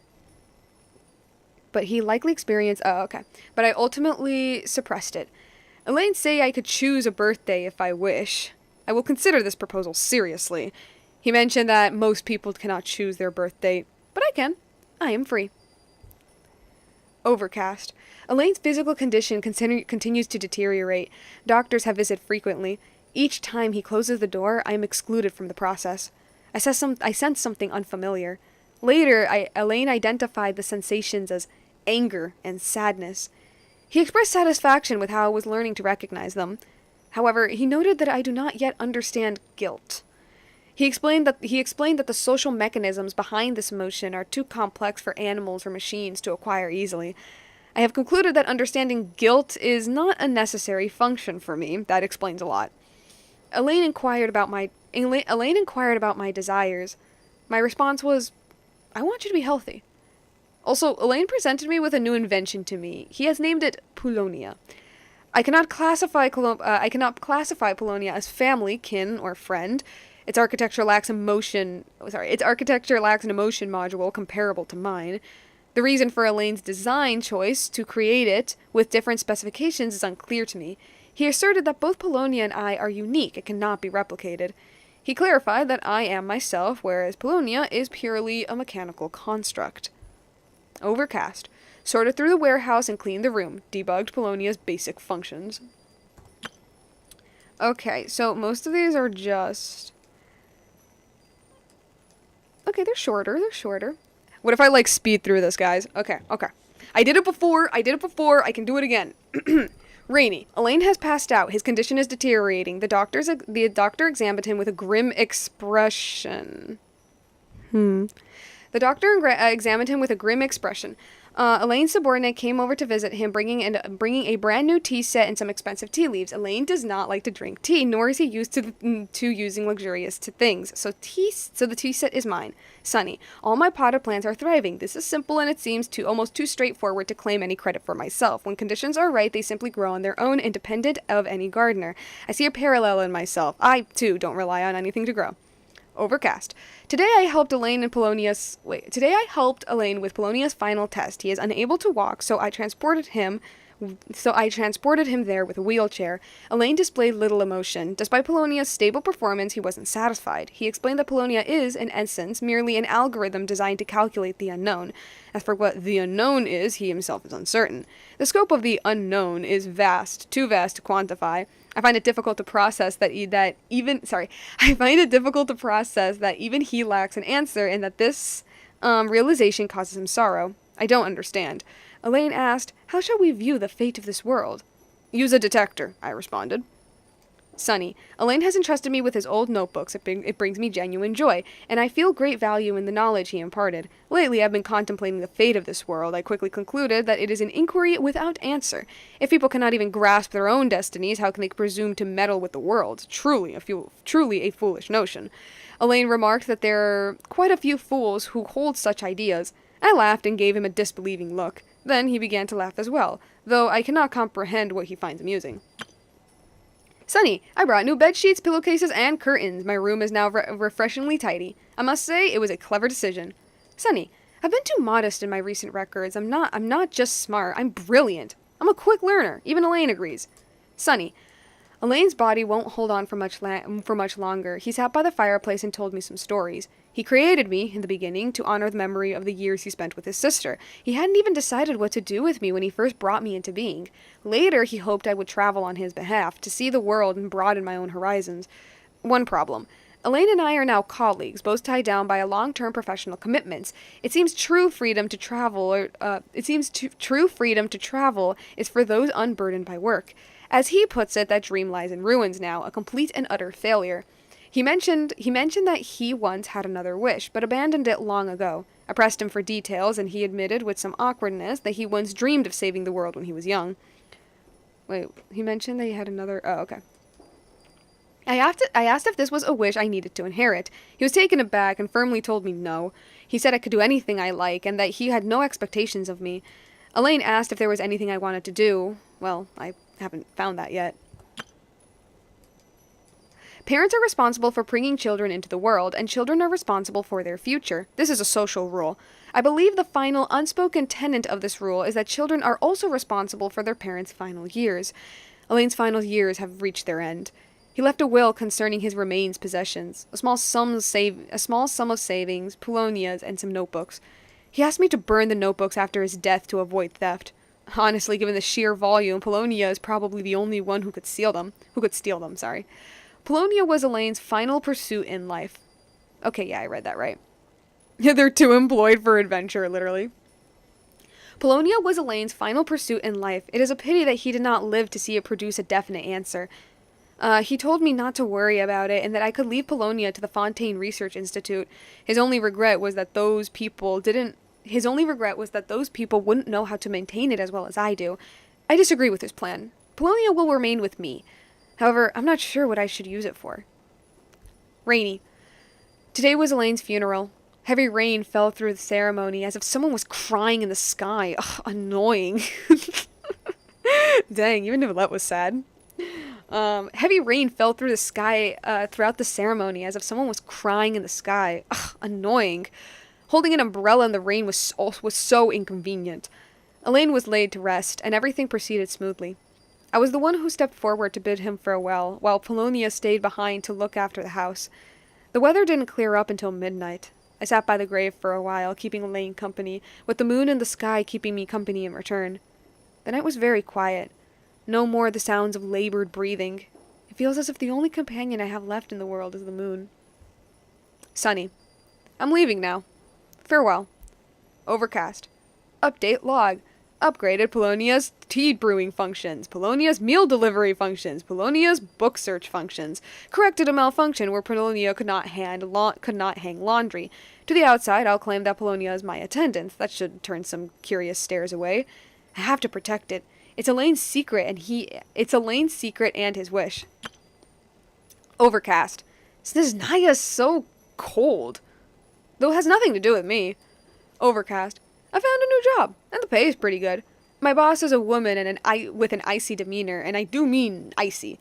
As for my colleagues, they're a real mixed bag. It's already getting on my nerves. Sunny. What's the point of a sunny day in Snezhnaya? It snows just as heavily. My colleagues are so annoying. Rainy. I haven't journaled for a good while. Just slipped my mind. Nothing felt particularly worth recording, and since it's something I don't feel like doing, I might as well pause it for now. A new text appeared after a few blank pages. Sunny. Columbina's so annoying. Sunny. Arlecchino's so annoying. Overcast. What on earth was Dottore thinking? I simply cannot agree with his approach. Overcast. It's been weeks since a new project was launched, and it's still stuck in the approval process. What is Pantalone's problem with financial approvals? Why is he so ridiculously stringent? Yeah, I'm reading that right. It's not like it's his personal money. It all belongs to the Fatui. Snowy. Dottore's project was approved 10 times faster than mine. Ugh. He and Pantalone would do me a favor and disappear from my sight. Oh, should do me a favor. Sorry. Sunny. A meeting with Her Majesty the Tsaritsa. Duration, 2 hours and 15 minutes. Sunny. Rosaline brought me a new tea set, claiming it was from Mondstadt, and a bottle of wine. That's odd. Didn't she say she couldn't be bothered to go to Mondstadt? Sunny. Attended Piero's lecture. Not bad. The content's pretty good. Yeah, lectures tomorrow. The gnome-looking guy. Rainy. A meeting with Capitano, Arlecchino, and Rosalind. Duration, 40 minutes. So the tea set was purchased by mail. Well, that explains everything. Rosalind's new... Oh, the tea set was purchased... Oh, wait, did she bring the tea set? Hold up. I'm sorry. Where was it? Oh, okay, so she bought the tea set through the mail. Okay. A meeting with Capitano, Arlecchino, and Rosalind. Duration, 40 minutes. So the tea set was purchased by mail. Purchased by mail. Well, that explains everything. Rosalind's new high heels are so loud. They're noisy. But I do like the gifts she gave me. I suppose I could cut her some slack. Heavy snow. Columbina's preference for tea is quite ordinary, not as refined as Arlecchino's. Perhaps that's just like her. Do special people like ordinary tea and ordinary people special tea? Sunny. It's been 2 weeks since we lost contact with Tartaglia on his mission. Sunny. Tartaglia returned with a few scratches. Also, looks like Columbina and Dottore are on the outs. I didn't ask further, it was only a matter of time anyway. Overcast. Arlecchino and Columbina came over for tea and picked Rosalind up on the way. It was a good day. I should keep some cookies on hand for the next time. Snowy. Rosalind is dead. The new text appears after a few blank pages. Most of it relates to the Narcissan Crits Ordo and so obtruse that prolonged study leaves one busy. Mixed in are a few offhand comments which looks like Sandrone's recent jottings. Heavy snow. Capitano chose to stay in Natlin. Shame. Sunny. Columbina hasn't been faring well since she resigned. Serves her right. I did warn her to think carefully before making such decisions, but she wouldn't listen. The materials Arlecchino provided were extensive. I owe her my thanks. Important. Send gifts to the House of the Heart. One for every child. A new project. And I have to collaborate with Dottore? I can't help but feel some resentment towards Her Majesty for this. But Her Majesty's plan, it must succeed. Gods, Columbina, can you stop being so annoying? Polonia's situation is stable.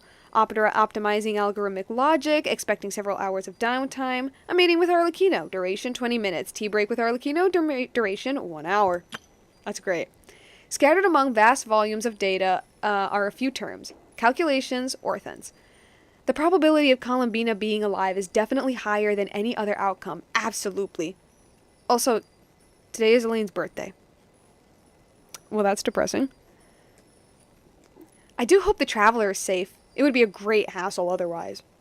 Almost there. Inconceivable! Hat Guy's course from Irminsul? Performance is stable. He seems to know us pretty well. Or maybe he's just the sociable sort? Okay, last one. Core assembly completed. System checked and deployed for combat. Recording the key points of this technique by using Luonator's, a fragment of Columbina's soul, connection with a variable... Hold up. No, this is actually explaining things. Hold up. By using Luonator's connection with a variable in the world, a descender, we aim to effect the retrieval of Columbina's complete soul from inside the moon's reflection. The survival of the traveler is a necessary condition for success. Okay, that didn't explain too much, but alright. Let's see. Polonia's core function to the world formula. Polonia's search and retrieval function implemented a new self-preservation mechanism for Polonia. Combat priority shifted from protecting me to protecting Polonia. Installed false core and data destruction function. All log data will be cleared if the damage level falls below the critical threshold. Iterated on my self-preservation mechanisms. Wait, what? Hold up. Oh my god, it's way too late for me for this. What? Installed a false core and data destruction. Huh. Oh, okay. All log data will be cleared if the damage level falls below the critical threshold. Okay, I guess this is like she prepared for herself. Alrighty. Is there anything else? Anything? Not that I'm gonna do anything. I'm just like, no, that's it. Alright then. Well, guys. I think this is ample time for us to go to the Infinite Void. Let me plop on the music. Oh, I am waiting for the stream of your yapping about this quest. Yeah, I don't think I'm gonna talk about this, like at all tonight. Something, really good, really hype. I liked it. Epilogue is way too freaking long, but then again, I could say that for literally every Genshin epilogue, like, ever. I'm tired. I'm tired. I did not expect Dotori to die. Even less Sandrone, like, holy shit. I really didn't, like, okay. Like, Dotori dying was unexpected, but not, like, out of nowhere. Like, I see it, right? Because he's, like, big bad villain, you know what I mean? But Sandrone, dude, that, like, I'm still struggling to believe that. I am still struggling to believe that. Like, that doesn't feel real. But, like, Dotori's death was really hype. Meeting the Moon Sisters was also really hype. That was awesome. Their lore drops about the Heavenly Principles was very fascinating. You know, although I can't help but find it just a tad funny when the Moon Sisters are like, oh man, HP was so cruel for dropping the celestial nails on the people who, like, disobeyed them and stuff, right? But, oh my god, I need to, like, refresh my lore. I'm tired, I'm sorry. I need to, like, refresh my lore. But, I am pretty sure that the purpose of the nails was to suppress, abyssal corruption, which was something that, like, the humans from the past started to seek, right? Okay, no, like, I'm not saying that, like, nuking civilizations is a good idea or anything, right? But it's like, we got to go to the moon for a bit, which is really cool. No, that was awesome. That was absolutely incredible.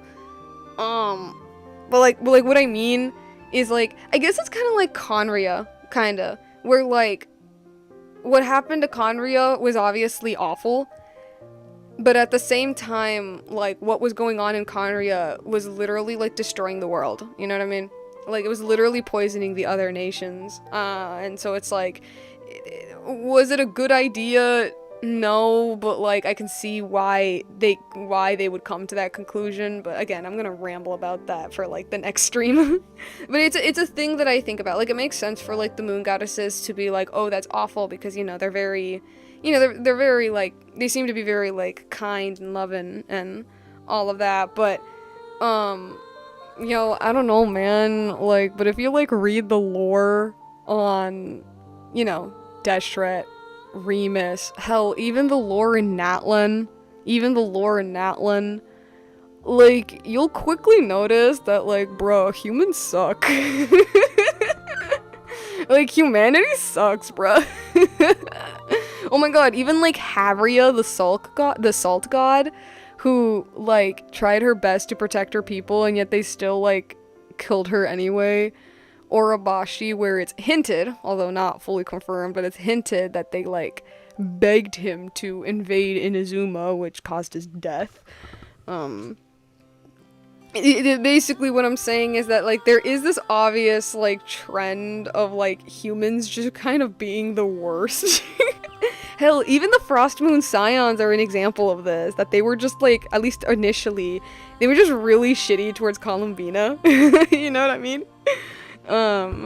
So, again, I'm gonna talk about that for, like, another day, but it's a thing that, like, it's one of those things it's the reason why I can't really take, like, I guess what, like, the Moon Sisters are saying, like, all that seriously.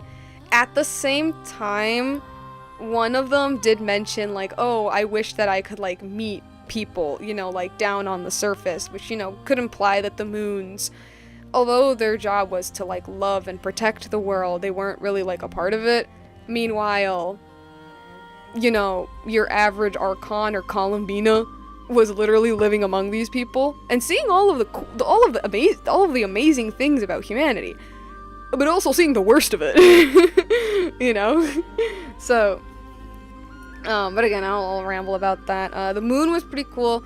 Columbina showing her eyes was pretty awesome. I'm not gonna lie, there's a teeny tiny part of me that is a wee bit disappointed that she is able to see. I thought it would be really cool if she, like, couldn't, and, like, so everything about her is, like, oh, with the Kuvaki around the world, like, that's neat. The timey-wimey stuff, too much stuff for me to, like, ramble about. The only thing I'll say about that tonight is that, like, I don't know if this is what they were going for, and you think about it a lot more, but it definitely feels like Columbina, I guess, like, created her birth.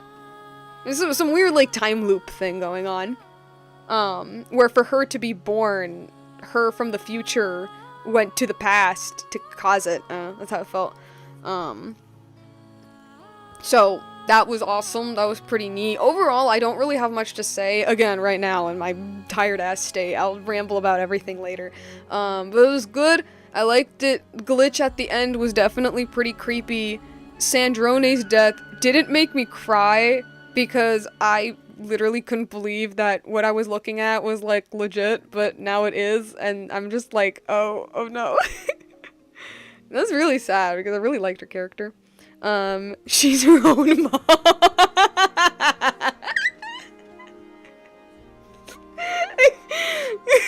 Oh my god, it is like Steven Universe. It is like Steven Universe with the Diamond Authority. Oh no. Okay, but I think that's it. It's hella late, and I am employed currently, so, like, I need to sleep and I need to work. So, like, yeah, I'll probably stream next week, now that things have kind of died down a little bit, and we're probably gonna be drawing or something. Oh, actually, no, working on my animatic. Oh crap, I didn't mention that. I'm working on an animatic. It's tired. I ain't even keeping track anymore. Okay, yeah.